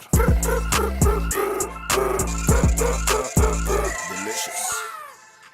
Yeah.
It's a gangster's paradise here on Mars. They take the first of 2 today, but they still have more to do if they want to be able to claw their way up the leaderboards. We're going to head straight into the match rankings, though, since we don't have too much time here while we get things underway with our final match of the PUBG Mobile Regional Clash. 22 points coming in for the Gangsters. GEEKAY get themselves 12. As you look down the list here, REGNUM, CARYA getting 11. Who's not on that page? NIGMA Galaxy. NIGMA Galaxy, yeah, they're not up there. I mean, Gangsters Esports, that TDM buff has been lost in the entire day. Surprisingly enough, and Jafar's been doing, well, he got 5 eliminations towards the end of that game. Like, he has been really standing out throughout these last 2 days of play, which is great to see some new upcoming teams perform so well here in PMRC. Yeah, but like Blank and John were saying, where were these teams, right? Where was Nexus? Where was Gangsters? Well, why now? Why now? I mean, I'm not against it, right? They are putting at least a good performance. They're being able to get some highlights, like Jafar being able to get a bunch of elims, which is good, but oh man, I wish we would have seen this a lot sooner. Power in the money, money in the power, minute after minute, hour after hour, man, as we're going to dive into our overall standings now to see what the current breakdown is, and it is a big one. First, second place, and even second and third. However, FLUX, I think they have the opportunity, but all NIGMA have to do, stay alive. Hot drop! Okay, maybe a bit. I'm gonna hot drop it! No, you don't want to do that. Next row is really way too close behind them, but it would be really cool. I would like to see more of that. They will have to see if that's going to be happening with NIGMA Galaxy and FLUX. Though, some step-ups that have been happening is, MADBULLS have been a little bit on the first page. I mean, or if FLUX doesn't end up performing, I mean, I can see Brute Force even taking over. Even Brute Force, anything can happen there between 3rd place all the way down to 7th place, which is crazy. You really have that sponge effect with NIGMA Galaxy and REGNUM CARYA Esports, where so many teams on the bottom side of this first page can overtake others by having this chicken dinner on the final game. We get into the final match here, so a lot of changes can happen in this match on 4 days only. So still some movement can be made, but yeah, on the bottom page, Gangsters started off at the very bottom. That's so crazy to see, too. Gangsters Esports having 2 chicken dinners, they're currently in 13th place. Like, that's, come on. Yeah. Come on, Gangsters. And also, GG, at one point, it's like, we start slow. Yeah. They stay slow. I expect to win now. They're just enjoying the money out of PMWI. That's what happened. Yeah. Oh. This is the warm-up for PMPL for them. So they're starting slow here, so they can hopefully not start slow. I hope you're right. I really am. Like a month-long warm-up. I think we're actually about to head into our final match really quickly here. But Maxman, I'm going to make you a deal. If you can predict the correct team to win this last match, I will not be mean to you for a full year. However, if you guess wrong, you're going to have to do that one TikTok video that we all made fun of. Live on air here in our closing segment. NIGMA Galaxy. NIGMA Galaxy, okay. Well, ladies and gentlemen, it's time to head into our final match and potentially get to hear Maxman do something really fun at the end of the show. So over to our casters for the last time here with John Allen and Blank once again. I sincerely, dearly hope that NIGMA Galaxy go down immediately in this match. Why are you going to do my boy like that? Look, I think he would do it incredibly well. Okay, I believe you. We'll see if it happens. I'm rooting for NIGMA Galaxy. I hope they win. I'd like to see Jason have to hold his tongue versus the Max Man. Actually, now you bring that up, I forgot the first part of the bet. I was so excited about the second one. I like it. Yeah, okay. I can see that. The bipedal giraffe will not be able to attack the Max Man. No, it does. And that is the main thing. He'd have to change his spots. He'd have to. He'd have to go stripes. And if you know anything, he does not like stripes. I don't know that for certain, but it sounded good. That is the one thing I say whenever I think of Jason Kaplan. Stripes. Oh, hang on a minute. REGNUM CARYA on the northern side there. Over in La Copraria this time around. Yes, Gangsters. Gangsters are with them. Yeah, hot drop them. Get them down. I'm ready for this. I want to see the Gangsters absolutely obliterate REGNUM CARYA because they are simply the better team in every aspect. That was really mean. I rate REGNUM CARYA very highly. Gladiators have a scuffle of their own on a wide split for the Gladiators to MUERTE have a player here. I'm getting clear. Oh dear.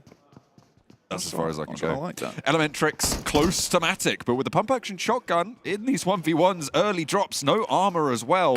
It is very, very dangerous. Shots through from Elementrix get the first tag on. More shots can come through as REGNUM CARYA are just over this ridgeline as well. And the longer this fight goes on, the more chance it is that a third party comes through. His teammate Kitsune on the high ground has a little bit of an impact, and in comes the backup. Matic can get res here, but Tixi only has a pump action as well.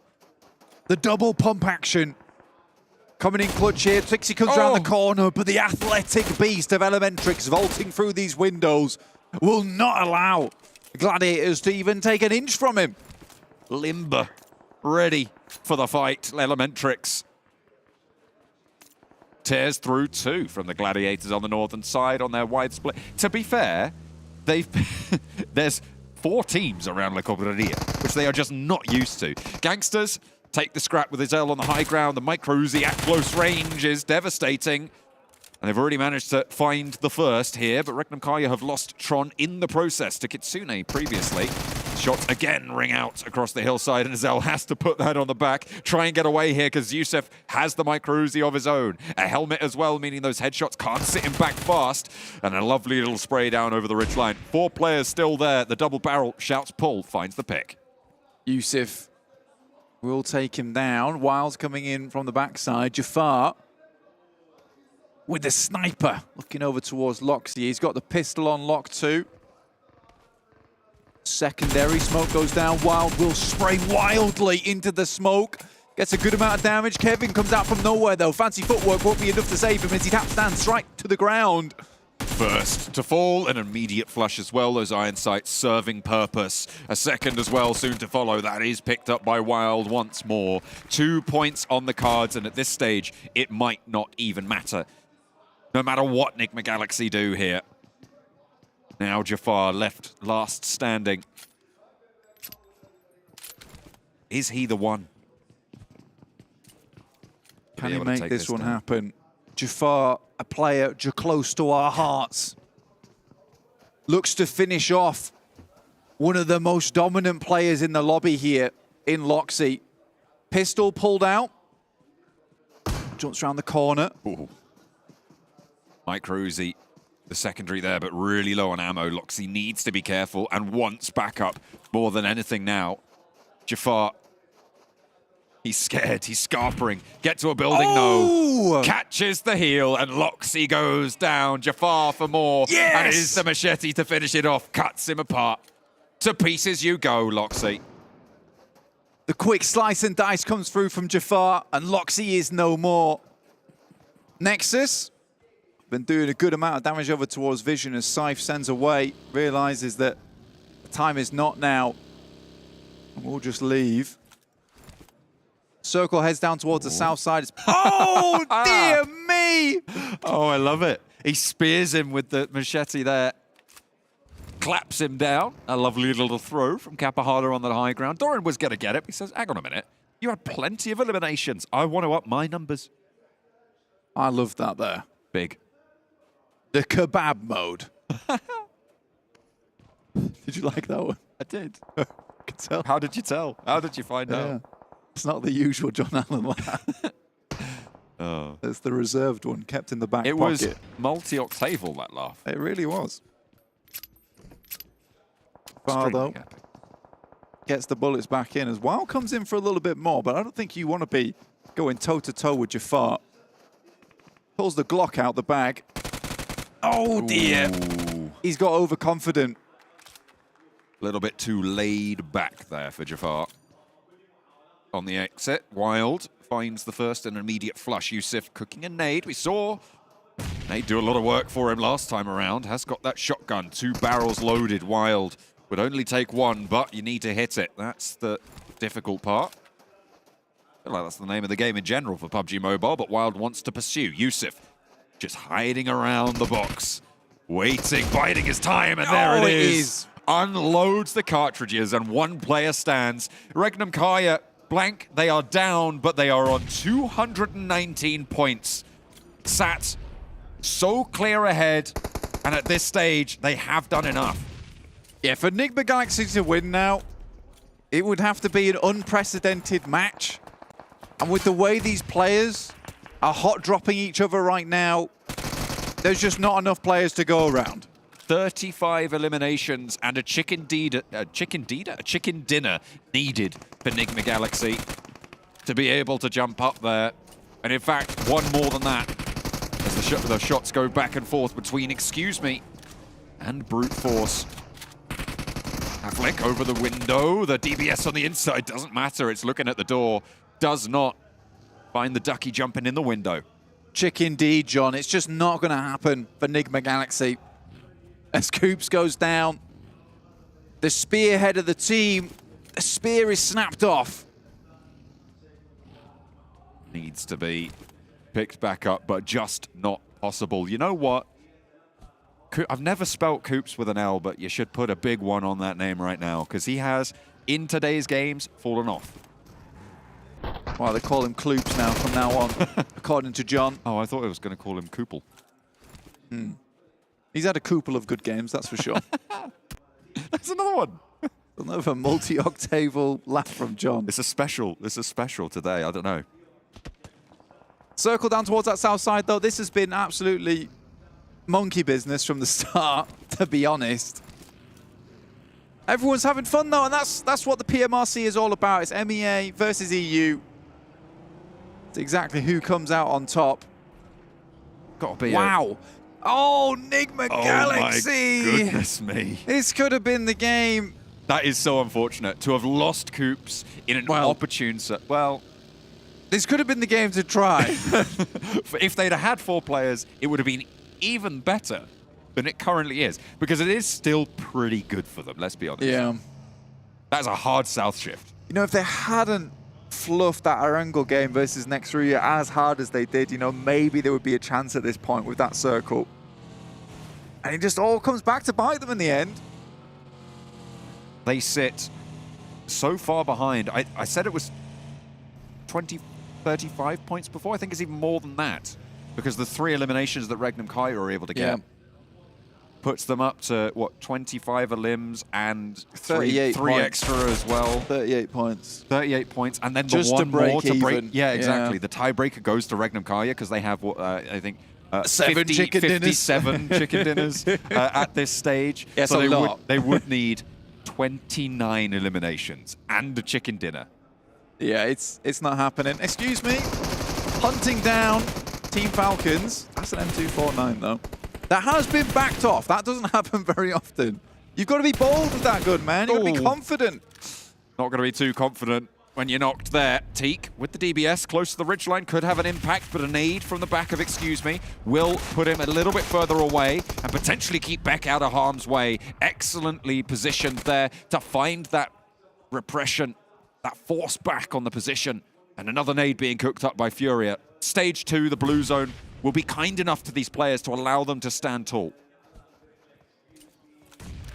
Dre here looks to send some nades over the top, reloads the UMP. Will smoke his teammate. Furia smokes something. At least one thing. Yeah. Has been smoked. Got something to say about his team going down. Oh dear. Wow. This is... Oh. If they don't know about this angle, which I imagine they probably wouldn't, they'd just go down here. Yeah, I don't believe they're getting any further than this. Havlik actually hits some really nice shots over towards Dre. Teak also goes down, and now it's just 6 remaining. The MVP from this squad, but Furia's got an angle too. They're all over the place, this team. My goodness, mate. 7 limbs, though. Yeah, doing all right. Doing all right. Duking it out in the blue on the western side, though, near La Riera. They'll have to get a move on should they want to shunt into the circle, move past Chumacera. Those hills on the south side, I mean, we saw that finish earlier in the proceedings of the PMRC, down towards that south bridge blank. It just about cuts down there, but unlikely we see that again as the next circle goes a little bit further north than that. You know what I like to think? I like to think REGNUM CARYA realized they were so far ahead that they just went out early to take a break. I mean, they're going to go now get ready and practice their trophy lift moment. Yeah, they needed to get there for rehearsal. That's true, Making sure they have the blocking. You guys just die at the start. That would be really helpful. The referee was just pushing their shoulders, like wobbling them about, trying to get them to finish. Oh, so sorry. You guys died. Oh, that's unfortunate. All right, come on. We need to practice. Let's will you out of here. Yeah. To be honest, I wouldn't be surprised if they needed to, because they will be exhausted with the shift that they have put in this tournament. Yeah, man, they've done overtime. They really have done overtime on some of these games. You know, 17 of their placement points is all that they've got other than the chicken dinner wins. Take a look at that trophy. Will be clasped firmly by REGNUM CARYA fairly soon. I'm pretty sure. Firmly grasp it. Mathematically, it is possible. But it is so highly improbable that this goes any other way at this stage. We can call it now, and we'll be surprised later. That's true. But I don't think it will be. I am so unprepared to be surprised. Yes. Next RÜYA. I think there are some teams here still that would like to get a lot of points in this game. And it's slightly unfortunate, actually, with the way that some of these teams have played this initial opening. That some of these teams actually are going to be struggling for those elimination points. Excuse me, though, with 7 eliminations, you know, Max and Severin saying on the desk that there is still a possibility for a lot of these teams down towards Brute Force, even though Brute Force is now out. We can count them out. We can count Team Falcons out as well. There's still a chance for these teams to jump up to a podium position and knock FLUX off of that spot. But speaking of FLUX, here they are versus NIGMA Galaxy, looking to end the run right now. Lord and Ralph, 2 players stand in the face of indomitable odds. And FLUX just underneath them. Lord forced back to the inside. I think there's off angles chiming in for third parties here. And the burn should just about tag around the side. Ralph goes down. There's the knock. And it is all over now. NIGMA Galaxy have fallen. And REGNUM CARYA will take it home for Turkey. Now, the real question is, does FLUX get second place? Ooh, interesting question there. They sat 22 points behind at the start of this match. With the 4 points that they've earned, they have shrunk that gap. If they're able to take a chicken dinner, I would say that is a second place. I would say they have shrunk it even further as well with the old shrink rate by eliminating NIGMA Galaxy. If them no longer being able to gain points, that's a really big deal. And you wonder if that's targeted at all. Because now they can start to build up even more points ahead of them. If NIGMA Galaxy are able to profit on this game, it's so, so difficult. And in other news, Maxman, you better be preparing and practicing your little TikTok. Oh. I don't know if it's a dance or if it's something else, but I'm ready to watch it. I am very ready for that. Certainly going to be looking forward to that. And unfortunately, that does mean that Jason gets to bully him for the whole year.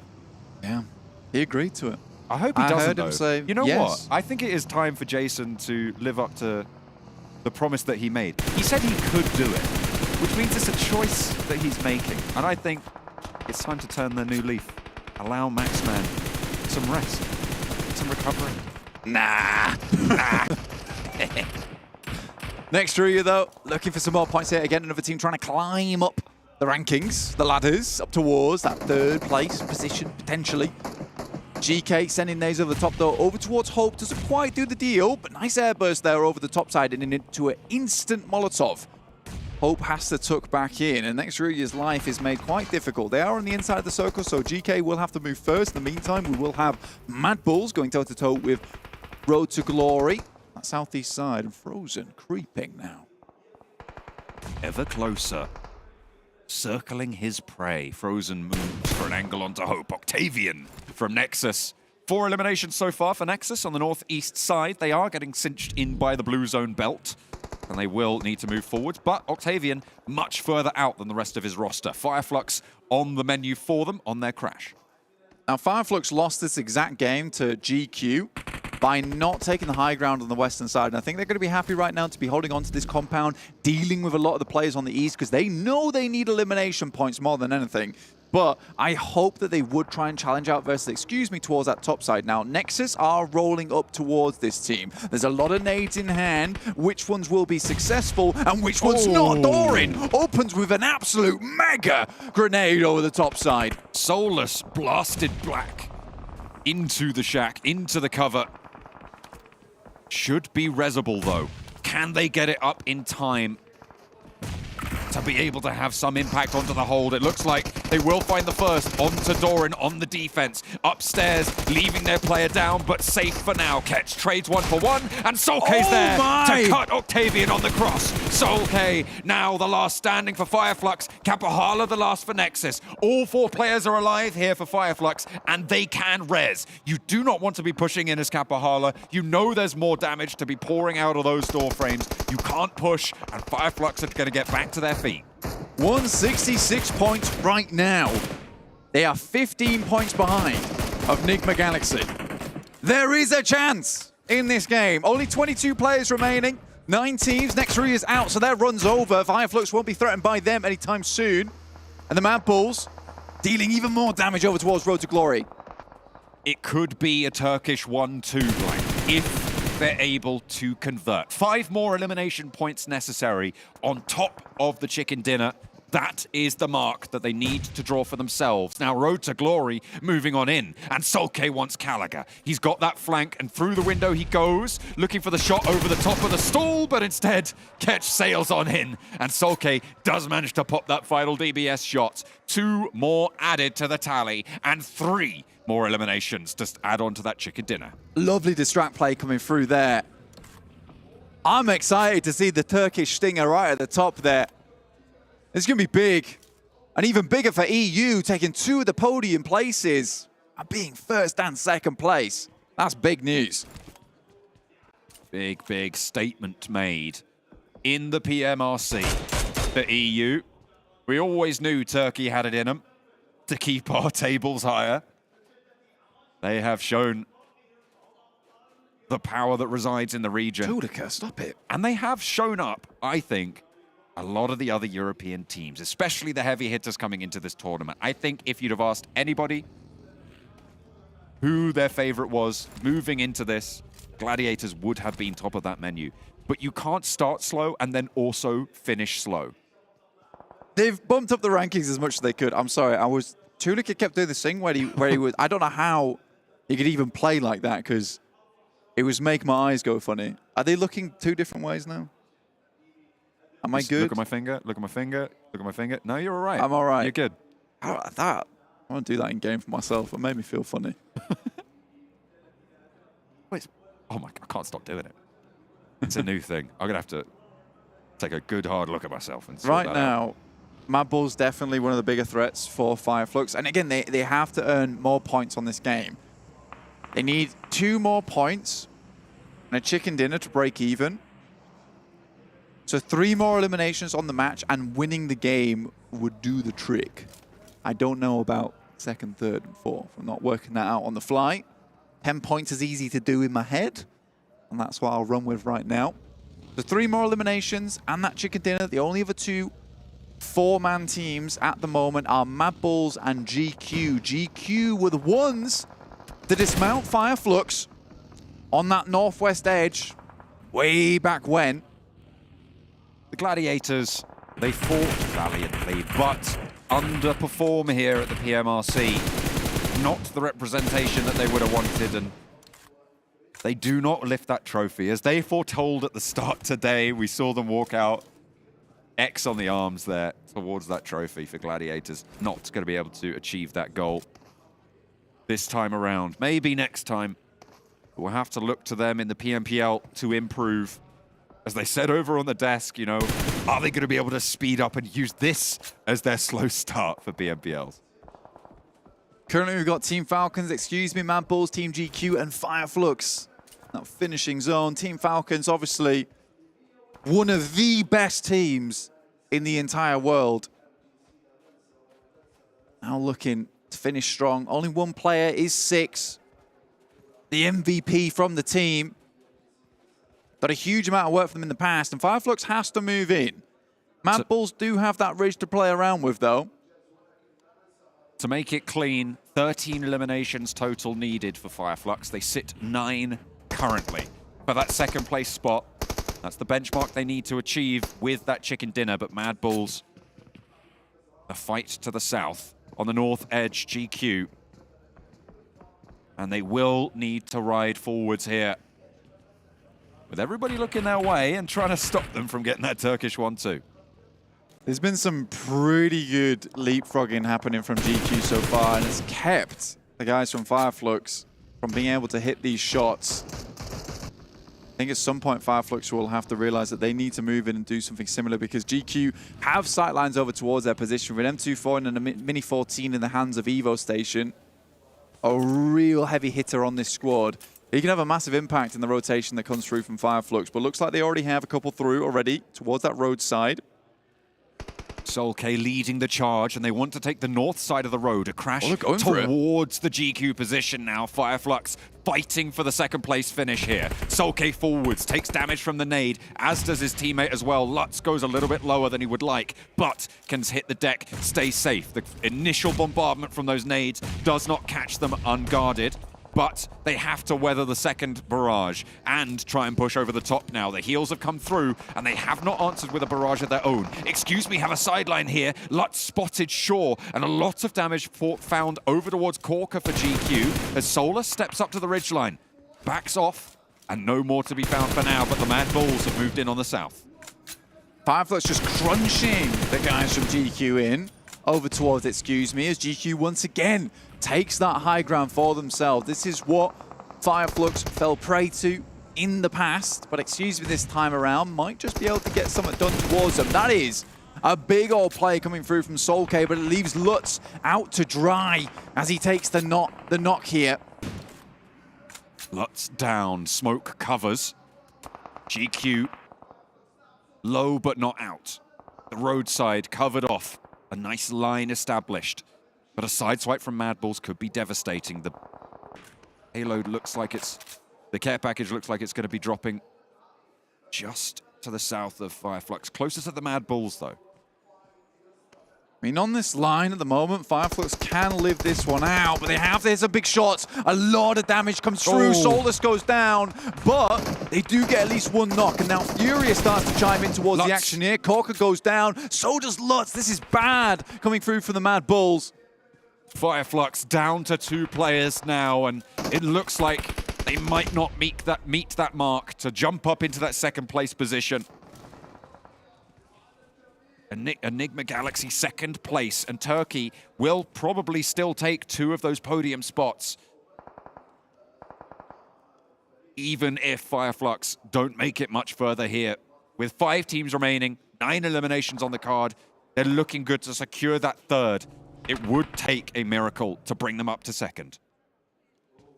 They need more eliminations now. Like we said, it was 3 to break even with the chicken dinner. The 2 players are going to have to get some cheeky steals to some of these squads. Try and maybe get a second place. Push it as far as they can. Couch steps up. A guy that has been magnificent in the past for FLUX. If they want to finish second here, they need 7 more eliminations, Blank. They would need to go up to 16 total. No, 8 more eliminations than they have right now, actually. 17 eliminations. 16 would see that draw for them. So they do need to put in a shift if they want to pinch those away, because right now, I think that might just be everybody else in the lobby. Okay, -2. They would need to eliminate everybody but 2 players for the rest of it. So they do need that chicken dinner, most likely. Can't count them out yet. Absolutely not. 6 runs up though. Beck has an angle. Takes shots. Again, this team is another that's chasing towards that top side with 8 eliminations so far. 6 crawling around in the smoke. And exhausting Beck's ammo reserves as well. That's now 3 magazines he's emptied. Over towards the smoke. Finally goes down, but not even to Beck. Frozen picks that up for MADBULLS, who are on 4 eliminations now, Blank. MADBULLS pushing up. Furia has no idea where Frozen is. He gets up towards that ridge side, looking to take the side swipe over to him, claw him off the plateau, leave him trembling. At this point, FLUX, the ground in front of them, you can see how open that is. They are right on the edge of the blue zone. They will need to push forwards, and most likely when they do, they'll just get cut down here, bring their run to a close. Solkay makes it into some smoke, half HP, the buggy's there, but the MADBULLS and GQ both have sightlines. Only one player stands, Solkay for FLUX, and GQ wanting those shots. The buggy tires, the first to go. The shots pepper the ground around his feet. It's over for this boy, unfortunately. Solkay did extremely well at the start of this match to open things strong. It's not only Tulika, it's Zerich as well. What's happening here? Solkay goes down and that's it. The run is over. FLUX tried as hard as they can. But they will not be able to overtake NIGMA Galaxy in that second place. In turn, though, that first place is secured by their countrymen. REGNUM CARYA up in first. Glorious in their ascent. A massive chicken dinner day yesterday. 4 out of 6 matches were found by REGNUM CARYA, and they were able to find one today as well. They've demonstrated exquisite rotations throughout the tournament, Blank. But this game isn't over yet. As I turn Welsh for a second.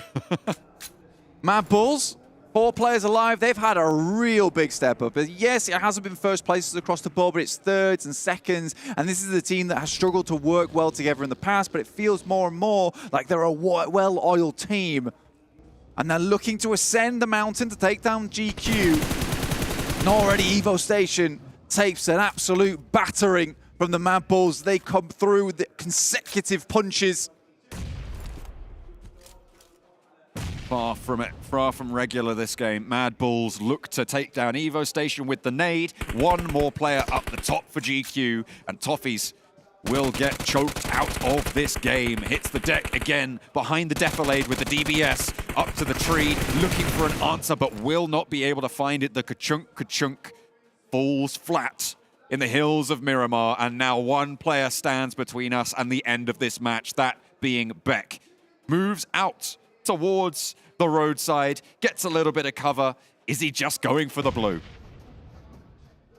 Gives them the old do-si-do here.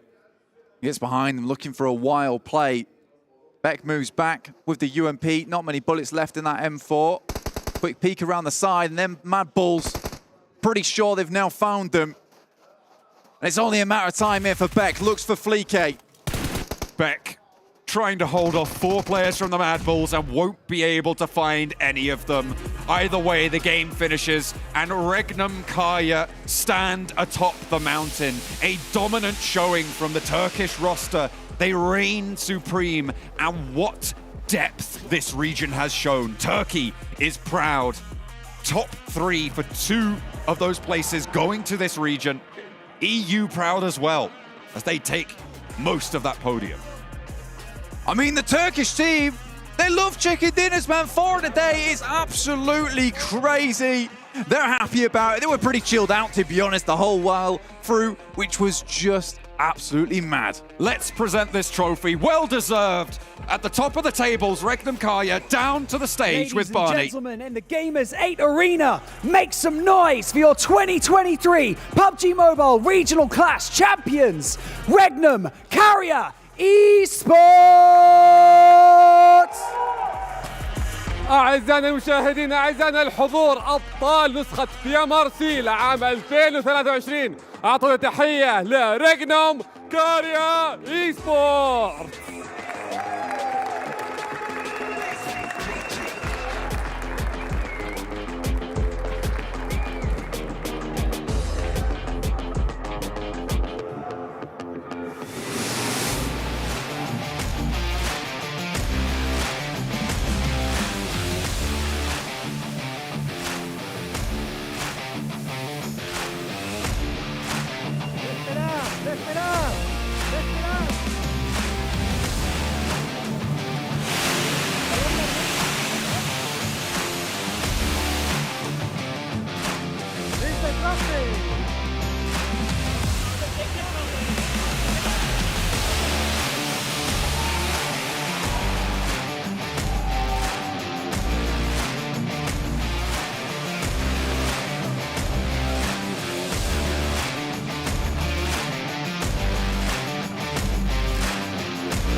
This team lives, breathes, and eats chicken dinners. It is insane how well they played in this event, taking the title, and again, looking to be the kings of Turkey, because S2G, they fell by the wayside in PMWI. FLUX, who? It's all about REGNUM CARYA. Yeah, REGNUM CARYA, they slay. They just went, lassoed the lobby, and they got the win. They got the win. What a great time for Turkey. Really for Turkey, yeah. What, 7? I'm so proud of you. What, 7? Good job. That was great. Are you done? What do you mean? What do you mean? I don't know. Tell me how you really felt like about that last match. Like some of the rotations we had come in. Obviously, you know, the closing we had with MADBULLS getting a victory too. Like really break that one down for us, Max. Oh, I loved it. I loved it. It was a great chicken dinner, an amazing chicken dinner for MADBULLS. They got so much control in the late game, and especially 7. I love the way that they took full control of the lobby, of the full lobby. The same words. I didn't expect me to be the same. Isn't that how it works? I don't know. They slayed. Okay, you know what? We'll let you off. Thank you. It's a great time here in PMRC. I'm enjoying my time here. Can we move away from this solo shot, please? Thank you. Well, Max, I think 7 and I both agree that you slayed. Oh, I did. I definitely did. Max good. Oh, yeah. Love big time. Balloons. Pop, pop, pop, pop, pop, pop. Yes. Match rankings. Let's see the last match here at PMRC. Match ranking. Okay, you're done. You can stop. You're just sounding like a parrot now. 20 points for MADBULLS, 14 for FLUX, unfortunately able to close out the points they needed at the very end there to take home a 2nd place, but can still make Turkey proud. NIGMA Galaxy, I mean, the second we saw them lose a player, Max just immediately hated life. I lost it. But no, Gladiators still got themselves some points. Yep. A few points. And 7, what do you think of this second page? I just can't just repeat that. I don't know. I just NIGMA Galaxy 0 points. 0 points. No, but on a serious note, I mean, Big L. What a way to finish the tournament, right? We expected so much more out of NIGMA Galaxy. We expected so much more out of NIGMA Galaxy. Yeah, great job, NIGMA. They ended up with just such a bad streak. Like, they were not able to recover from what they were able to do in the first 2 days. Third day, we're like, okay, you know what? Maybe you're allowed somewhat of a day off in a way. And today, nothing was working for them. Okay, they were not slaying. To go more seriously, they were known as being the consistent team, but there were so many like X factors entering this final day. Like we saw some teams, like we had that big pop-off game from Nexus Gaming. We had those big pop-off performances from also GANGSTERS at one point. So it's a little bit tougher to remain consistent. And they just couldn't do it. They didn't slay. They didn't slay at all. You guys who are watching, make sure you guys fill out the survey and chat and let us know your feedback on Max's impression here, because we love to hear exactly what you have to say about the show and obviously about the event as well. And make sure you take a picture of you completing the survey, and Max will send you a very own video clip of himself doing whatever you need him to say. You slay. You slay, slayed. You slay. Just make sure you hit him up on social media. Hit me up anytime. Yeah. I'll do it for you. He'll do basically anything you ask him to do. I mean, I don't know why you agreed to this. You didn't even know what he was agreeing to. That's the weirdest part about this. You just said yes. He didn't even try to go against it either. He's like, NIGMA Galaxy.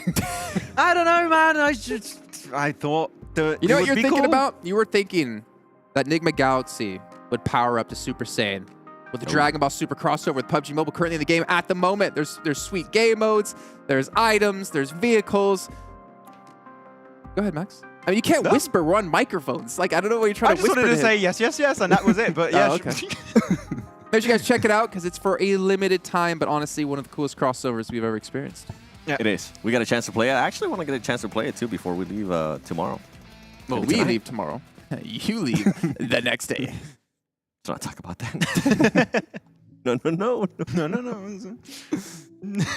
Wait! Stop this! Stop the solo shot! I'm not enjoying this. Okay, I'm moving away. Okay. No, come here, Max. It's fine. Come here. You can get a my solo shot with me.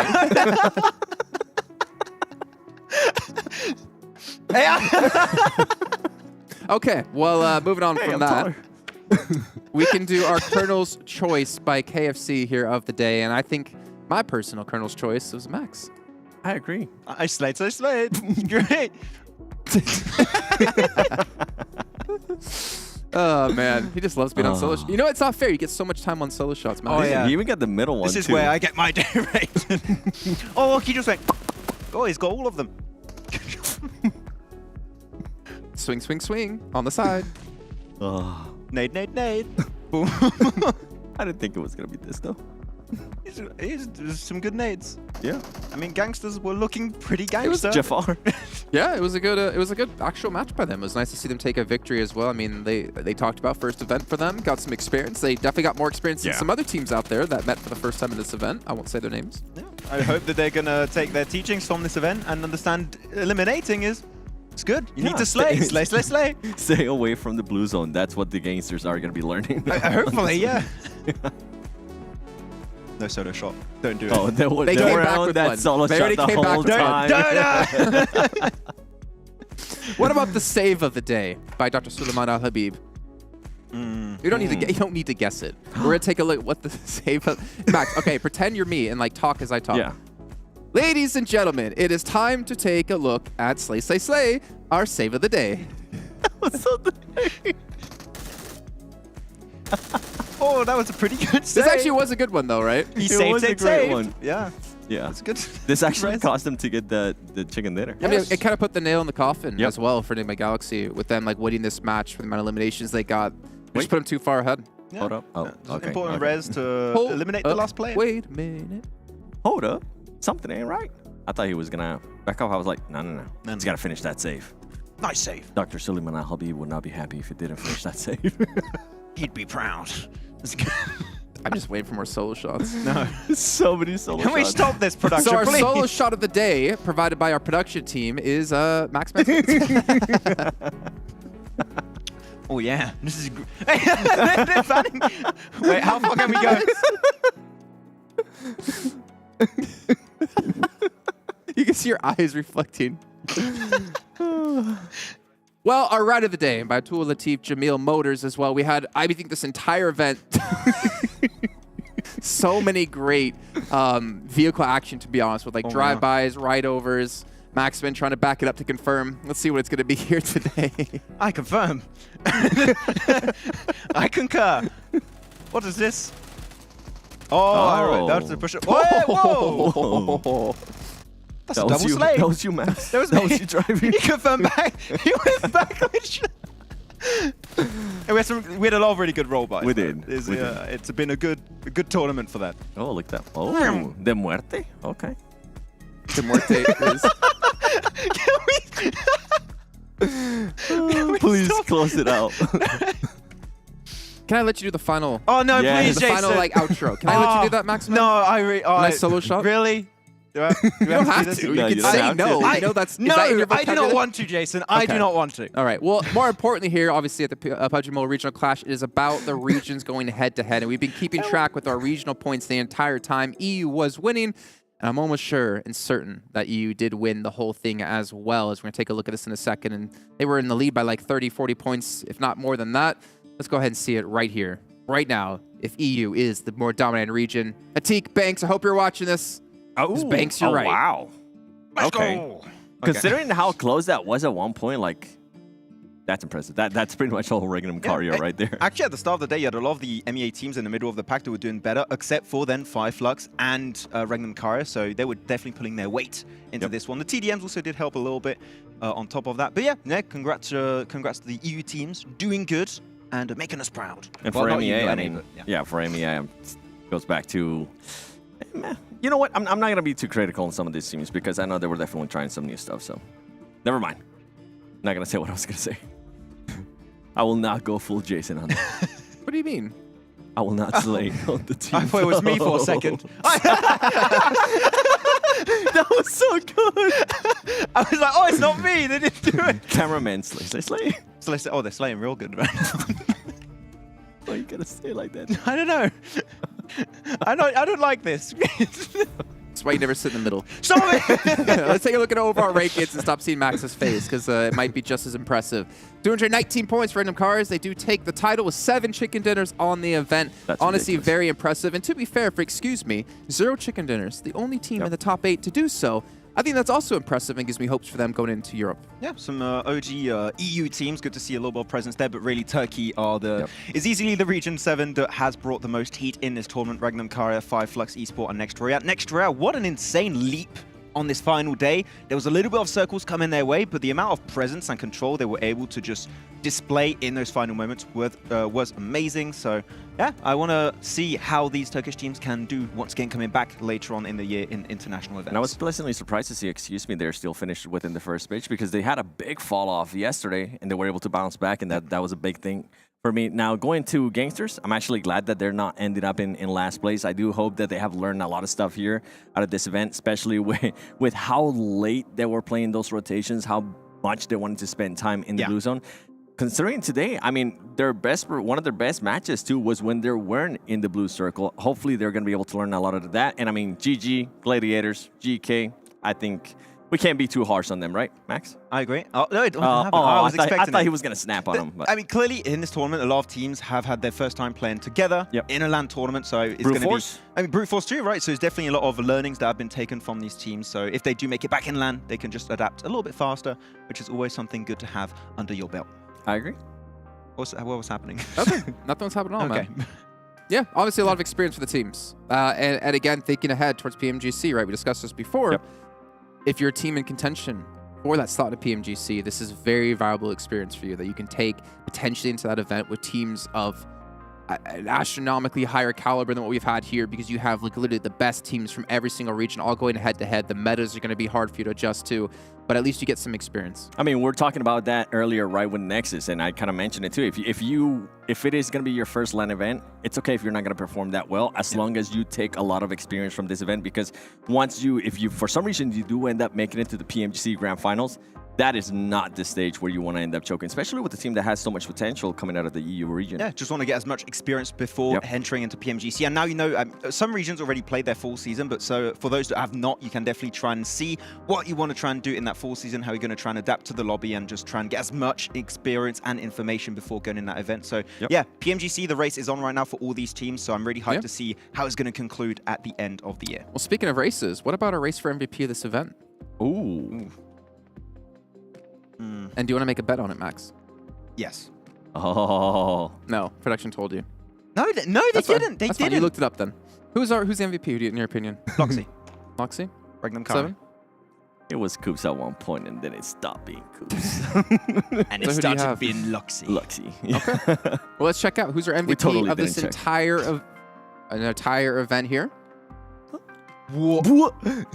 That's MVP of the day. Oh, that's of the day. Oh, I didn't think we showed MVP of the day. I thought we showed the entire event. Max got so scared just now. He thought he lost another bet. No, okay, no, it's show me the real MVP.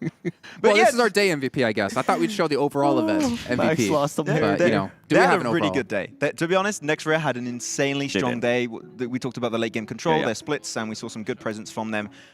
It's just RÜYA tend to have this tendency to start slow events. Yeah. We see many teams have that, right? But they don't play too much out of their region. So I'd like to see if they can perform the same way they did at the end of today in future events where they play outside of Europe and Turkey. Yeah, with what you said too, like their proactiveness today, especially in some circles where they didn't really have to push for certain fights or certain third parties. They still went for it. It ended up working out. Okay, let's check in who our MVP of the entire event is. It's not the day anymore, so Wolf had it for today. Yes. That was really angry. You're the MVP. No, I thought he disappeared from the picture because he was going to surprise us with a shoe and start hitting you with it or something. I don't know. Kalaris, I think, kind of Kalaris from the top a little rope. bit of PTSD. You could actually throw it right above, actually. Hold on. I had to check up there. No, we're good. He's not there. There you go. Loxy going to be taking it. 40 eliminations. Honestly, a phenomenal performance out of him. He was a player to watch for us as well at that point throughout this entire event. And 40 eliminations, 10.4 thousand damage is a lot of damage. And I'm so glad to see the performance from REGNUM CARYA this tournament, because we knew how good they were back in Turkey. It's just they always struggled when they were playing outside of their home region. But over the past, I would say, year and a half, they have been slowly but surely improving, becoming more and more aggressive and adapting faster to their lobbies every time. And the addition of Azel, more specifically, not only Loxy, but Azel has been doing great. So the team as a whole is looking amazing, and I want to see them make into PMGC and slay in PMGC. And the thing that I enjoy for Loxy is that he was able to also perform today. That was the big question mark for me, right? Was it just going to be one pop-up performances? Because we kind of saw that throughout this whole PMRC was pop-up performances from a bunch of different players. It's good to see that he was able to follow it up here today as well, and pretty much get that MVP because he came down to the last two games. We're following it. I think Coops was like still MVP in the middle of the day. Yep. So it was that close. I think before our first Miramar. Yeah. Well, Max Ben, so did you want to end the show for us? No, you sure? You're positive? 100%. 100%. Okay. I'll leave you the chance. Well then, you know what you can give me? Give me a goodbye here. What? Tell me a quick little recap. Say your piece. Before you're before the stream What's gonna happen to me when I leave the studio? Before the stream sees what you did. That was very ominous. No, it's a great time. I heard something on my mic there for a second. I heard it too. I'm gonna wait. No? Slay, no? slay, slay. Slay? Not happening. Oh, wait. Stop it. Okay. Slay. Great. So we had a great PMWI. PMRC was great too. Riyadh, I loved it. It was an amazing time. And I to the camera. Because it's just me on the shot. Talk to us. No, it's just me on the shot, Jason. We're still here. I'm scared. But yeah, I enjoyed it. We had some great teams. Vampire looking great and REGNUM CARYA looking good for PMRC. And I can't wait to see what's going to happen in PMGC at the end of the year. Very cool. Okay, 7. Fair enough. I actually very much enjoy PMRC. Not only did we get a chance to see some regions that we usually wouldn't get a chance to see fight against each other unless it's PMWI or PMGC, and I hope that we kind of continue on this event. It was kind of fun seeing the different styles match up and how people were able to adapt, and I'm with you. I can't wait to see what PMGC, especially League Stage, is going to be showing, because I'm really hoping Vampire Esports follows it up this year. It would be good. It would be good indeed. You know what, Max? I need to borrow your card really quickly. Thank you, sir. But obviously, it has been, 10 days of action, right? We had 3 days in the All-Star stage. We had 3 days in the main tournament. We had 4 days at PMRC. We're tired, but we're all tired from just the excitement we've had from seeing teams from all around the world compete consistently and play to such a high level. And of course, Vampire taking home so much money. But we also appreciate you guys watching at home. Of course, our production team, who's been here for weeks and weeks and weeks, putting on all the games here at G8. And of course, to SCF as well for putting this whole event on. For myself, for Maxman, for Severworlds Gaming, for Hot Jukes, for Kalaris, for John Allen, and for Blank and Zute, who couldn't make it here. Thank you guys for watching, and we'll see you next time for some more PUBG Mobile action. Atik, they left it here. Is this one for us?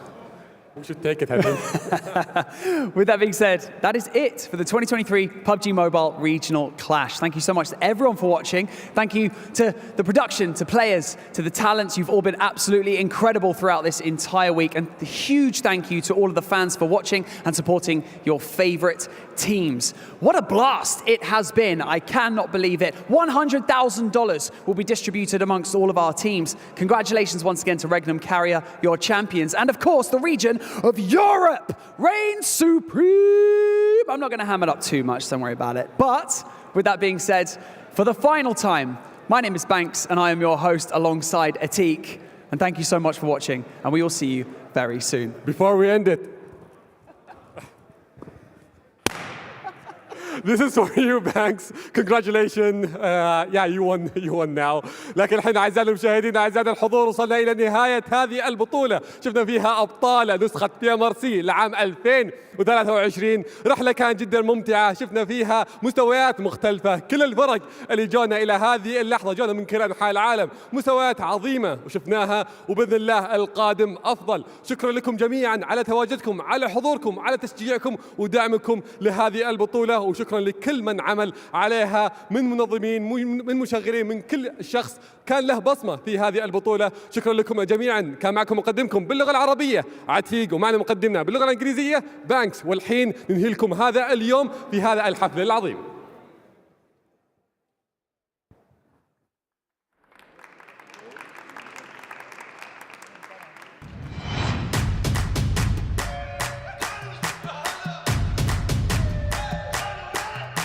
Dragging us down, face on the ground, but still we're so proud. Just look at the crowd, making some noise, making some sound. We gotta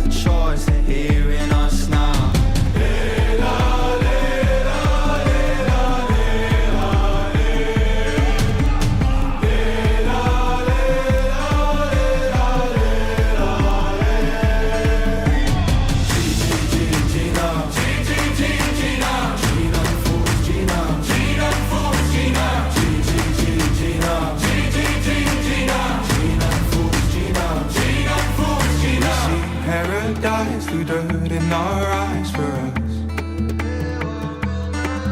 Oh, Echi, I'll try, Echi, I'll fight for us.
To the top, we will fit in your